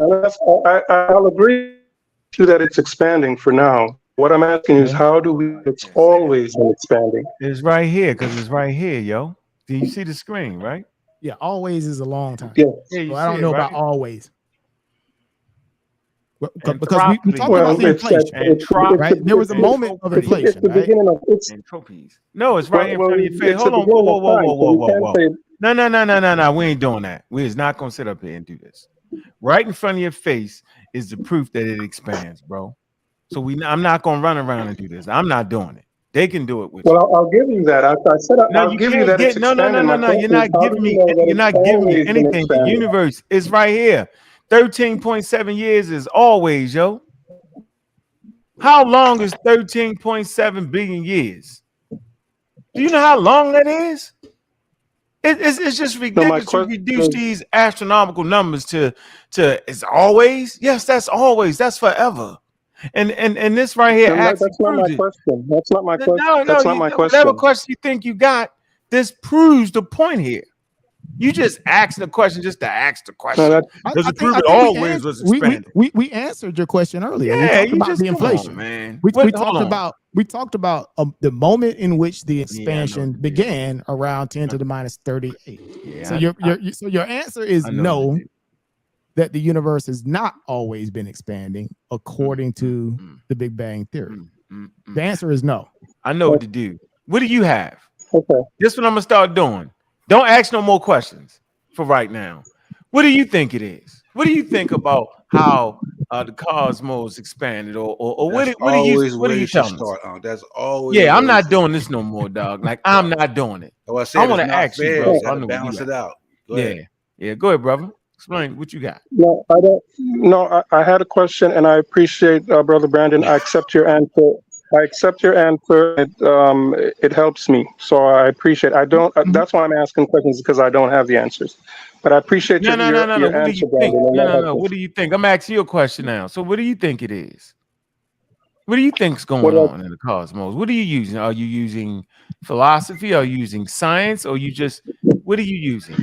That's what I want to ask you. I suppose I would have to use science as well. That's why I'm asking about science. I just wanted to had a couple of questions I wanted clarification on, and that was one of them. How do we know that it's always been expanding? If that's explained in Hubble's law as well, then I'll accept that answer. I didn't know that that was explained in Hubble's law, that it's always been expanding. I just thought there was an agreement that it is expanding. No, the Hubble's law doesn't say that. Nothing says that it's always been expanding. No, no. You just added that. You added that. You see, and you know, once again, we go past, we're moving past what we understand into something. I thought that's what you said. When that the universe started for reasons you don't know. You know, it had a starting point, right? It had a starting point. No, but he was talking about the expansion, right? So there's a very specific. There's a specific question he was asking, right? And the answer within the Big Bang model is that no, with the equivocal no within the Big Bang model, that the universe has not always been expanding. No, I understand it because you showed your flow chart. I'm not sure if you understand my question then. I'm not sure if you understand my question then. The idea is that it started expanding at the bang, right? And it's been expanding ever since. At the expansion. Right, at the expansion. Mm-hmm. So how do we know that it started expanding at that point? We know that it's expanding, and we have assumed. That's a great question. That's a good question. That's a great question. And in terms of how they do it, right? They look at it this way. They said, okay, well, the universe is expanding because based on what we see about Hubble's law, right? It's a good possibility, right? I can say with a pretty good degree of certitude that if it's expanding, that at some point it was smaller, right? I mean, here you go, Brendan. That's why I keep putting it up there. So what they do, based on the laws of physics, when we talked about time, they rewind the clock.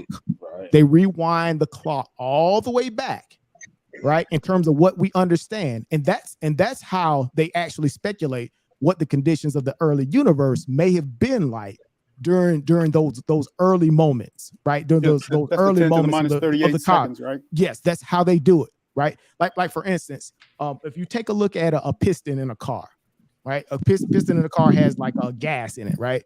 So I guess you have like a small combustion explosion in it, and the gas expands, right? But if you compress it, right, we can measure what the conditions are within that piston if you actually compress it. Right, that's what they do. They take what they understand about the natural world and they compress it. They compress all of the energies, all of the fluctuations, all the matter. They turn the clock back, right? And one of the interesting things, once they start doing that, right, the conditions of the early universe are very similar to the conditions that we see inside of a star today. That's how we can actually speculate, right, what those conditions may have been like. Because when you look inside of a star, because we always talk about the laws of physics being universal, right? Remember, Ankh, that was one of the fundamental things that we used during the debate. Yep, given the conditions. Right, right.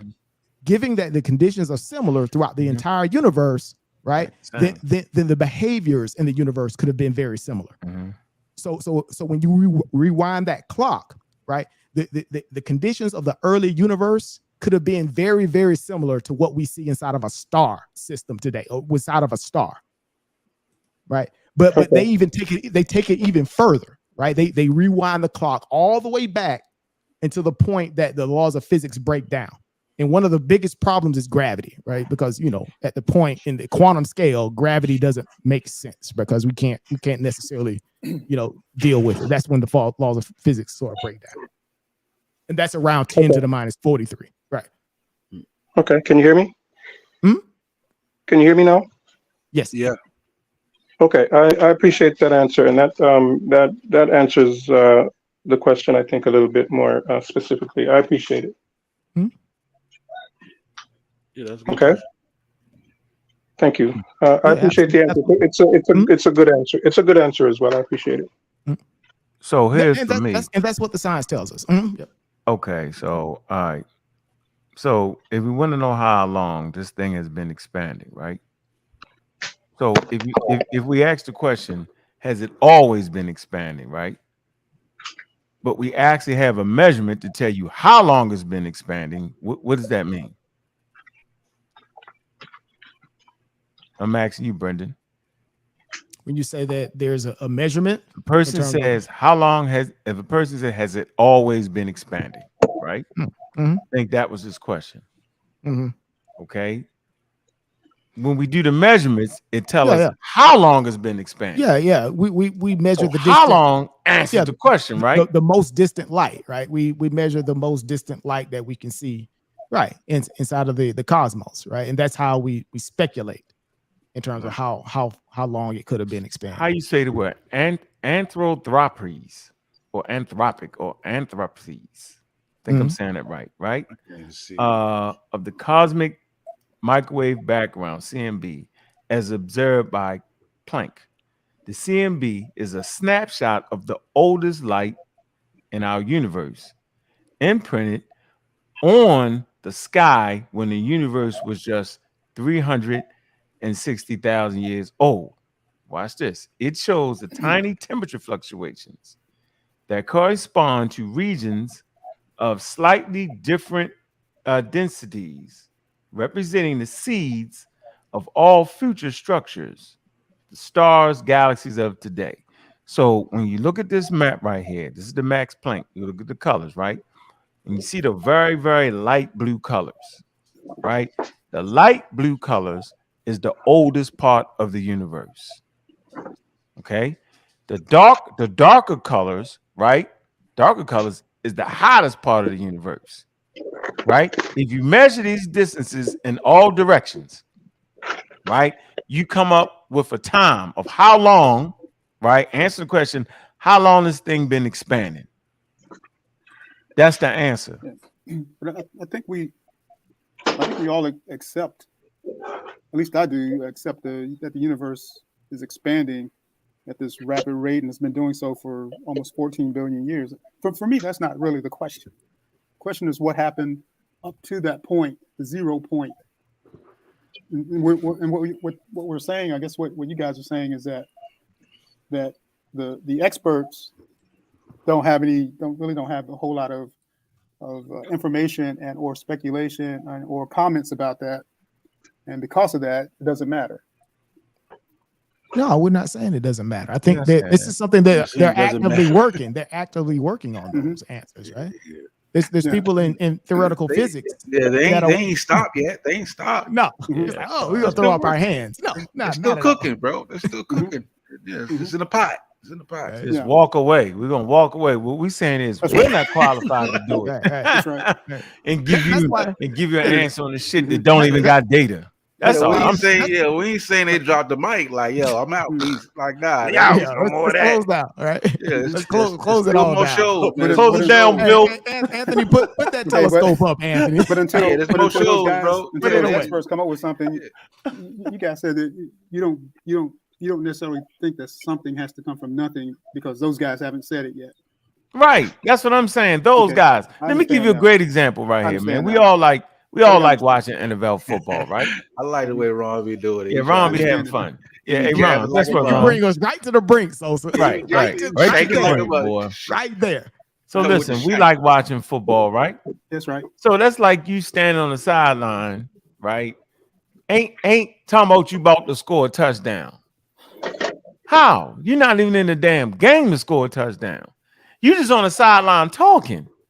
So you basically just want us to be on the sideline talking because in actuality, we can't make no headway on the subject at all. And even if we did, we would have to leave data that was testable to prove our point. And this is why science is undefeated, because anybody just can't dive in and talk shit on the sideline. Do you know how many people talk trash on the sideline of an NFL game? Do you know how many Monday morning quarterbacks it is? This is just sports alone, right? Yeah. So imagine in science, do you know how many people is doing this right here, having this conversation, yo? Yeah. And pseudo-rising the whole thing, yo?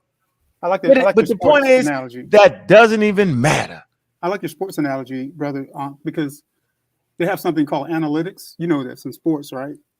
So I can sit on the sidelines with analytics and then look at the top level players that are playing and say when you get on the 1 yard line, this play is going to work 99% of the time or 70% of the time, 80% of the time. I can use analytics to predict whether I'm going to score or not. And that's what I'm saying based off of the observations and the analytics that we have now. Can we not predict what happens? No. But the analysts are the scientists. Right. They are the analysts. The players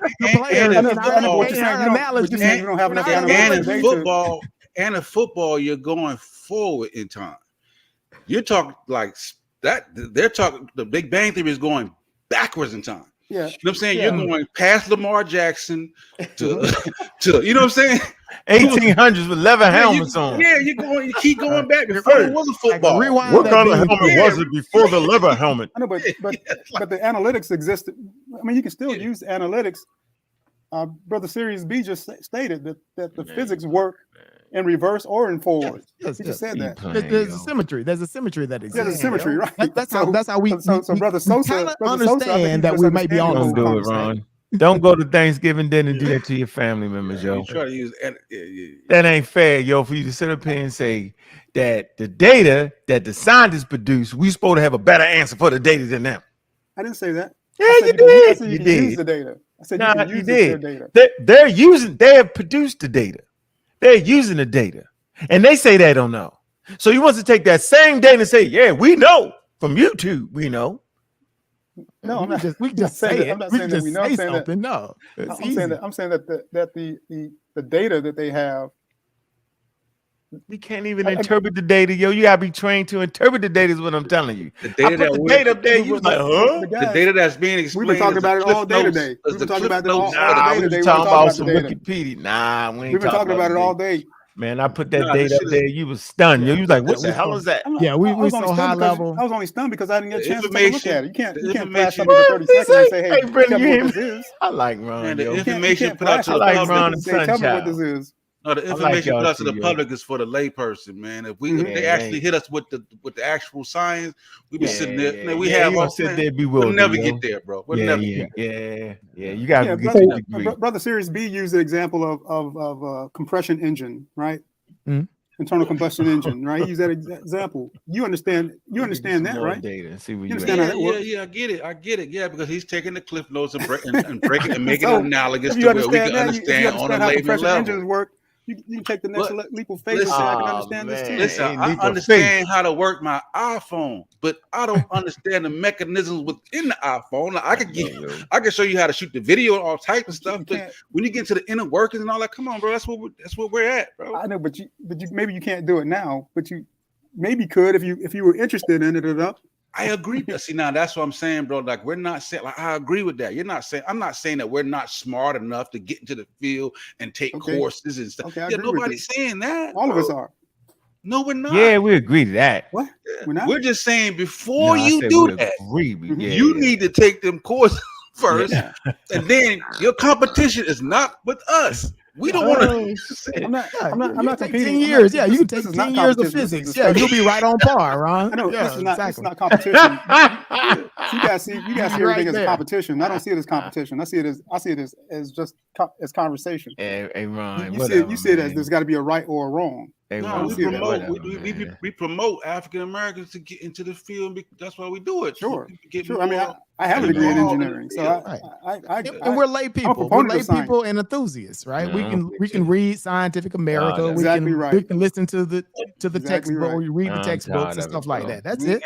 Ain't no Patrick Mahomes on this panel, bro. You might think you could throw football. I'm tired of it. I'm gonna give you the data again. I'm just tired of this, man. I'm tired of this guy, right? I'm tired of you. You might think you could throw a pass like you might be a superstar in your own field, yo. Here's some data for you. I'm tired of you, man. I can't even see it. Don't worry about it. Use a microscope. We're gonna go from here. Look, data for researchers. You're a damn researcher now. Hell with that. I'm gonna click a button. Damn it. Look at that. I'm gonna click a button. I'm clicking buttons now. Release variable analysis of playing polarizing sources. Here you go. I'm tired of playing with you. You know, you're a superstar in your own field. Don't do this. Superstar this. Oh, yeah. Oh, I'm a download. Look. Oh. Now remember we were doing prep for the Dr. Duncan Farrar interview. He was like, "Hey, I just downloaded a bunch of his articles. We need to read these articles before going into the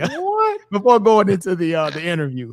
We pulled out that I was like, dude, it's like, what is this? Dude, I could barely understand the summary or the introduction to it. No, it was that technical. It was that technical. I'm show him. He don't think it's technical. I'm about to show him from the show me state. Look, highly technical. I never pulled it back up, Brendan. You see the degrees when you start getting them books, man. Anthony was the only one that was getting close to understanding what this guy was working on. Say it again. I said Anthony was the only guy that gonna get him. Hold on, really Brendan, close. We got him. Look, Brendan, almost understanding. Watch this, Brendan. Watch this. Here go the data, yo. Don't play with us. All right, what you got? Here you go. What you gonna do? Doom. What you gonna do? What's up? What do you mean what I'm gonna do? You see the data? Yeah, I see it. Yeah, what you gonna do? What you doing? What are you talking about? I mean, what am I talking about? What are you talking about? You gonna look right at this and all. That's our chart for the such. You got the nomenclatures. Look. What's up? Putting that shit in the machines, the highest level computers, man, are coming out with calculations. This doesn't prove anything. What is it? What? It's data, bro. What you mean don't prove anything? What are you trying to prove? Ron, you gotta present your replacement for the Big Bang Theory, bro. Yeah, we're just giving you an example, right? We're not saying an example of the data, right? The scientists are actually combing through. You can talk about it, but can you do the work that's associated? No, with can this? you Really talk about understand? this though? Explain this to us. What is PCC? What is this? PCC 52. What is that? I have no idea. A scientist gonna know exactly what type of chart this is and for what. For the first time, I have no idea what this is. This doesn't prove anything. Okay, it proves my point. It doesn't prove anything to you, but it absolutely proves my point. My point was very clear, right? My point was that no, we can't look at the data and do nothing with that. That was my point. Because here go the data. Here you go. Look, look. Planck public data release 2 catalogs. All right, download the data. You look at data for evolution all the time, and you say, "Oh, I understand that." Nah, man, I'm not See, you wild out. I've never said that I can look at complex. I look at summaries. I look at abstracts. I look at videos. I take college courses that they give for free. You know what I'm saying? But we talking about people that go into the field, yo, and analyze the technical data, right, on the different skulls and the different evolutionary biology. No, I don't do that. And they got to measure that shit. They got to make measures. Getting back to the example of the internal combustion engine. Brother Sosa said he understands how internal combustion works with air fuel mixture. When the piston comes down, it compresses the air and the fuel. It gets hot. Spark plug makes an explosion. He understands that. We understand. Okay, that. I know. To a layperson, yeah, I get the analogy. Brother Sirius said, "Oh, we can measure those temperatures. We can do stoichiometric equations and everything else to measure those temperatures." Rocket science right now, yo. So we can do those things. I'm just saying. And this particular field, that's what the scientists do. In terms of the early conditions of the universe, right? That's what they know. What I'm saying. The thing we always say is, shit, it ain't rocket science. Nah, this shit is literally rocket science, man. You guys we talking literally about rocket science, guys. I understand this rocket science. I'm just saying that. Shit. Well, I tell you, man, you're definitely a smart guy, yo. Hey, can I get another question? Yep, you sure can. We can put some data in here for you. I like Son Child's questions. He's very thoughtful, right? He's trying to get you. Go ahead. This one may not be as thoughtful. I'm hoping that you'll consider it a good question as well, but you'll help to clear up some conversations that I have with a friend of mine regarding the Big Bang Theory. Does the Big Bang Theory actually state that something came from nothing? And if so, is that actually scientific? Again, does the Big Bang Theory actually say something from nothing? It doesn't say that. It doesn't say that. It doesn't say that at all. What does it say? Right. We pulled it up earlier, right? We talked about at 10 to the minus 43, what it says that the conditions of the early universe were extremely hot, extremely dense, and then there were quantum fluctuations. Right, in terms of they don't understand of matter. They think that matter and energy existed within the same state at that point. right? So all of those things are something, right? The quantum fluctuations are something. The energy is something, right? But this is all prior to the expansion. But again, I think we get confused when we say prior to the Big Bang, right? Is that you may mean prior to the expansion, right? Yes. So it doesn't say anything about prior to the Big Bang, because everything that we know regarding the physical world is encompassed within the Big Bang theory. It says nothing outside of that, of what we know. Yep, it's right here on the screen. It's just actually explaining. Here you go. It's telling you what it's doing. The Big Bang event.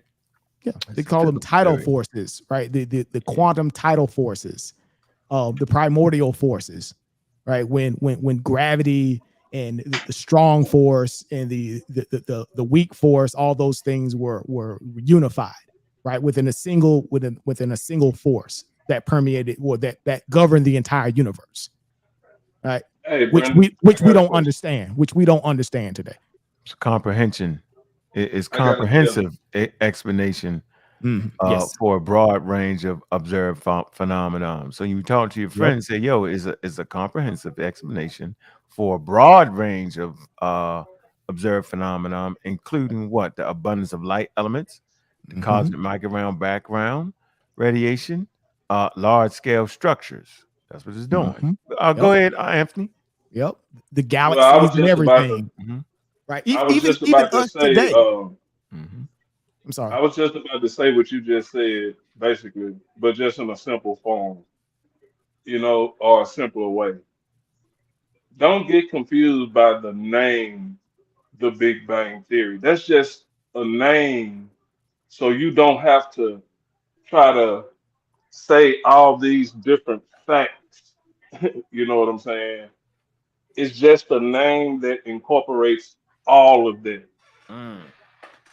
You know what I'm saying? So don't let the name, the Big Bang is not anything. It just organizes all of these facts. So it's basically just a placeholder. So you have to learn and understand the facts.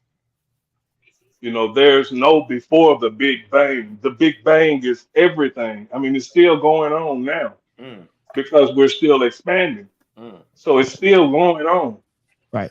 So we're it's in the just era of galaxies. Right. We're in the era of galaxies now. The era of galaxies. Dun, dun, dun. Okay, I appreciate that. Now, when I Google universe from nothing, I'll get a whole long list of articles regarding the Big Bang. I think there's a book written by a cosmologist, Universe from Nothing, as well.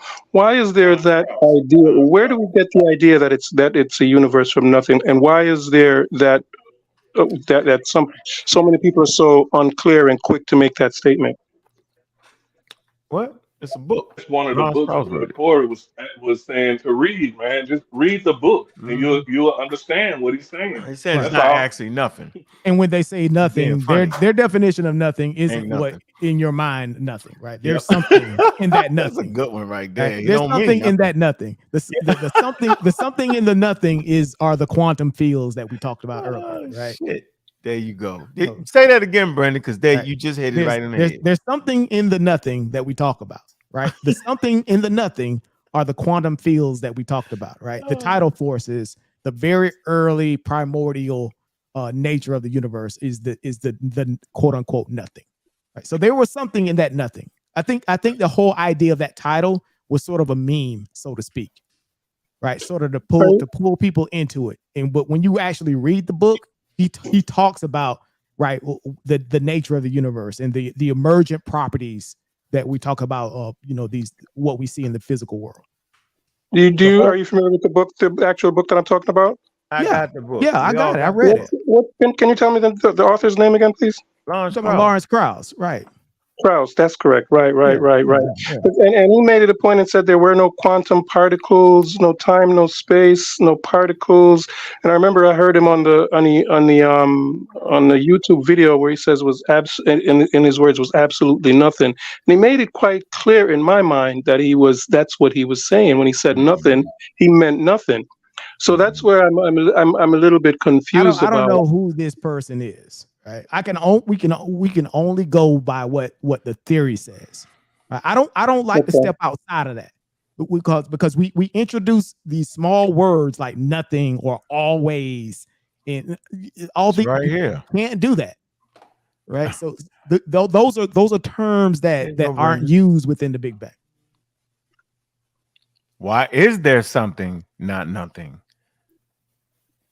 The Big Bang isn't the only answer. See, now you're outside of the Big Bang. See, that's why I say I don't step outside the consensus. They can talk about the Big Crunch and all these, but those aren't theories that are accepted by the consensus. I stay with the consensus.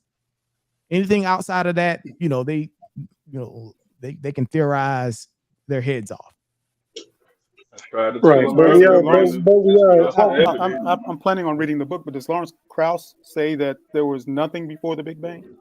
You got to look at a matter of fact here. Let me give you his article. Let me give you this for you. Somebody's read his works, right? And right, we talked about. Yeah, we're talking about actually it. Saying right. what you think. Yeah, but it's not. What he's saying, the nothing are the quantum fields that we talk about, right? The emergent being that matter itself, matter and energy is the emergent properties of the interaction between the quantum fields. Right. Well, I'm not sure if that's what Krauss is saying. He made it a point of saying there were no particles. The small. No, you heard that wrong. You heard that wrong. Again, the emergent property. Yeah. Are we talking about particles when you say property? The particles are the emergent properties of the interactions between the quantum fields. Right. That's fundamental QTF. Right. Very, very, very fundamental QTF. Yes. Yeah, I put that website in the thing for y'all, man. Y'all can go get his website, look at the podcast. And the podcast I heard, he didn't say it wasn't actually nothing. Right. That's how he speculates, right? They use QTF to speculate. My last question then. Can we define or call that quantum field an invisible force? An invisible force. I don't think it's described as an invisible force. I don't think because again, right, a force is something that we know what it is. There's a specific, physical definition of a force. I don't think they describe a quantum field as a force. Man, they be having these serious programs. So, all right, let me ask you a quick question though, Sunchild. So, what are you? Are you a non-believer or a believer? Just curious. In what? A believer in what? In like an entity.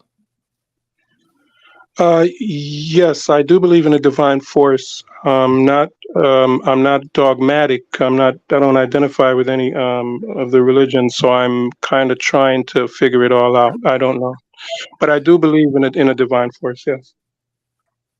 And you know what? I never could understand that. I remember doing that for a while, right? I remember actually doing that, and I was like, well, if I ain't gonna go with the divine force as detailed in the pages of these books, then what am I actually doing? Because the divine force ain't pop up in my head and say, I'm the divine force. So we actually get our understanding of divine force through literature, right? Through people's explanations. Can I tell you something else? That's interesting for me. That's go ahead, bro. Listen. The divine force actually popped up into my head and said, I'm the divine force. I'm just kidding. Did it sound like this? I am the divine force. There's nothing from nothing. Maybe. It might have sounded. And within physics, that's why I like to have the conversation rooted in science, because in science there's a specific definition of what a force is, and it's got nothing to do with the divine. Absolutely nothing. That was fun. That was a good one. You got me with that one. I appreciate Ron and Sunchild, man. That's some great questions, man. You got some good. Yeah, but I know my limitations, bro. Ron gonna read the day. I'm sending that to you. He said it's gonna take you a week to break that down. Say what? Take a week? I don't know about that. But Ron's serious about that shit, though. Ron is dead shit. Hey, Ron, what I'm not gonna do is underestimate you, bro. That's what I'm not gonna do. He knows a little bit about what he's asking. Some of his skill set, I think it might trans. I don't know. No. I'm gonna bet that your skill set, you're an engineer, right? I don't think your skill set gonna help you. Nope. I mean, you're gonna do better than me, though. Don't that's the data. As long as he stays in, he stays in the the pages, data, right? If he stays in the pages of those engineering books, he'll be just fine. Yeah. Oh, he said you jump off the page. You jump off the page, you're done. Yeah, I mean, my question is fundamental. It's I don't observe anything in nature that any process or anything in nature that just pops into existence. Yeah, I don't think anybody. Yeah, particles do. Particles actually pop back and forth, don't they, Brendan? They do. We talk about these things. Yeah, man. Hold on. Look at the LHC, right? We talking about the They're popping in from some. Yeah, you can pull that source up. They actually do that. Yeah, I don't know. They're popping in from someplace else. So. No, I don't know. Where you at, Anthony? Come on, somebody. Yeah, they do have particles that pop. They pop in and out. We talk about the virtual particles, right? But what are they popping in? Neutrinos. You ain't gonna see what neutrinos are tricky like that too. Neutrinos, where they change charge. So you might see one and then it change on you. So they kind of tricky too. But it's all kind of particles out there, man. There's no such thing as nothing in. So I'm just saying they have origins though. How would you observe that? How would you observe that? Cosmic particles, they have origin points, though, right? Nah, man. No. You're not going to observe it because think about it, right?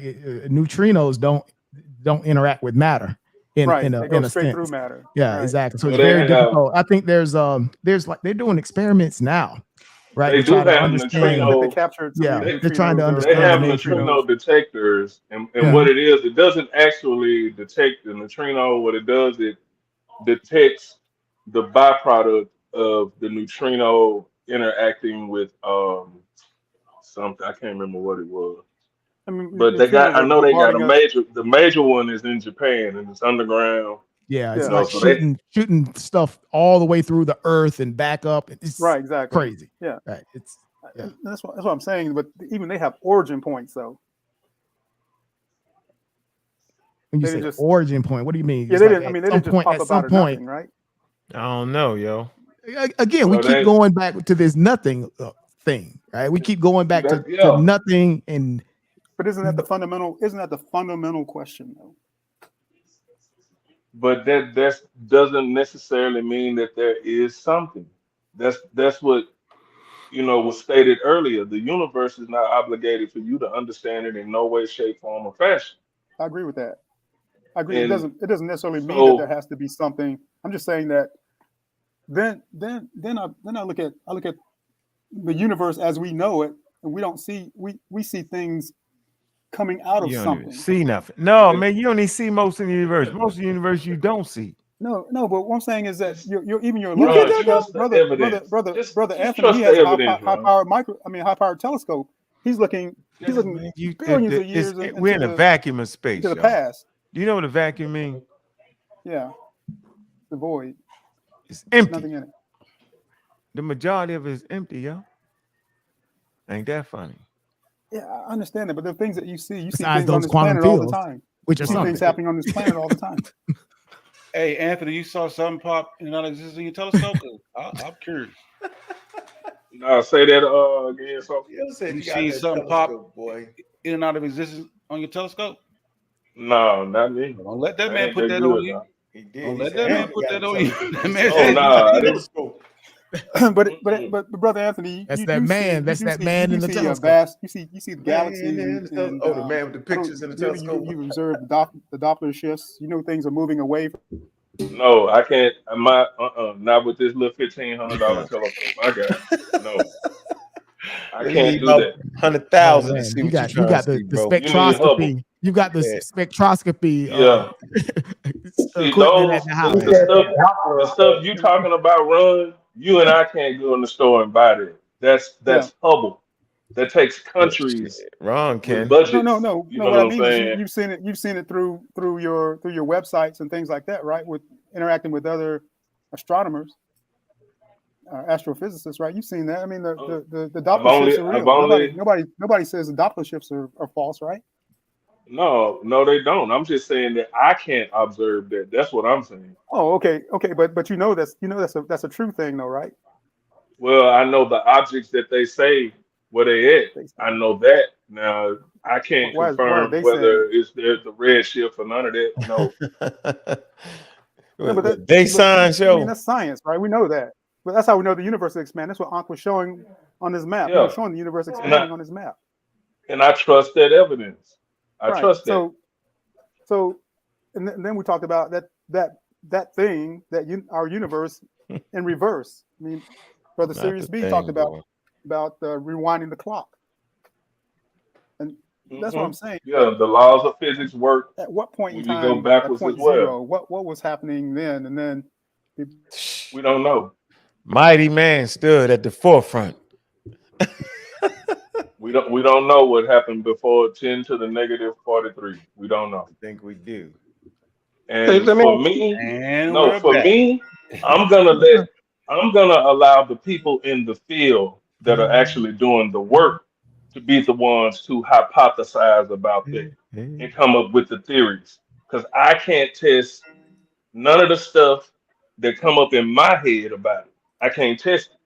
I don't have the budget for one, or the smarts in the field. So I'm gonna let them do the hypothesizing and the theorizing, and I'm gonna deal with what we got. So I'm just gonna take my little telescope out and look at this galaxy. Now, whether it's moving towards us or away from us, I have no idea. But I can look at it. That's all I can do. Now I can send you to the people that are actually doing the work.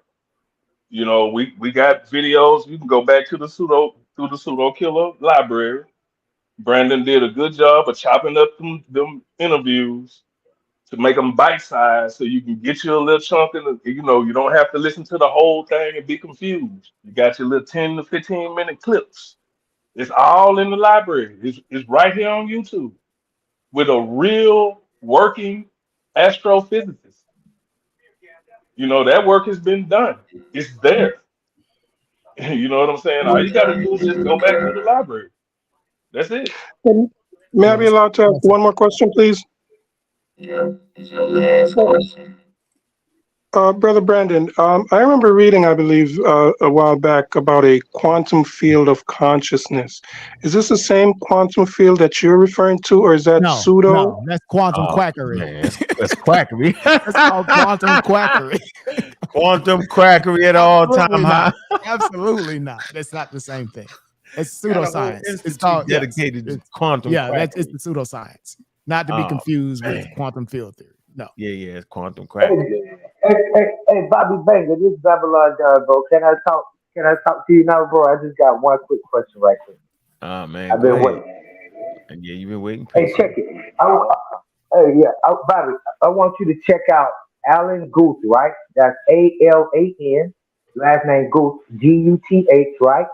He on a video on YouTube called Closer Than Truth, right? You know, Dean Zimmerman does the Closer Than Truth video, right? It's all scientific. And the name of the video is called "Why Is There Anything at All?" Right? Because Dean Guth is deal with inflation. Theoretical. Yeah, he deals with quantum gravity, quantum physics. So this is a quantum physicist being asked, "Why is there anything at all?" And he is answering another intelligent man who is asking the question, Dean Zimmerman. And Dean Zimmerman is asking questions like, what does it take in a laboratory for you to even start to imagine the things you need to show us to start with a universe? How do you even start? So that's how this conversation start out. And they go on about how you build the universe in a laboratory, how you go through it, what can be put in, what can't be put in, different things like that. Now, Bob, I know you underestimate my scientific prowess, bro, but it's been a lot of Go ahead on it. Go ahead. We listening, Babylon Don. Go ahead. I'm gonna be patient with you today. I'm gonna be patient. Go ahead. You started off good with a good guy. Look him up. Go ahead. You starting off right. Okay. So anyway, what I want to say is that, you know, like y'all have said a lot. It's that picture right there, though. Come on, hey, listen, Bobby, for real now. All right, go ahead. Now, I'm just gonna go through a couple of notes that I took, but I do want to be able to expound on them, man. I would love to be able to talk to Lex Vortex. I would love to be able to answer questions by the brother that's on the show now. Those two brothers on the show now. Bobby, set that up so I can answer them questions, man. You ain't even let me in. You let me get in. But let me say this. Okay, there is something called a Big Bang. But now I heard somebody say they don't accept this. No, this is about an end theory as well. So, Bobby, there's a Big Bang, there is a big crunch, where once the universe explodes in a bang, they anticipate that it'll come back and implode back on itself, and everything will come back together. All right. Now, there's something called a big bounce. There's even something called a big rip, where, like you said, the James Webb telescope figured out, Hubble telescope figured out, Doppler radar figured out, Redshift figured out, CMB figured out. That is that the universe is expanding. So they said that maybe it could keep expanding so much till all of the forces, the fundamental forces, give way, including gravity, because things are so far apart and they no longer exist, and that'll be called a big rip. You see? So they don't know what happened at the end of the universe, and they don't know what happened at the beginning of the universe, because it's something called, just like in evolutionary theory, we have abiogenesis. Right there, you stop them, Bobby Banger. I done heard you say it before. You say, okay, now you outside of evolution, you done moved into abiogenesis. Okay, then the same thing applies to the Big Bang. Right there, they done moved past the Big Bang and they into something called baryogenesis. BARYOGENESIS. Baryogenesis. Baryogenesis are the particles and the things that were taking place before the Big Bang. But it ain't much information on it, because that's why we got the large evolution and revolution. We ain't done yet. Lay your flat like Sanchez, this a bomb threat. I know my flow like Gangoji. Source up and show me, homie, and shut up and mute up a moment. The mad scientist, I'm knowing all the components. We own it, and we go off it if it's pseudo. You do know we don't entertain, they keep a judo. That big Bobby Banger out of Baltimore. Done it all, shop before, sold a little something, but I... Yeah, you was talking through the music, yo. I didn't know it was playing. I just heard it just then. Are you serious? Oh. And Babylon Dawn was going so hard. I can't even hear the music. No, I've been listening to Babylon Dawn. He's pretty sharp on physics. I've been listening to Babylon Dawn for a few, yeah. Shit. So he knows what he's talking about. Bobby, oh man. Bobby, let me tell you this. Let me tell you. You see, you messed me up now. So I was at I messed you up. So baryogenesis deals with asymmetry. So this asymmetry is why there is something at all rather than nothing, based on the word asymmetry. There's no what asymmetry means.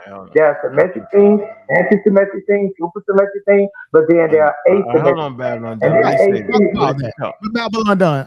We know what you're talking about, right? We talk about during the particle era of the Big Bang, right? Within the Big Bang theory, it talks about this asymmetry that you're speaking about, right?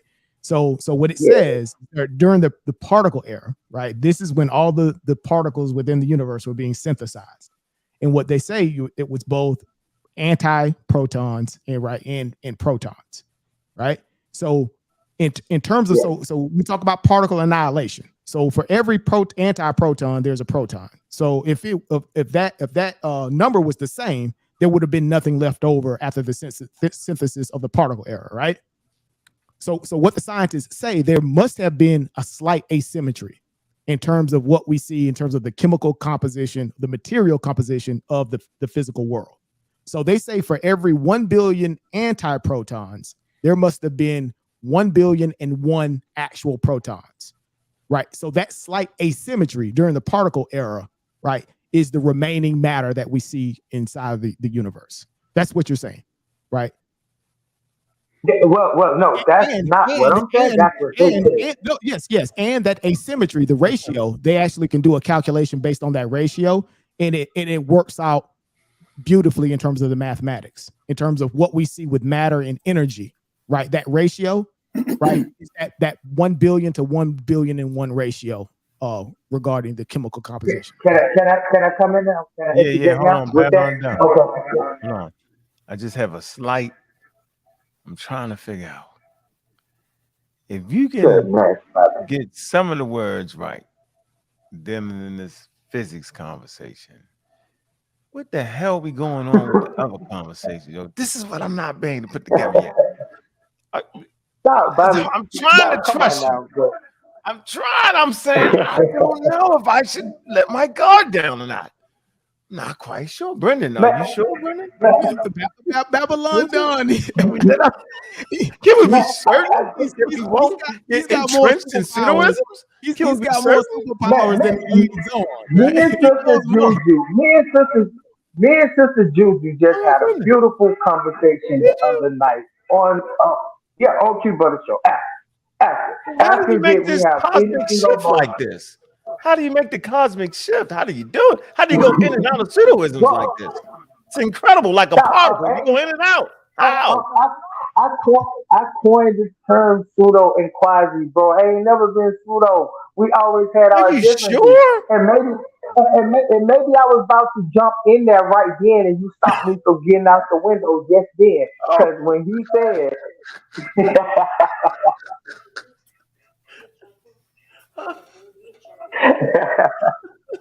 I'm joking.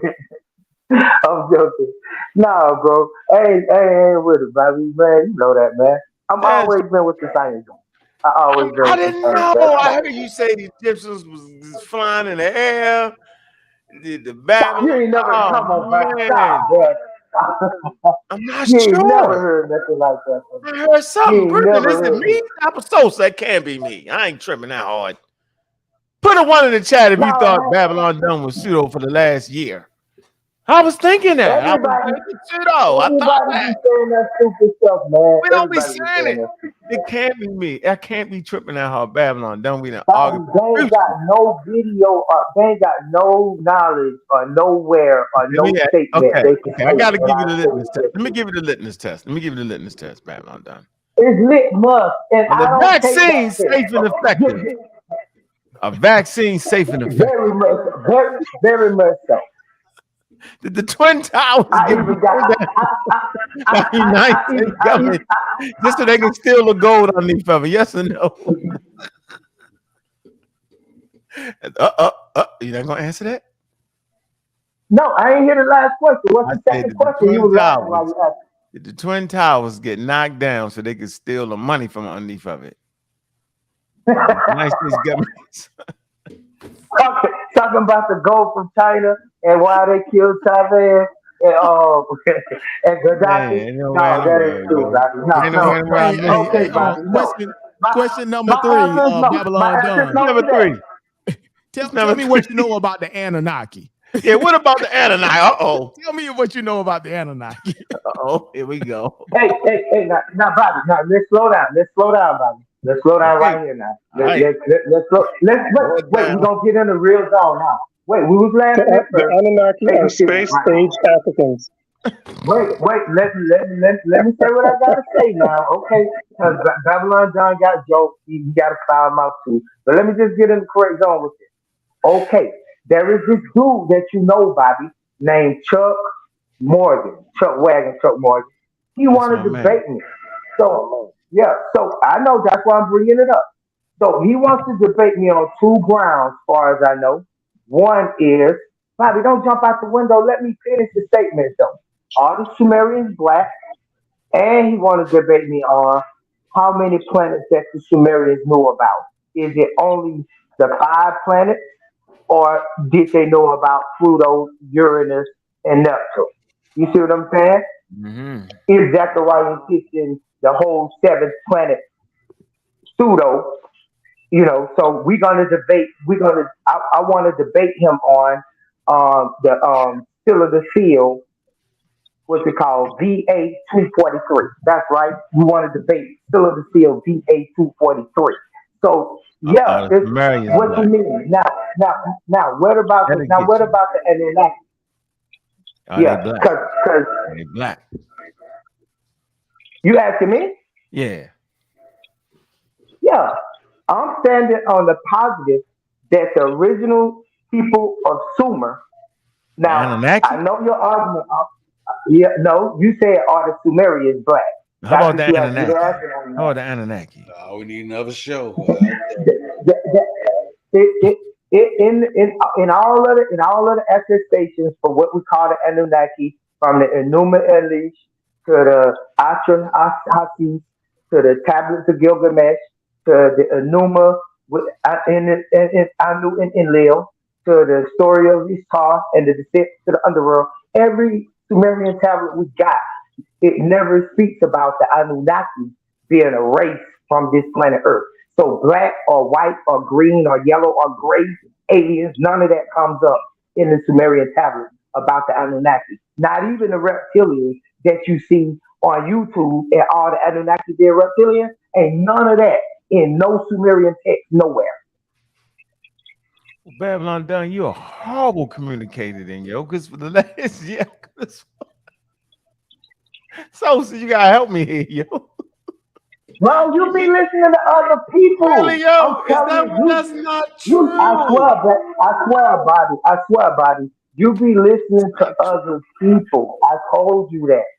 I deal with mathematics and linguistics. I study logic. Oh, that's where you at. Ah, you're a linguist. Oh, we got you now. Yeah, we knew we was gonna figure it out. I talk about Immanuel Kant. I talk about Hume. I talk about philosophy, science, mathematics on a hardcore. I got mathematics to talk about what we're talking about now, whether something comes from nothing. To make sure you have not put together a complex system to fool me, I'm gonna chill out for a minute because I think you have put together a complex. I haven't, Bobby. Kind of way I'm thinking that. I don't know. Ron, you been around, Ron. Listen, Bobby. Listen. One thing you can't do. You can't study scientifically and then all the while really be pseudo. Now you could really be pseudo and all the while not be scientific, but you can't be scientific and all the while be pseudo. So I'm telling you, you know. You pulled it off some kind of way, yo. I'm convinced you have got me somewhere. Bobby is crazy. He's weaving in and out. He's popping in and out. So because people that support the intelligent design have scientists in it, then the intelligent design ain't completely pseudo. Is that what you're saying? I don't support no intelligent design. No, I'm saying that you said if you're a scientist, right? Boy, then you can't call a scientist pseudo if they're scientists, right? You have scientists within the intelligent design argument. No. Every scientist and anybody that's not a scientist, anything they come out that's new is pseudo until it gets proven a theory, a fact. It could be a conjecture, it could be a hypothesis, it could be a postulate. But until it's peer reviewed and until it's been experimented and put in a laboratory, it's not a theory. It's considered pseudoscience. No, even from a science. No, simply putting something in the journal that challenges an idea doesn't make it suitable by nature of it being new. Not at all. You know what I'm saying? It has no, to be. Bro, you didn't hear my statement. I didn't say putting something in a journal make it pseudo. Listen to what I said. I'm gonna say it again. No, I'm gonna say it again. Any novel, right? Any new, anything you have that hasn't been peer reviewed, anything new, anything that other scientists have not seen, anything you personally, anybody puts out on their own, that's their personal information.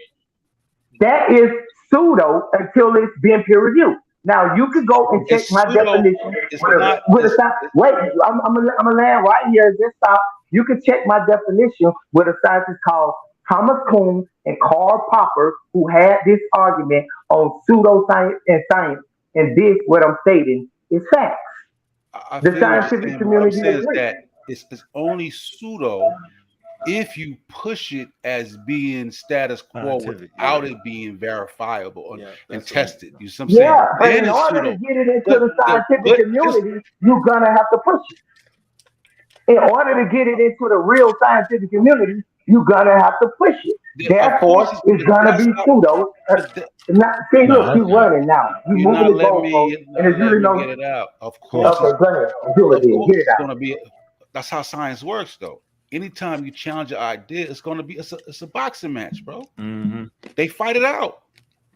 You don't just get to come in there and just be like, I declare myself champ because I can box. Nah, you got to get in that ring and you got to fight. And until you beat the champ, you just an up and coming challenger. And you don't get the respect of the champion until you knock the champ out. That's how it works. Yeah, see, bro, we can I got get back to the Pan-African place I'm designs in talking the about? building. Because that's a very subjective argument, and I don't want to get into no conversation about whether or not somebody's doing that. That ain't going nowhere. Because I'm telling you, that's not objective. I'm more on this side of things. So I want to get back to my conversation about nothing and something and the observable universe. Are you good? That's what I want to talk about. We're gonna do another whole show. Another whole show. Okay. We got Neanderthal James in the building. He say, y'all need to please stop acting like y'all are literate in science. It's too many documented accounts of scientific illiteracy coming from this panel. Are you talking about you, Babylon, Don? Neanderthal James. Okay. There's a reason why he got the name. One of you guys must have said the ancient Egyptians weren't black. I think is that what it is? Is that what it's referring to? See, didn't let me answer that. Y'all didn't let me answer the Sumerians or nothing. Y'all just want you take too long, joke around. Y'all actually have a dude on here that can answer that. Go ahead. Take you 2 seconds. Go ahead. Adi.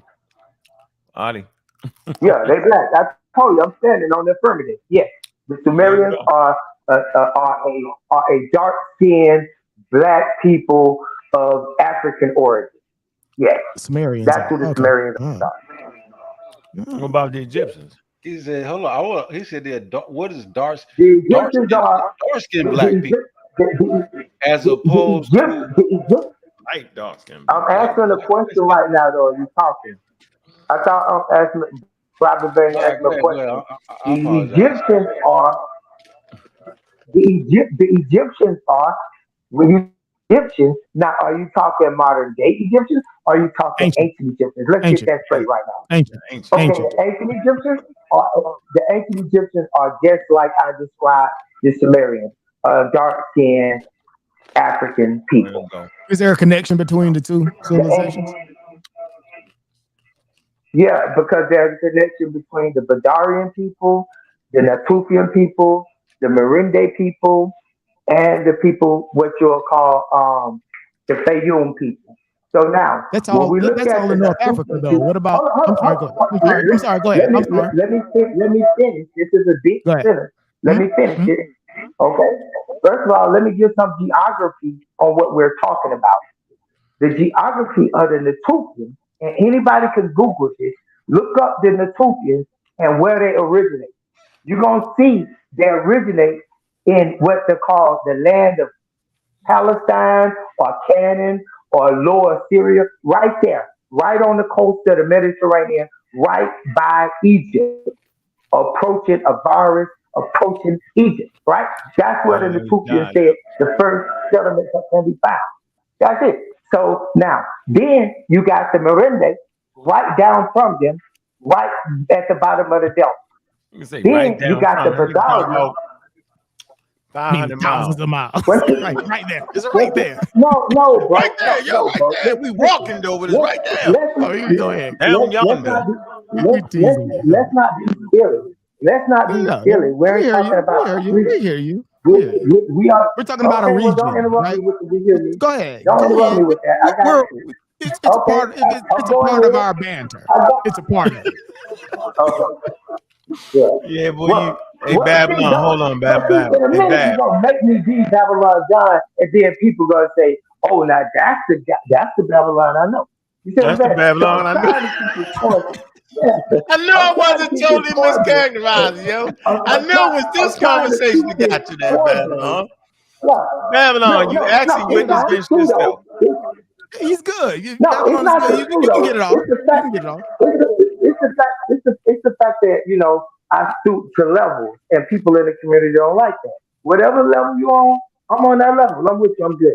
I don't care what people think of that. All right. So Hey, you cuss me off before. We high level right now. We high level. No, I ain't say cuss. I ain't say cuss. I ain't say curse. I said whatever level you on. Why I can't be here on the scientific level and talking about how things? Black African things. I'm there too.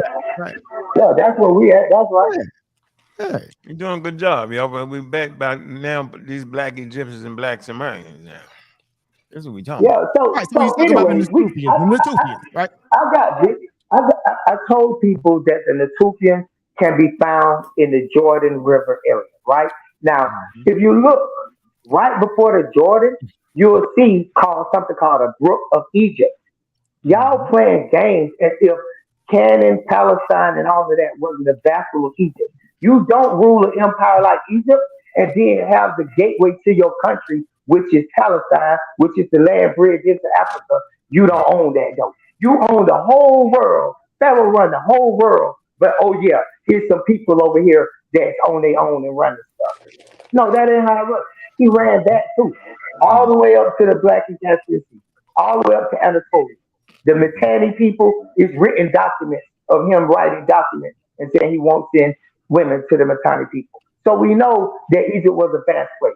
So we know this had Sinai. We know this included Arabia, the Horn of Africa. We know all of that was what we're talking about. So when we talk about the Levant, Mesopotamia, the Mediterranean, when we talk about those regions like that, those regions are just as much a part of the Horn of Africa as Africa is, because those people came from Oman and from Yemen.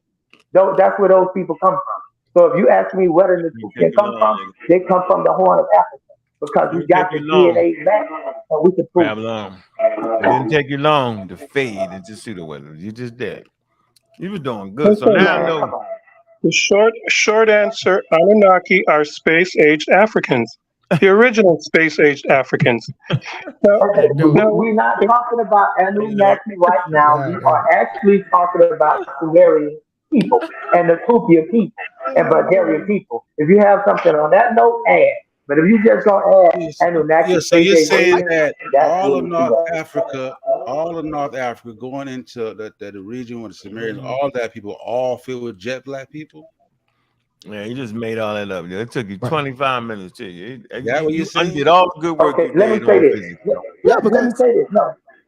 6,000 BC, 8,000 BC, that whole area, all black people? Jet black? Man. No, this how y'all get through, though. One of the reasons why we asked, because we're talking about huge expansions in terms of the state. When y'all start saying stuff like jet black, when y'all start saying stuff like jet black, you said that. Black. You said that what they the were hell all that dark skinned, jet black Africans, bro. No, you said it. No, you just said jet black. I never mentioned the word jet. I never mentioned the word blackity. So I want to know what those black. Those you did say mean. I had a problem with when you said dark black Africans. Yeah, I did, but I didn't say jet. I didn't say jet. Okay, well, I didn't say jet. I said dark skin, black African people. So now, give me a we reference. can't talk together. Let me get a damn sentence out, bro. I barely started talking. You've been talking, bro. You've been talking. You hold on. You've been talking. Listen, you gotta let me get clarification before you go further, bro. I gotta understand what you're talking about, bro. And you want to try to listen? You already been talking. I want to get clarification, bro. Never understand. You can keep going. Already. I need to get clarification, bro. When you say dark black, okay, go. Get the clarification. Go. You haven't let me ask the question yet, bro. You gonna go? I promise you. I'm gonna let you keep going. Give me a reference point of skin tones when you say dark black. What are you talking about? So I can get a reference.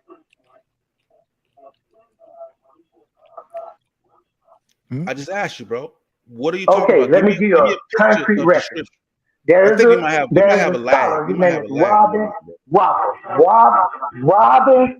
how the hell are you gonna ask me a question and talk in the middle of it? You Babylon retarded. Dawn, we got a lag His going name on. is Robin Walker. Robin Walker. Look him up. All right, man, I'm done with this. Babylon Dawn. I understand what you're saying. Like we got a lag going Look on. up Robin Walker and Robin Listen to We what got I'm a saying. pseudo lag going on. Yeah, here. when I'm talking, you think I've already stopped, but you're still hearing me talk. And when you stop, I think I heard your question, bro. I heard your question. I know the lag. I heard you say we got a lag. I heard your question. And I answered the question, bro. And you stopped asking questions. Yeah, I know Robin Walker. Okay, then Robin Walker called the Natufian people. He called them. Robin Walker called them African. He called them tropical Africans. Now, you know what a tropical African is? Look at the tropics of Cancer and look at the parallel, the 30-degree latitude north, and you will see where tropical Africans live. Now, this is what he defined Natufians as. I'm just giving you a reference to a scholar, not me, that said who the Natufians were, and he explained that they were tropical Africans. I didn't ask And you agree that y'all agree all people migrated out of Africa. Y'all agree that all people migrated out of Africa. I didn't ask but then when we say the Sumerians are out of Africa, that's not the question I asked. You agree? Do you agree that all people migrated out of Africa? Well, where's the question, Silly? I wanted a reference point. Since Give you're me gonna like keep interrupting me, ask your question again. A picture representation of what they look like, so I can have a focal point to look like. What do they look like in skin range? Did they, when you say dark black, you saying rock? Did they look like Robin Walker? All of them look like Robin Walker? Like, give me an understanding of dark black. Okay. When is your question gonna stop? We did. All right, man. Listen, man. We out here. We get you next time, man. That's what's gonna stop now. That's You just keep on going like, does it look like Robin Walker? Does it look like Robin? I'm like, what the hell? Job, man. You Good even job, say man. they look like Robin Walker. Hey, good job. I have another question for I think this is a good conversation though. We can pick it up, right? Because I think we should pick it up with a map of ancient Samaria and the region in front of us, and then we can have a real meaningful conversation. I'm just gonna debate Chuck Morgan, man. I'm not gonna have this crap going on. Chuck Moore gonna beat I'll you. just debate Chuck. Watch that debate. If Chuck ain't get there, even better. Yeah, even better because he's the expert, quote unquote, in this within our community. He is. Yeah, Babylon. He gonna have you looking crazy. He no expert. Oh, wait, Bobby, wait, let me ask you somebody. Now, this is going to be easy. I got a question for you. Yeah, I'm getting now, Chuck Morgan say, the Sumerians only know about 5. Bobby, are you listening? Or do I need, I'm saying, because that's like real wild right there. Nah, you just delusional. Ain't nobody seen you hearing ghosts. Okay, Bobby, Chuck say, if the Sumerians... Yeah, Chuck says that the Sumerians knew about 7 planets. That's the sun, the moon, the Mars, Jupiter, and Saturn, right? And Venus, right? These are 7 planets, and Mercury. These are 7 planets he say they knew about, right? Now, we don't mention Earth right there. Do you suppose that the Sumerians knew that they was on the planet Earth though? Nope. I'm just asking, Bobby Baker. Can you answer that question? Nah, the area they called it Earth. They ain't know about the planet. They ain't know about the planet Earth. They ain't know about that. Oh, okay. So you saying they knew about? So you saying they knew to calculate Mercury, Venus, Mars, Jupiter, and Saturn as planets, but they didn't know that they was on the planet Earth? No, I ain't know that. They ain't know what the hell they was looking at. They called That's what you saying? Man, they didn't know about the world. They ain't circumnavigate. Come on, yo. You would have to circumnavigate the globe. I ain't say no circumnavigation. I asked you how they gonna know the Earth that where they was at was Earth? Question. Where they was at, they called it Earth, yo. What you saying? Well, I'm saying it's in all of the attestations that they call it Earth tier map or got a map right like there, key. yo. That's what it was. That's the Sumerian Empire. So what the Natufians? So everybody gonna know. Can I finish though? Everybody knows that the Sumerian got a name for Earth. And this answer happened to be so simple and so straightforward that Bobby, you'll even hide behind that stupidity for Chuck Martin. That's ridiculous. You know damn well that the Sumerians knew they was on the planet Earth. So he'll be dead at his own court by saying, listen, I'm going to tell you how. Do you know one nigga on this planet that know how to calculate Mercury? Nope. Okay, do you know one nigga on this planet, one black nigga, that know how to calculate the pattern of Venus at the time of the Sumerians? No. No? Do you know one nigga that know how to calculate Mars and its trajectory and its orbit? Nope. Do you know one nigga that know how to do Jupiter and Saturn like that? Nope. Okay then. So if these people got this kind of technology where they have a star astrolabe and they calculated the last time you've seen and the first time you'll see it and the middle path of every planet from Mercury out to Saturn, they know their trajectories and what they're going to do. They got holidays. They done invented a 365-day calendar.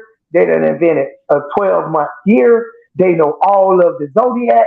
They know theory. They know all of the stars. They done mapped it out. You still use those names today, but they don't know they're on the planet Earth. By the name. Nope. Okay then. Nope. I rest my case. You'll be in there with Chuck Martin. I don't argue ignorance of. Hey, can I ask? No, hell no, man. We 5 hours into this show. I know what I'm doing. You think, Brendan, you gonna start with nothing? What we doing? We done. I wanted to pull this up as a sort of a reference point because I know we were going into it and we talked about the connection. Show. I got time. Yeah. All right. So Black Egypt get them lit. They get lit. Right. Brandon, I have one question for you. Black Egypt gets those fluffers upside their head. Black Egypt just want to know. Black Egypt. That's what they were waiting on the whole time. They were waiting. Black Egypt just want to know why y'all whole panel, the whole pseudo killer and community of skeptics keep overlooking one fact, that the hieroglyph for Kemet is a black charcoal or alligator crocodile skin. Now, why y'all keep overlooking that? If you have a black charcoal that's it, then. for your hieroglyph or a crocodile skin, then what color is a charcoal? Hey, we about to go back live. We're gonna get out of this show. Because they use the same card to write. Sharpen your swords. Get them out. Get them out. Hey, man, we appreciate y'all, man. We be back. Sosa said he got time. That's what we're gonna do. Tapping in, what's the subject? Evolution or revolution? We ain't done yet. Laying flat like Sanchez. This a bomb threat. Flow like Angozi. Source up and show me, homie. You shut up and mute up a moment. Man, y'all know what it is, man. We coming back. We own it. And we gon' Arms out tonight, man. Back to the Iron Age. We back to the Iron Age. Back to the Iron Age. Done it all. Shop before. Sold a little something, but I taught you more. Yeah, back to our age, man. I had to reach it at your level to bring you up. No devil can never beat you. With precision of a magi, the information supplied by some guys. Great man. CK and Juju, I chill in the cut. But if you boys wanna fade, then I'm shifting you up. Oh yeah, man. Organized live, the piece of organized truth. Yeah, I appreciate that, man. We did our thing, man. Decorated pseudo killers, space age. Y'all in the minute. Back again, an organized lie. The piece of disorganized truth every time. Kudos, who those niggas? Decorated pseudo killers, space age again, tapping in. I always been fly, that's an actual omen. You can catch me in the sky, ask Anthony Bowman. You see me with his telescope. I was actually floating off some good kush. The Sabio is actually grown. See, Gullah and Kent is where the money gets spent. Them boys got some books that cost as much as your rent. The second verse should be smash Rockwell, but I rock well. Underground like Sumerian Rockwells. In the ring like I'm the Rockwell. Hell, create a different wave that can rock whales. Hell, shit swell like Luna advertise. My entendres off Gandra to who describe. Euthanize foolish guys. Scholastically, haphazardly. Turn your camera on and look me in my eyes. And please do subscribe. 8 to 80, blind, cripple, or crazy. You in for a new surprise. It's DQ, a organized lie. Defeats a disorganized truth every time. Kudos, who those niggas? Decorated pseudo killers. Space age Africans, back again. An organized lie defeats a disorganized truth every time. Kudos, who those niggas? Decorated pseudo killers. Space age Africans, tapping in.